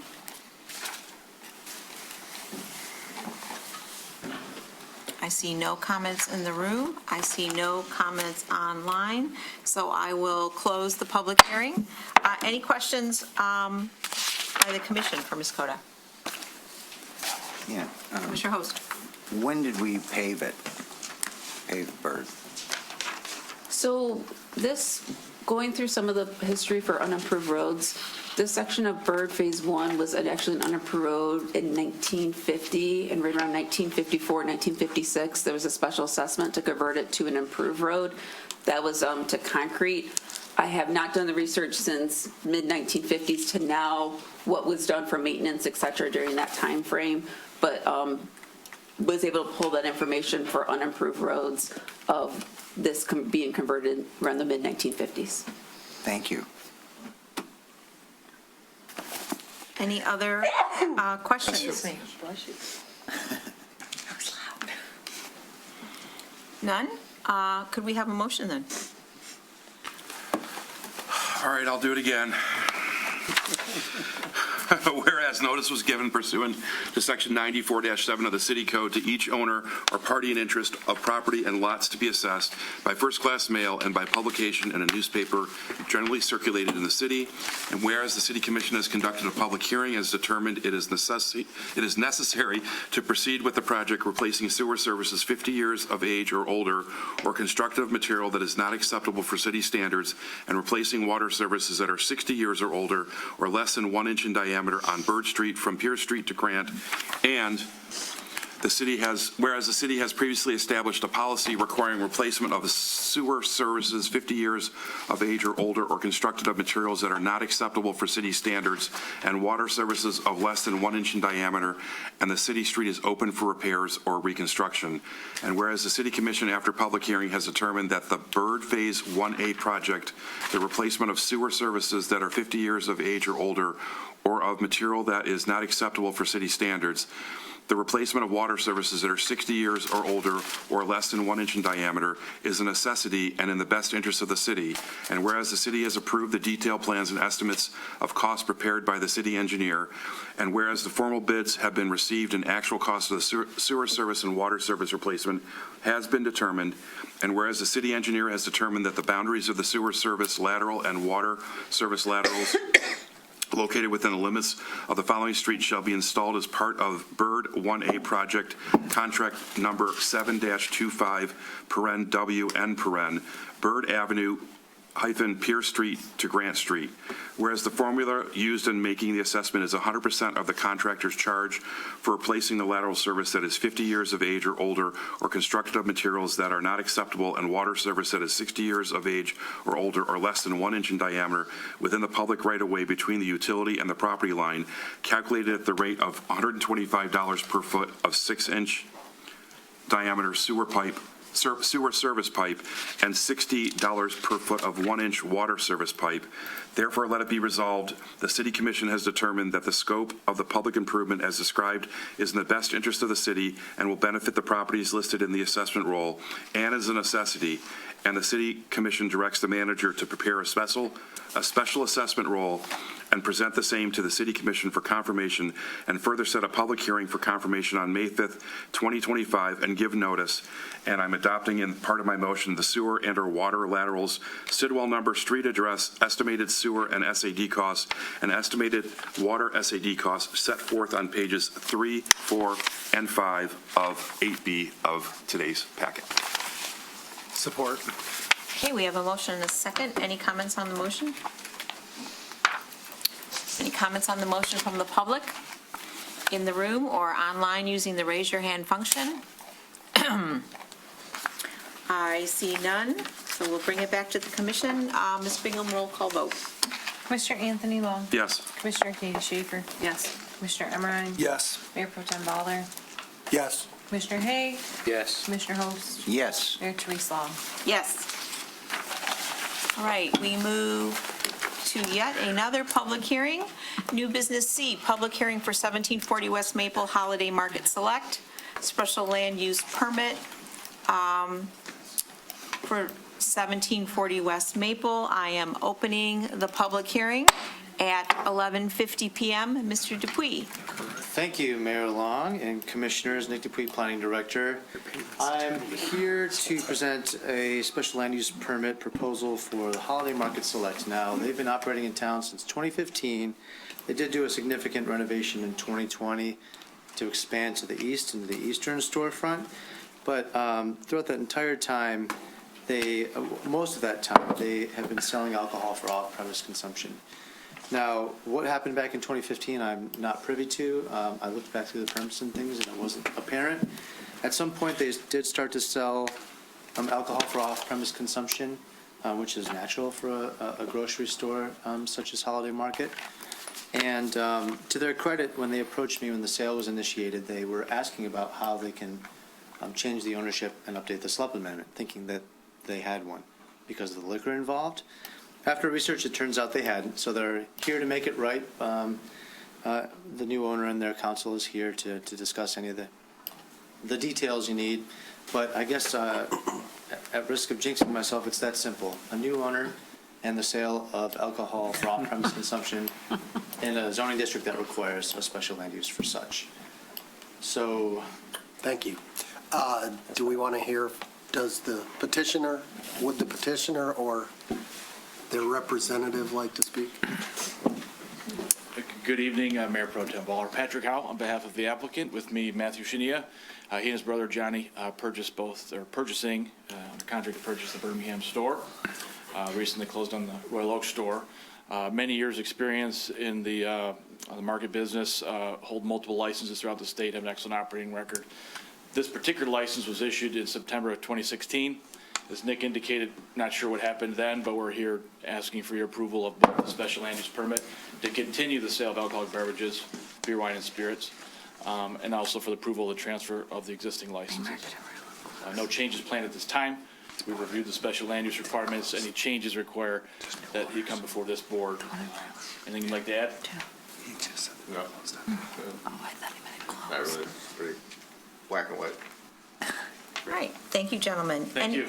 Any questions or comments from the public for either Mr. Dupuy or for the applicants? Any questions in the room? Any questions online? Please use the raise your hand function. I see none, so I will close the public hearing at 11:52 PM. Any questions from the commission for either staff or the applicant? Commissioner Baller. Real quick, the main store is in Royal Oak, and you're the already own that? Yes, we closed at the end of the year last year. Okay. And so, okay. The connection will still be strong between the holiday market that we all know and love in Royal Oak. Everything's going to stay the same. We don't plan on, if you were the Royal Oak store, we just changed the locks actually recently, so we haven't changed anything. Okay, thanks. Any other questions? Commissioner Host? No, just a comment. This particular holiday market has really been a wonderful community player, and I hope you continue to have the same staff as well as the same customer-friendly attitude that takes everybody in there. Thank you. All right, if there's no more questions, a motion, please. I'll make a motion if you like. Thank God. I'll let you do all the long ones. I'll that's take a fine. short one. Sure. So, trying to make sure I read it carefully. Make a motion adopting a resolution to approve the special land use permit for 1,740 West Maple to transfer ownership and grant a special land use permit to the proposed new owner, 10 and Main Okay, I want to make sure I pronounced it correctly. LLC, to engage in alcoholic beverage sales for off-premises consumption in the B1 (parentheses neighborhood business) close zoning district. And make a motion adopting a resolution to authorize the city clerk to complete the local approval notice at the request of 10 and Main LLC to approve transfer of ownership in the Holiday Market Select, which holds the SDM and SDD licenses and Sunday sales (parentheses AM/PM close) located at 1732 and 1740 West Maple, Birmingham, Oakland County, Michigan, from Via Gold LLC to 10 and Main LLC. I'll second. All right, we have a motion and a second. Any comments on the motion from the commission? Any comments on the motion from the public? I see none. Any online, please use the raise your hand function. I see none. Ms. Bingham, roll call vote, please. Mayor Long? Yes. Commissioner Schaefer? Yes. Mayor Pro Tem Ballard? Yes. Commissioner Haig? Yes. Commissioner Anthony Long? Yes. Commissioner Host? Yes. Commissioner Emery? Yes. Thank you. We now move to new business D. Congratulations, gentlemen, and we wish you continued success. Thank you. New business D, initial bistro screening. We have Planning Director Nicholas Dupuy and 2 potential bistro applications. Yes, thanks again, Planning Director Nick Dupuy. For the sake of expediency, just a short overview of our bistro approval cycle. We permit 2 new bistros, or you could commit up to 2 new bistros and 2 existing restaurants to be transitioned into bistros in a cycle. We start that cycle in October, and should there not be 2 moved forward or executed by the following April, we open a second window. If you recall, in the fall of this year, we moved 1 forward, Marrow, over on Hamilton Row. They have yet to submit a special land use permit, so for now, it's 0 and 0. I say that it's open, and you can still permit up to 2 and 2. That's new and old. So, of course, with this, we require that 5-page document, sort of a pitch to y'all as this initial bistro screening to consider. The 2 that I have now are the Amalfi Coast, back from that cycle in April, which, frankly, there was the mistake that I made of not inviting them, and then a little bit lacking in their 5-pager, which they've updated a bit. And Kimosabe, or Cafe Suko, up at 600 North Old Woodward. So two bistros in the same area. There are no bistros currently in that northernmost area, although as you go south, you'll hit Lux and Salvatore and Market and Wilders and Eam. So there's several bistros in the northern section of downtown. But for the Amalfi Coast, I note that their fare or cuisine, I did say it's relatively underrepresented in the city. I might rephrase and say it's underrepresented in the north side of the city. It's in the north side, Sal's would be the only one that has a comparable menu. And in talking with the applicant, I think they have a different style of Italian. I'm no chef or cuisine expert, but he describes it as Mediterranean Italian, and I'll let him do the rest. Kimosabe, I note, would not really continue much of what Cafe Suko offers now. It would be a refresh of the menu. It's quite the, I mean, no offense by it, but hodgepodge, anything from foie gras to, bone marrow and cheeseburgers. So it's hard to describe exactly the type of cuisine that they're offering, but to the best of my knowledge, those types of things in that menu is fairly unique in the city. So as is typical with these, you can invite them up for a short presentation, should you wish. And of course, I'm happy to answer questions. Yes, I have one question, Nick. So we did move Marrow forward last time. We didn't move Amalfi Coast forward because they did not have a defined location. So we felt like we could not move them forward last time. But does Marrow still hold a slot? Should they turn in their petition next week? Or if we move Amalfi, both Amalfi and Kimosabe forward, does Marrow have to reapply? What's the situation? Yeah, so they technically still hold a slot.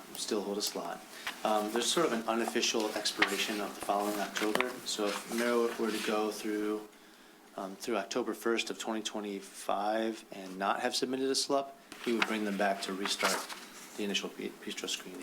So, but if we moved both of these forward tonight, we could technically have three then, You could have three competing for the two. for the two slots. There may be an argument to be made that the Cafe Suko one is an existing establishment, although they're changing their concept. I think if it were to come to pass that were the case, I think we might be able to make a fairly convincing argument that it's an existing establishment, but as we sit right now, it wasn't one that we necessarily felt we needed to have.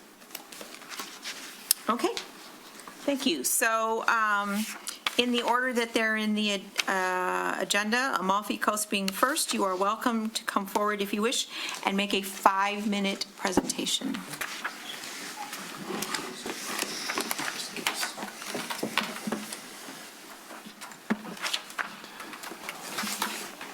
Well, first I'll say good evening and thank you for your devotion to this all evening. I'm sure that it's been a long night for all of you. So I'm Mark Lanfear. This is my cousin Sam Lanfear. With the Amalfi Coast and kind of the coastal food that it represents, one of the things that I wanted to talk about tonight with the presentation is the type of food. From my background, which is Italian, and my wife's background, which is Middle Eastern, Mediterranean, it's a mix of those food and cultures and warmth that comes with it. And so I think as you look into it, a lot of the same ingredients are there and some of the same cooking, but with a little different flair and boldness. With the space that we're suggesting, this is a warm, authentic, walkable, which fits with the city, drawing folks into that northern area. I notice I've been in the city a long time, Sam has as well. What you do notice about the most northern part of North Old Woodward is that up there it's a lot of salons and boutiques and things, and it gets a lot quieter at night. And then you have Market and some of these other places that are great, but they can be overpacked. And so hopefully this draws some more walking traffic up there and elongates the city's economy up there, and you have all the parking, in the back. So again, not a huge place, but some place that's really made for the citizens of Birmingham to enjoy. But there's other places in the city where you get folks from outside that come in and make reservations and be to them, but this could be a little bit more warm and hands-on with us. So thank you. Any questions from the commission? No. Is your marriage going okay? Yeah, it is. Firing in a good mix, so I'm blessed. Any questions from commissioners? Here, I have one question for Nick. Nick, how many bistros do we have now? Somewhere in the range of 23. Okay. plus or minus just for plus or minus sake. Commissioner, Mayor Pro Tem Butler. Looking at your floor plan, help me understand. Most of the seating is out front? It's toward the front of the building. And they're basically, what, is this a banquette or something on? It's the French lady. The top? It's the old French lady. French lady. Oh, that's the French lady's layout, not yours?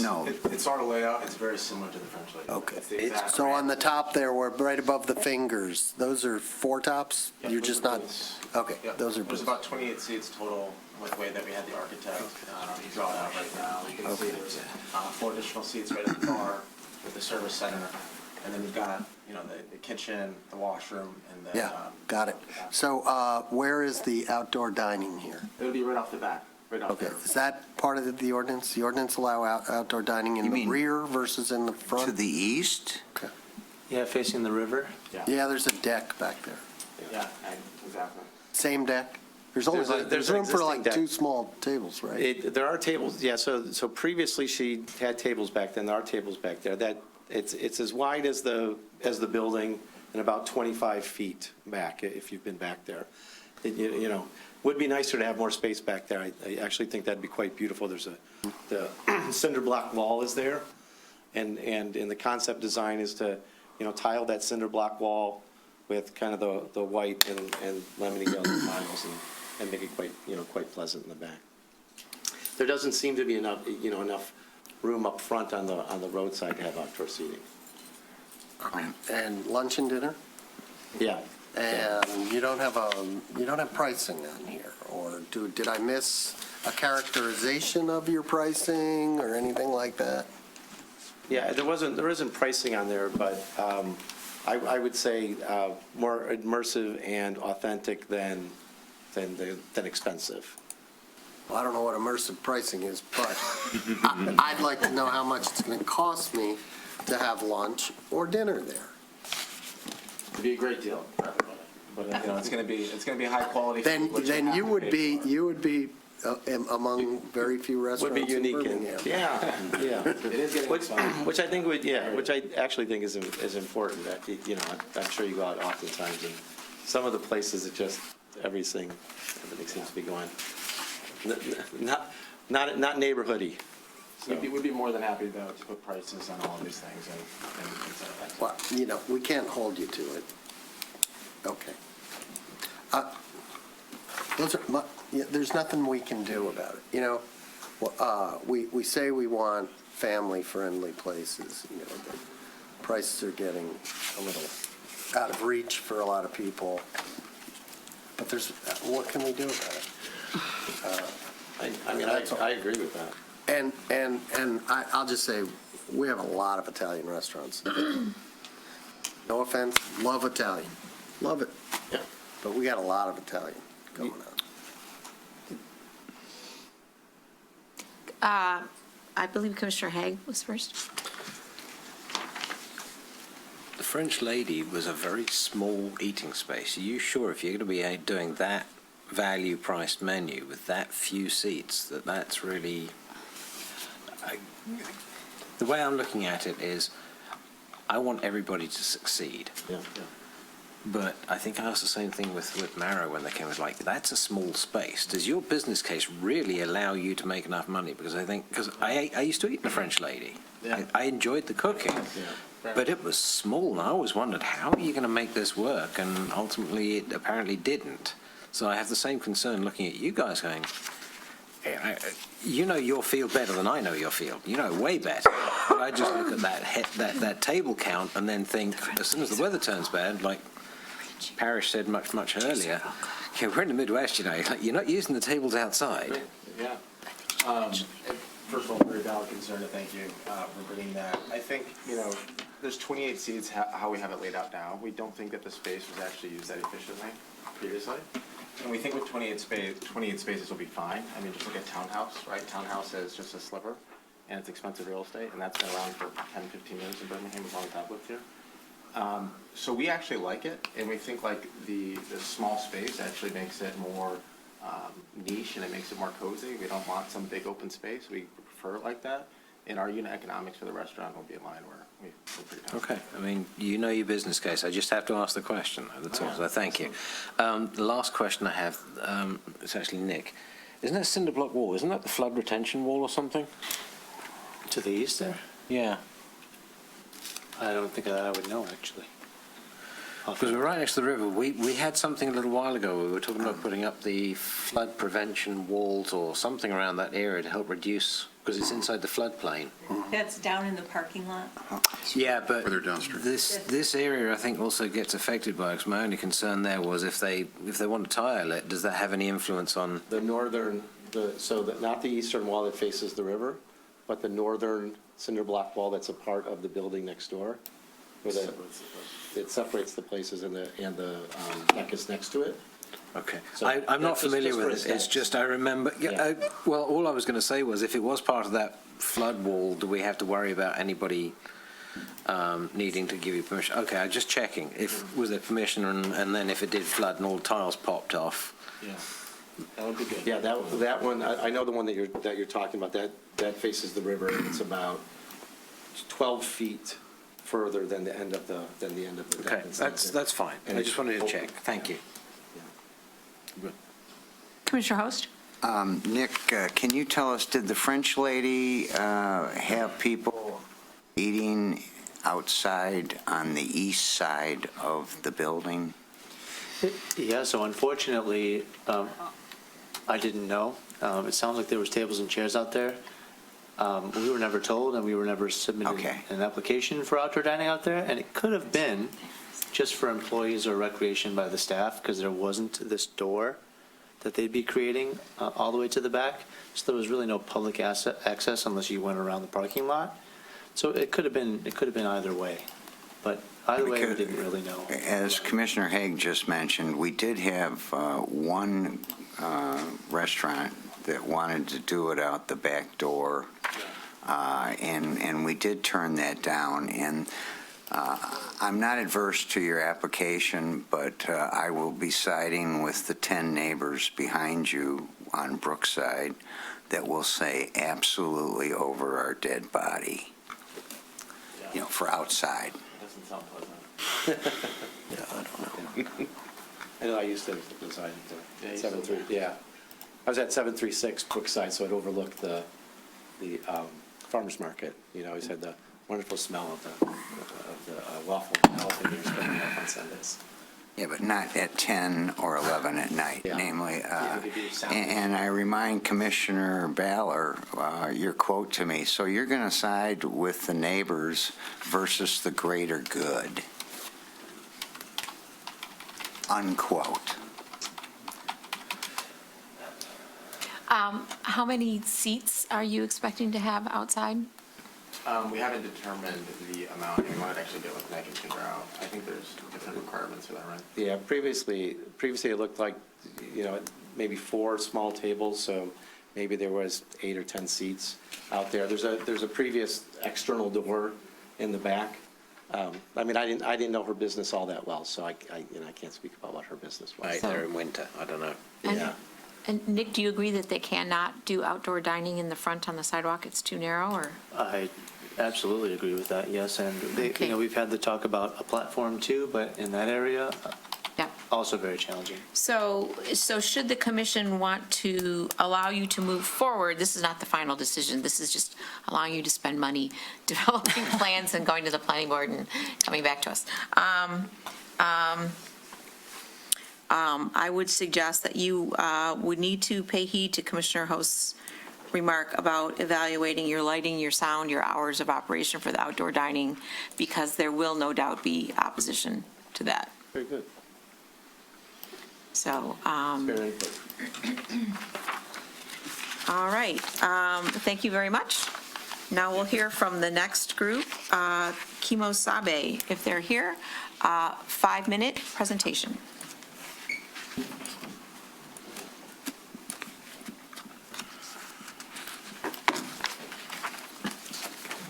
Hey, good evening, everyone. Looks like we're all still awake.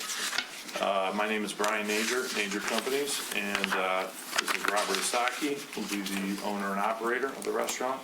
at our location, 600 North Old Woodward. Currently the Cafe Sugo. So take it away. Hi, good evening, everyone. Just to give you guys a little background, I have a restaurant, and I'm plugging the restaurant, by the way, which you should all visit. It's called Rudy's Prime Steakhouse. It's in Clarkston, not right around the corner, but only 25 minutes away. And it's fantastic. So if you haven't been there, you should come. So since I have 5 minutes, I'll take 10 seconds to use that. So we want to open a restaurant there. I don't know if the plans are up or not. And so it's, with all due respect to Nick, not necessarily a hodgepodge menu. It's kind of a French bistro style, modeled after kind of a famous restaurant in Chicago called Au Cheval. It's I'm not sure if any of you have ever visited. It's one of the busiest restaurants in the country, actually. But they're famous for their burger and many of their other offerings. But the style of menu is French bistro, and it's not the menu is fairly similar to what we would offer, but obviously there'll be some changes as we kind of finalize that moving forward. There's about 54 seats inside the restaurant. There is 16 seats right there on the outdoor dining. Victor Soroki is the architect that we used for Rudy's Prime, and we used John Kelly, who's also the builder and the architect that recently did Wild, as I'm sure you guys are very familiar with Victor. So this is kind of the grand plan with some, a rooftop dining, outdoor dining, and but obviously, we're very understanding of what's going on with the neighborhood there and the neighbors and what they would like to see. So this is kind of our grand plan, but we understand that some of it may need to be scaled back in terms of the outdoor dining, which we're willing to do. We have a phenomenal team out in Clarkston. Our executive chef, Josh Stockton, was actually the entire food manager at the Daxton Hotel, and that's where we got him from. And our general manager was actually at not Cafe Via, what's it called? At Prinoy for a couple of years. So, they have some familiarity with Birmingham. They've been there a long time. They've experienced the customer base there. It's something a little bit different than what I think the rest of Birmingham is experiencing. There's obviously a lot of phenomenal, great restaurants down there, some more casual, some higher end. I think we're kind of in the middle of that. Price-wise, our prices is included in the, again, these are subject to change based on, a lot of, modifications towards the menu. But I would say, it's an elevated dining experience, but definitely not fine dining, and there will not fine dining pricing, but certainly fine dining hospitality is what we would like to offer. And again, if you look at the menu, it's kind of a French bistro style, and that's really about it. I don't know, if you guys have any questions. We want to take the Cafe Sugo space that's been there for a long time and really elevate it in terms of what it looks like now. The one thing that we do have there that I think, we have that whole outdoor kind of patio porch that, a lot of the restaurants, not most, but a lot of restaurants in Birmingham are kind of, encroaching onto the city parking and stuff like that. And obviously we're proposing that as well, but we want to make that patio like really fun, outdoor kind of a garden type space, really, really nice looking aesthetically. Just quick correction, we won't be encroaching on the city parking at all. Oh, no. That's all private property, so. Oh, okay. Yeah. Commissioner Host? Yeah, Nick, the current restaurant there, do they have outdoor dining? Do you know the hours? Not offhand. Mr. Nager, do you know? I think they're seasonal. I think during the summer they're open later, but during the winter I think they close. I think they're like 7 to 4, but then during the summer I think they go later, and on Sundays with the farmers market. But I don't know exactly. Yeah, no, I'm concerned about you closing at 10 or 11 and using the 16 people outside, which would be great. But I'm wondering, does that happen now? According to the website, it looks like it's open from 9 a.m. to 3 p.m. The answer is no. They don't have late evening, definitely not. Our hours would be lunch and dinner, probably, closing at, again, very, very accurate hours right there, so probably like 9 o'clock would be our last serving, and 10 o'clock, would be the closing of the restaurant. Maybe, on the weekends could be later, but I don't think there's a huge, demand for super late night, elevated dining. Usually that's kind of wrapped up by, 9 or 9:30, and maybe the bar, stragglers, but mostly earlier than that. Correction, 9 to 8. Better website, 9 to 8. Sunday, 9 to 7. But again, full disclosure, like Cafe Suco is not a super busy restaurant, right? Our anticipation is that, with elevated dining, raise hospitality, we plan on, hopefully, obviously being pretty busy. So not a great comparison. They don't have a ton of late night, dining. Commissioner Bauer. So I'm looking at a picture of the building, and I'm looking at the floor plan, and I'm trying to understand mainly the second floor. Can you maybe describe what's going on there? Yeah, in case it wasn't obvious, if I may, gentlemen, they would be building an addition out into that patio space. So it'd be coming out all the way to this line here, and they would be going up a story, and that's where the rooftop dining would be, is on top of that expanded first story. So not a lot of interior on the second floor? Whatever's, right? What's going on There is a inside the building? second floor, No, okay. And it's just it's a proposed rendering, something obviously we would adhere to whatever the ordinances are, setbacks and, design and all the, typical Birmingham standards. And that would be sort of led by architect.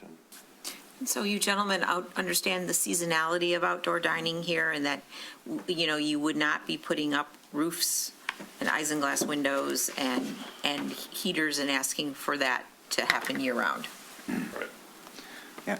Yeah, we have plenty of seating inside with the drawing that we have right there to survive, for those winter months. So, Commissioner Host. in your proposed design, you're going to have the same area that's, currently used outside, but it would be on the second floor. And the front wall's coming out. But you'd also have it on the ground floor, right? So where he's showing right there, in that pink area right there, that's ground floor outdoor dining, yes. And then all of the yellow, or whatever shade that yellow that is, that would be enclosed indoor dining. And then, But hold on, go back, because where's the building now? Where's the existing building? Yeah, that's about. Because your existing building does not come out that far. There's a whole. The existing building is about right here. And then this is the patio, which would be enclosed, and this would be the outdoor element. Patio now. It's a current. You're going to build. Yeah. You're going to build a building, yeah. You're going to build a building. We're going to build 3 walls and a rooftop on there, yeah. Okay. It's an addition. Oh, yeah. Yep. Okay, that was not. And- You got all right, so you got a long way to go. Okay, the pink area is an addition. Big area is just outdoor dining. Outdoor dining on the main floor, and then above the yellow area is outdoor dining, That would be, yeah. commensurate with what exists now on the main floor. Only it's elevated. Yeah, I know.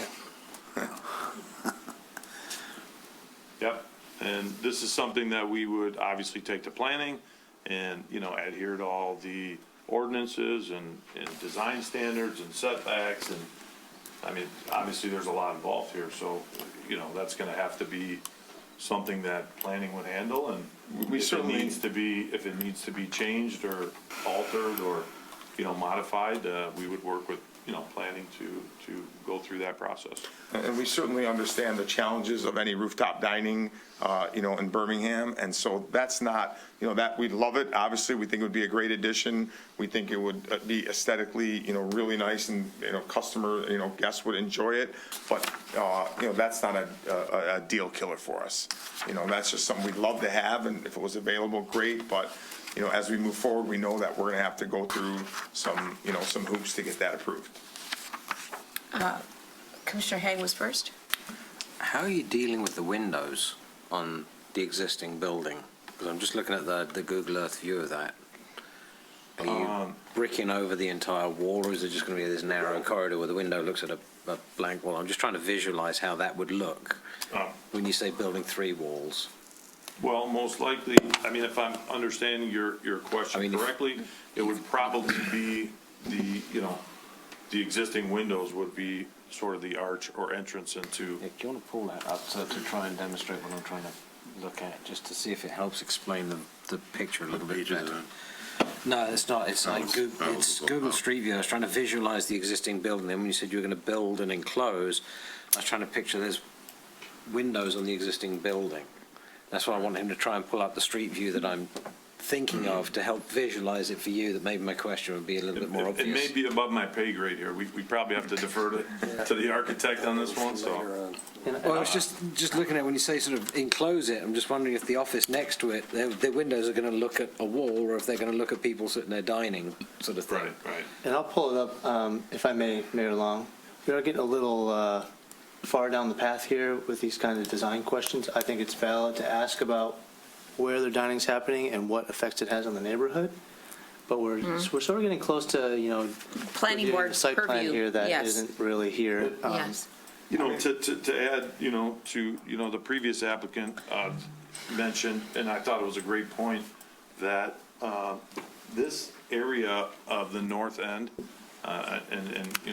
my office happens to be in the building, I'm at this location 5-6 days a week.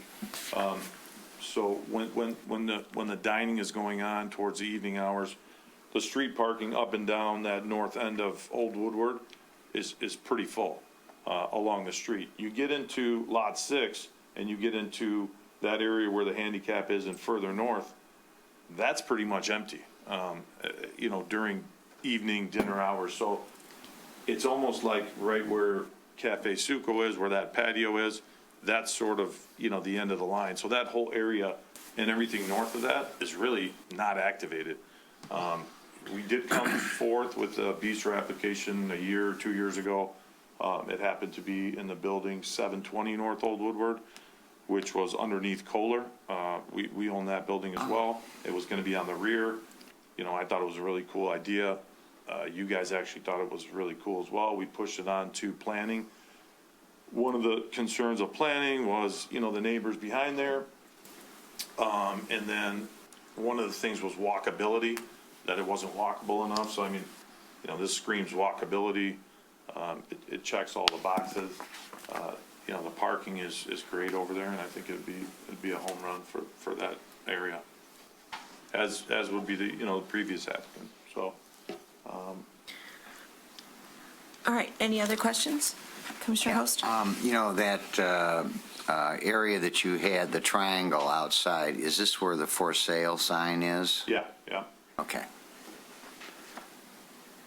That's the bistro rules. That's good. Yeah. All right. Thank you, gentlemen. All right, back to the commission. What is the pleasure of the commission? The suggested action is to choose to, we can move forward with both, or one, or neither. So, I could make a motion. Commissioner Long. I'd like to make a resolution to move forward with bistro applications for the Amalfi Coast and Kimosabi, and permit each bistro to submit an application for special land use permit, final site plan, and design review to the planning board for review and recommendation. Second. Okay, we have a motion and a second. Any comments on the motion from the commission? Commissioner Host? The people who live on Brookside are going to have a problem with Amalfi in particular. but Kemosabe could be another problem. I'm happy to allow the process to continue, but anything that disrupts the neighborhood is an absolute no-no. We will trust that the planning board will make that pretty clear, and the neighbors will at the planning board. So yes, the rooftop dining could be a concern, certainly. Any other commission comments on the motion? Public comment on the motion? In the room or online, use the raise your hand function. I see none. So we'll bring it back to the commission. All in favor of the motion? Aye. Any opposed? None. Good luck to both of you as you navigate the rest of the process. All right. We now move to commission items for future discussion. A motion is required to bring the item up for future discussion at the next reasonable agenda. No discussion at the topic will happen tonight. See none. Commission items on discussion for our prior meeting. So at the last meeting, Commissioner Host raised, I believe, both of these issues as a phase one, where there was no real discussion. It moved, the commission agreed to have discussion at this meeting at the commission level to decide whether we would make a motion to make these full agenda items at a future meeting. So this is not a full agenda item tonight. This is to consider whether we want to make it a full agenda item at a future meeting. And it's up to the commissioner who put these items on the agenda to make that case. So Commissioner Host, I will send Birmingham Community and Senior Project costs to date back to you. Do you believe you have the information that you requested? I believe I have some of it. I think we have as much as we're going to get, because I don't think you're willing to bust out how much staff time has been allocated to this project. Ms. Ecker. I wouldn't say we're not willing to, but I don't think all of the staff members have been logging their time that they've applied to this particular project.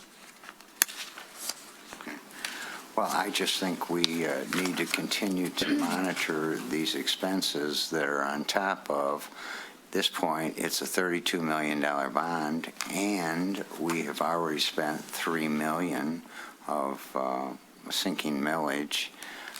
So we're at $35 million and $400,000. Ms. Ecker. Or $1,100,000. We have not spent $3 million of the millage money. We've collected under the senior millage approximately $1 million, and we haven't spent any of it to date. All right. Quick question, though, if I may, and just for clarity. The NOR study was actually paid by Next, so it didn't come out of city funds. That was a grant. Just so that we're completely transparent, is there a way that we can make sure that that is always added into any of the financial numbers that are listed out, but they can have the appended note, not from city funding, from a grant, just so that everybody can see? Because if we didn't have that grant, that money for a study would have come from somewhere. And it'll avoid that question coming back in the future of, well, what's this NOR and why does it say zero? Just, it's a point of record. That's all it is. It's just to say this is the sum total on the project, but we didn't actually pay for this bit because we were given that money. Well, we could go back and find out from Next how much they paid to NOR.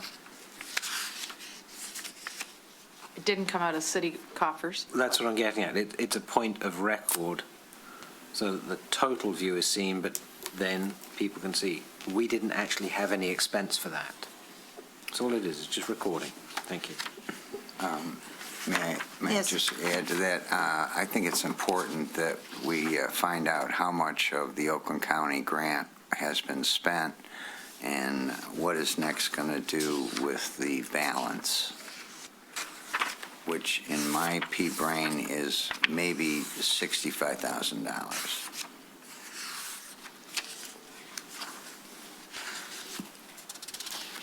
Anyway, I think we should know our costs as we go along, and I hope that would be of interest to my fellow commissioners as fiduciary responsible people.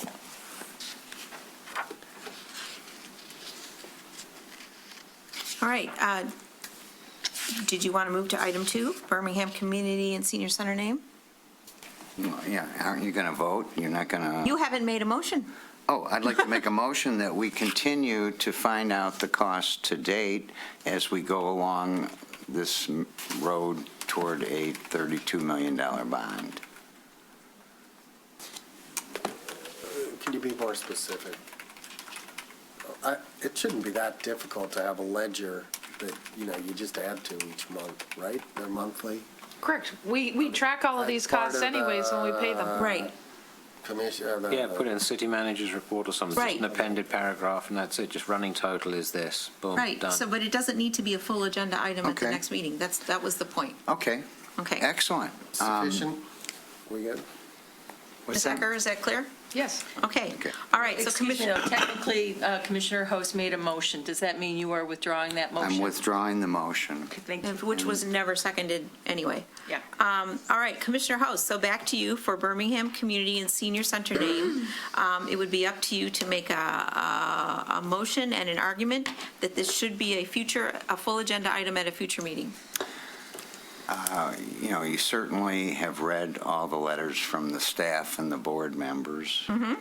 I truly think it is a conflict, and I would side with 102 years worth of community house, and I think we should discuss it at the next juncture.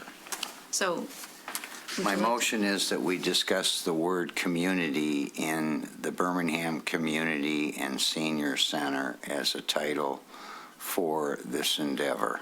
All right, do we have a second on that motion? We have a motion and a second. Comment on the motion at the commission? Commissioner Long. My comment is that we've gone full circle now, because I think the change was suggested by Commissioner Host, where we went, and now you're making a motion to change it again, which is fine, but I just want it on the record that you're the one that started this process, and now we're back full circle again. A little disclaimer on that, Commissioner Long. I wanted the whole facility for the community. That's what I was truly pumping for. All right. And I agree with you, and I think we all felt the community was important in the name for a lot of different reasons that were discussed both at the ad hoc committee and also here. So I'll just leave it at that. But All right, so we've had commission comment on the motion. This is not the deciding thing tonight. We're voting to move this to a full agenda at a future meeting. Does not need to be any comment tonight about your desire to change the name, because we are agreeing to hear it at a future meeting. Well, we haven't if we voted on it vote. yet. All right, so, But can I just say something? yes. The reason why I think it has validity for us to continue to discuss that one particular naming is we've all learned a lot of things in this entire process, and we've gathered pieces of information stepwise. And so any naming that we may have stumbled our way through, and that's my way of describing it, I see a lot of aspects of the entire project. We are going to have to do this and maybe take a step back and relook because we've learned something else. So that's why I think this is valid, because we had an idea and we didn't realize the possible conflict that this could cause. So that's why I think it's a good idea. So we do not normally have public comment on moving items to a future agenda. Since you are all here and you've waited all night, 30 seconds, please don't repeat each other. It is 12:36 a.m., but this will be should we vote, a full agenda item at a future meeting. My name is Allison Gaudreau. First of all, I want to say good morning, and I appreciate the opportunity to speak. I live at 7012 Peninsula Court in Clarkston. I'm speaking today as a newly elected board member of the Community House at 380 South Bay Street in Birmingham. I've been a professional fundraiser for 17 years in nonprofit organizations and higher education institutions, and I respectfully ask that you can reconsider the name of this project before your May 5th meeting and vote on its viability. As a fundraiser, I can attest to the positive response of constituents when they're provided with an honest case for support that lifts up the community. We should strive to show the impact on the community as a whole, not just our organizations. We should aspire to lift as we climb. I support Next and the YMCA and the important work that they do in Birmingham and the surrounding communities.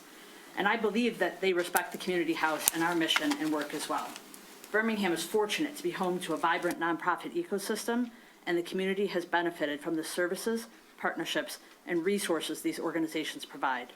The community house and the other local nonprofits have been successfully serving our constituents because we have clearly defined branding and separate missions. However, the proposed name, Birmingham Community and Senior Center, presents significant concerns that will negatively impact the community house by creating unnecessary confusion among constituents, donors, and voters. I ask that you take care to ensure that all local nonprofits are supported. Voters and donors alike deserve clarity, and it's in everyone's interest to maintain transparency and public trust. Thank you.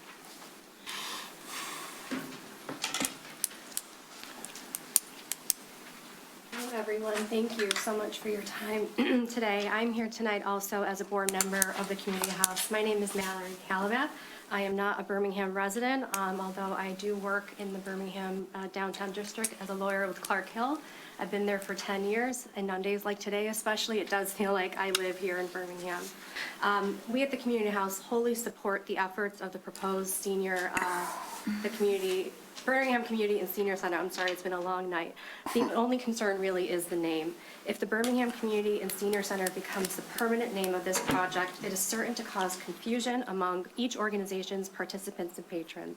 While the Community House has been an established presence in Birmingham for over 100 years, we are often mistakenly referred to as the Birmingham Community Center, so much so that we may have acquired some common law rights to that name. We're not sure of that fact, though, but it could be the case.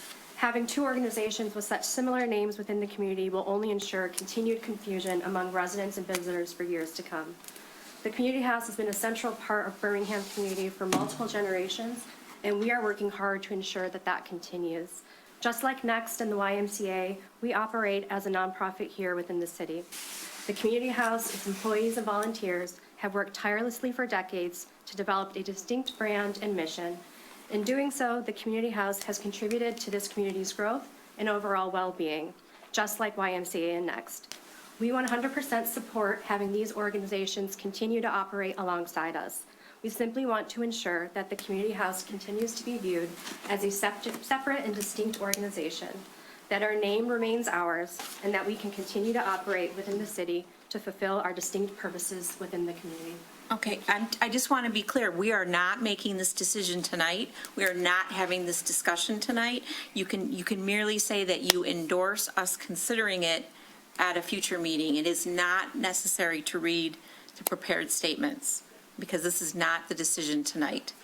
It's fine, but I just ask, Mayor, we just respect board members that have invested deeply this evening, and it's not clear on the agenda that this was not available to public comment. Okay. So this is a civics lesson for all of us, but thank you for respecting our time. And will you please let board members who are showing their commitment to the community to speak? Good evening, Commissioners. My name is Matt McCormick. I live at 286 Pleasant Street. I currently serve on the board of the Community House, though I came to speak tonight from the perspective of a longtime resident of Birmingham. Having grown up on Arlington Street, I have many fond memories in Birmingham, from walking into town with my parents to get a slice of Brooklyn pizza in Shane Park to riding the rides at the Birmingham Fair until closing time with my sister. However, these cherished childhood memories would not be complete without those from my time spent at the Community House growing up. From participating in the summer theater camp to many youth classes I attended, the Community House was an integral part of my Birmingham experience. I'm recalling these memories as I begin to start my own family. I look forward to the days that my own kids can spend up in town, and more specifically at the Community House, as its mission and future have been revitalized. In order to maintain the renewed momentum and purpose of the House, I ask that you consider the name of the upcoming Next project. I fear that the similarity in name will add confusion among Birmingham residents and detract from the individual missions of each organization. I want to be very clear that I'm in full support of the purpose of the new project. It is simply the name that I feel that could be problematic for both organizations. Thank you for your time and your consideration tonight. Thank you. Any other comment? All right, back to the commission. We have a Two motion. online. Oh, excuse Do you me. want to? Will Neef? Camille. Mr. Neef?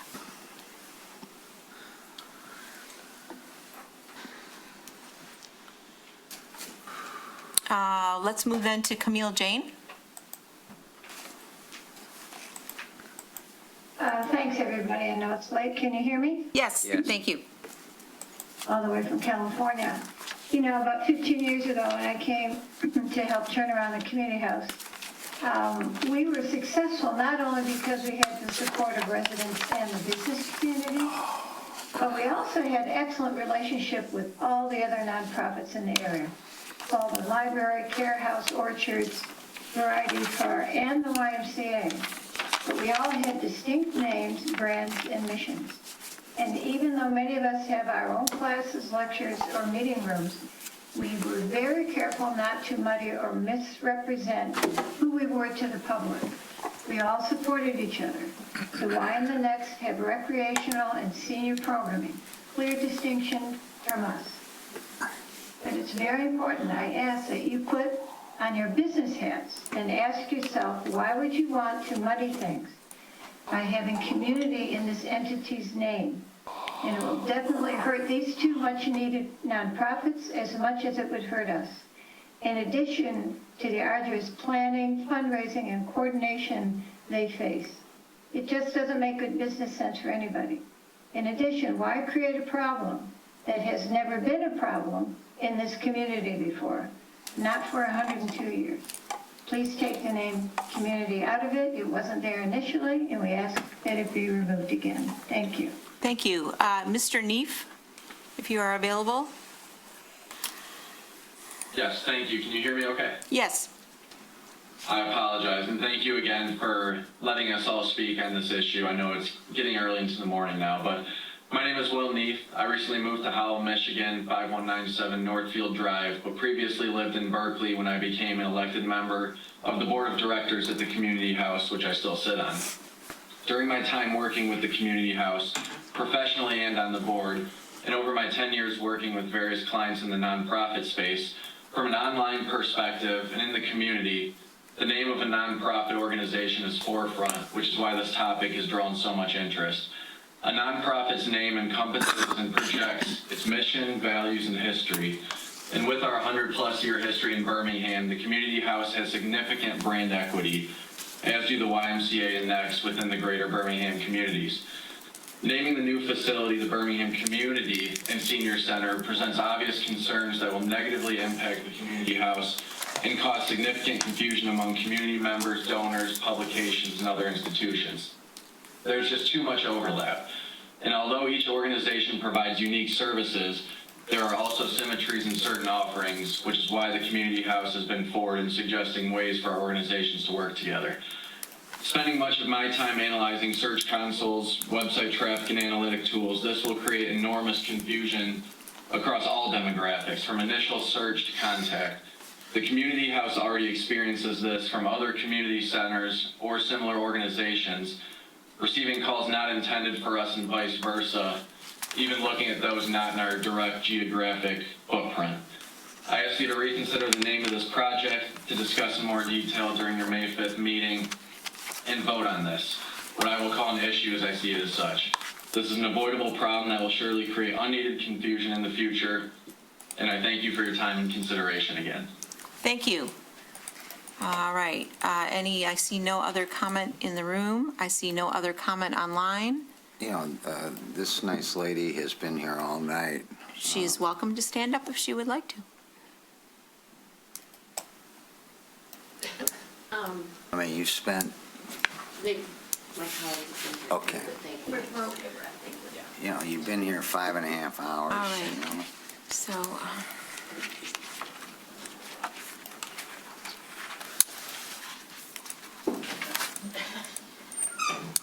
Thank you. My name is Kathy Ninneman.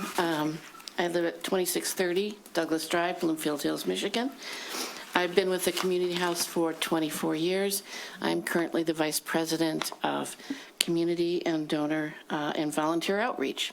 So thank you for letting me speak tonight. I'll keep it very, very brief, and it will duplicate what others have said tonight. Having community in another name for an organization, I feel, is not helpful to anybody. So I just respectfully ask that you consider taking community out of that name for the new organization, and thank you for your time. Thank you. Appreciate it. So back to the commission. We have a motion, we have second, we've had comment. All in favor of hearing this as a full agenda item at a future meeting, not necessarily May 5th, but at a future meeting? One quick comment? Yes. Okay. At what point would we consider naming rights to a building? I know we've discussed that as a potential donor opportunity toward this process. At what point would that come in? The naming rights, I mean, you could come up in multiple stages. I would think certainly you'd want to be through schematic design and have a design to put forward to the public. Probably you'd want to have it already go to a vote of the public and have it know that the project is moving forward. Okay. So I'm talking several months. I just think it's a potential opportunity for funding to help offset some of the cost. And since we're talking about the name, I thought it might be appropriate to bring up, but certainly. All right, all in favor of moving this as to a future agenda? Aye. Aye. Opposed? Seeing none. I opposed. Oh, opposed? Yep. Okay, 6-1. Thank you. Removed from consent agenda, we have non-communications. We had communications regarding the Birmingham Community and Senior Center from the board members of the Community House. Communications regarding Wimbledon, communications regarding fiscal responsibility, communication regarding the museum. Commissioner reports, we have notice of intention to appoint to the Historic District Study Committee, to appoint to the Triangle District Corridor Improvement Authority, to appoint to the Board of Zoning Appeals, because we had a resignation. A notice of intention to appoint to the Ad Hoc Senior Recreation Center Committee. Commissioner comments? Point of clarification on that last one. That's for a student member, not for an active, not for a Full voting. full voting member. Okay, student member, thank you. You're welcome. Commissioner comments? I see none. Advisory boards, committees, commissioner reports and agendas, legislation, city staff, we have nothing. Motion to adjourn. Motion to adjourn. Second? All in favor? Aye. Aye.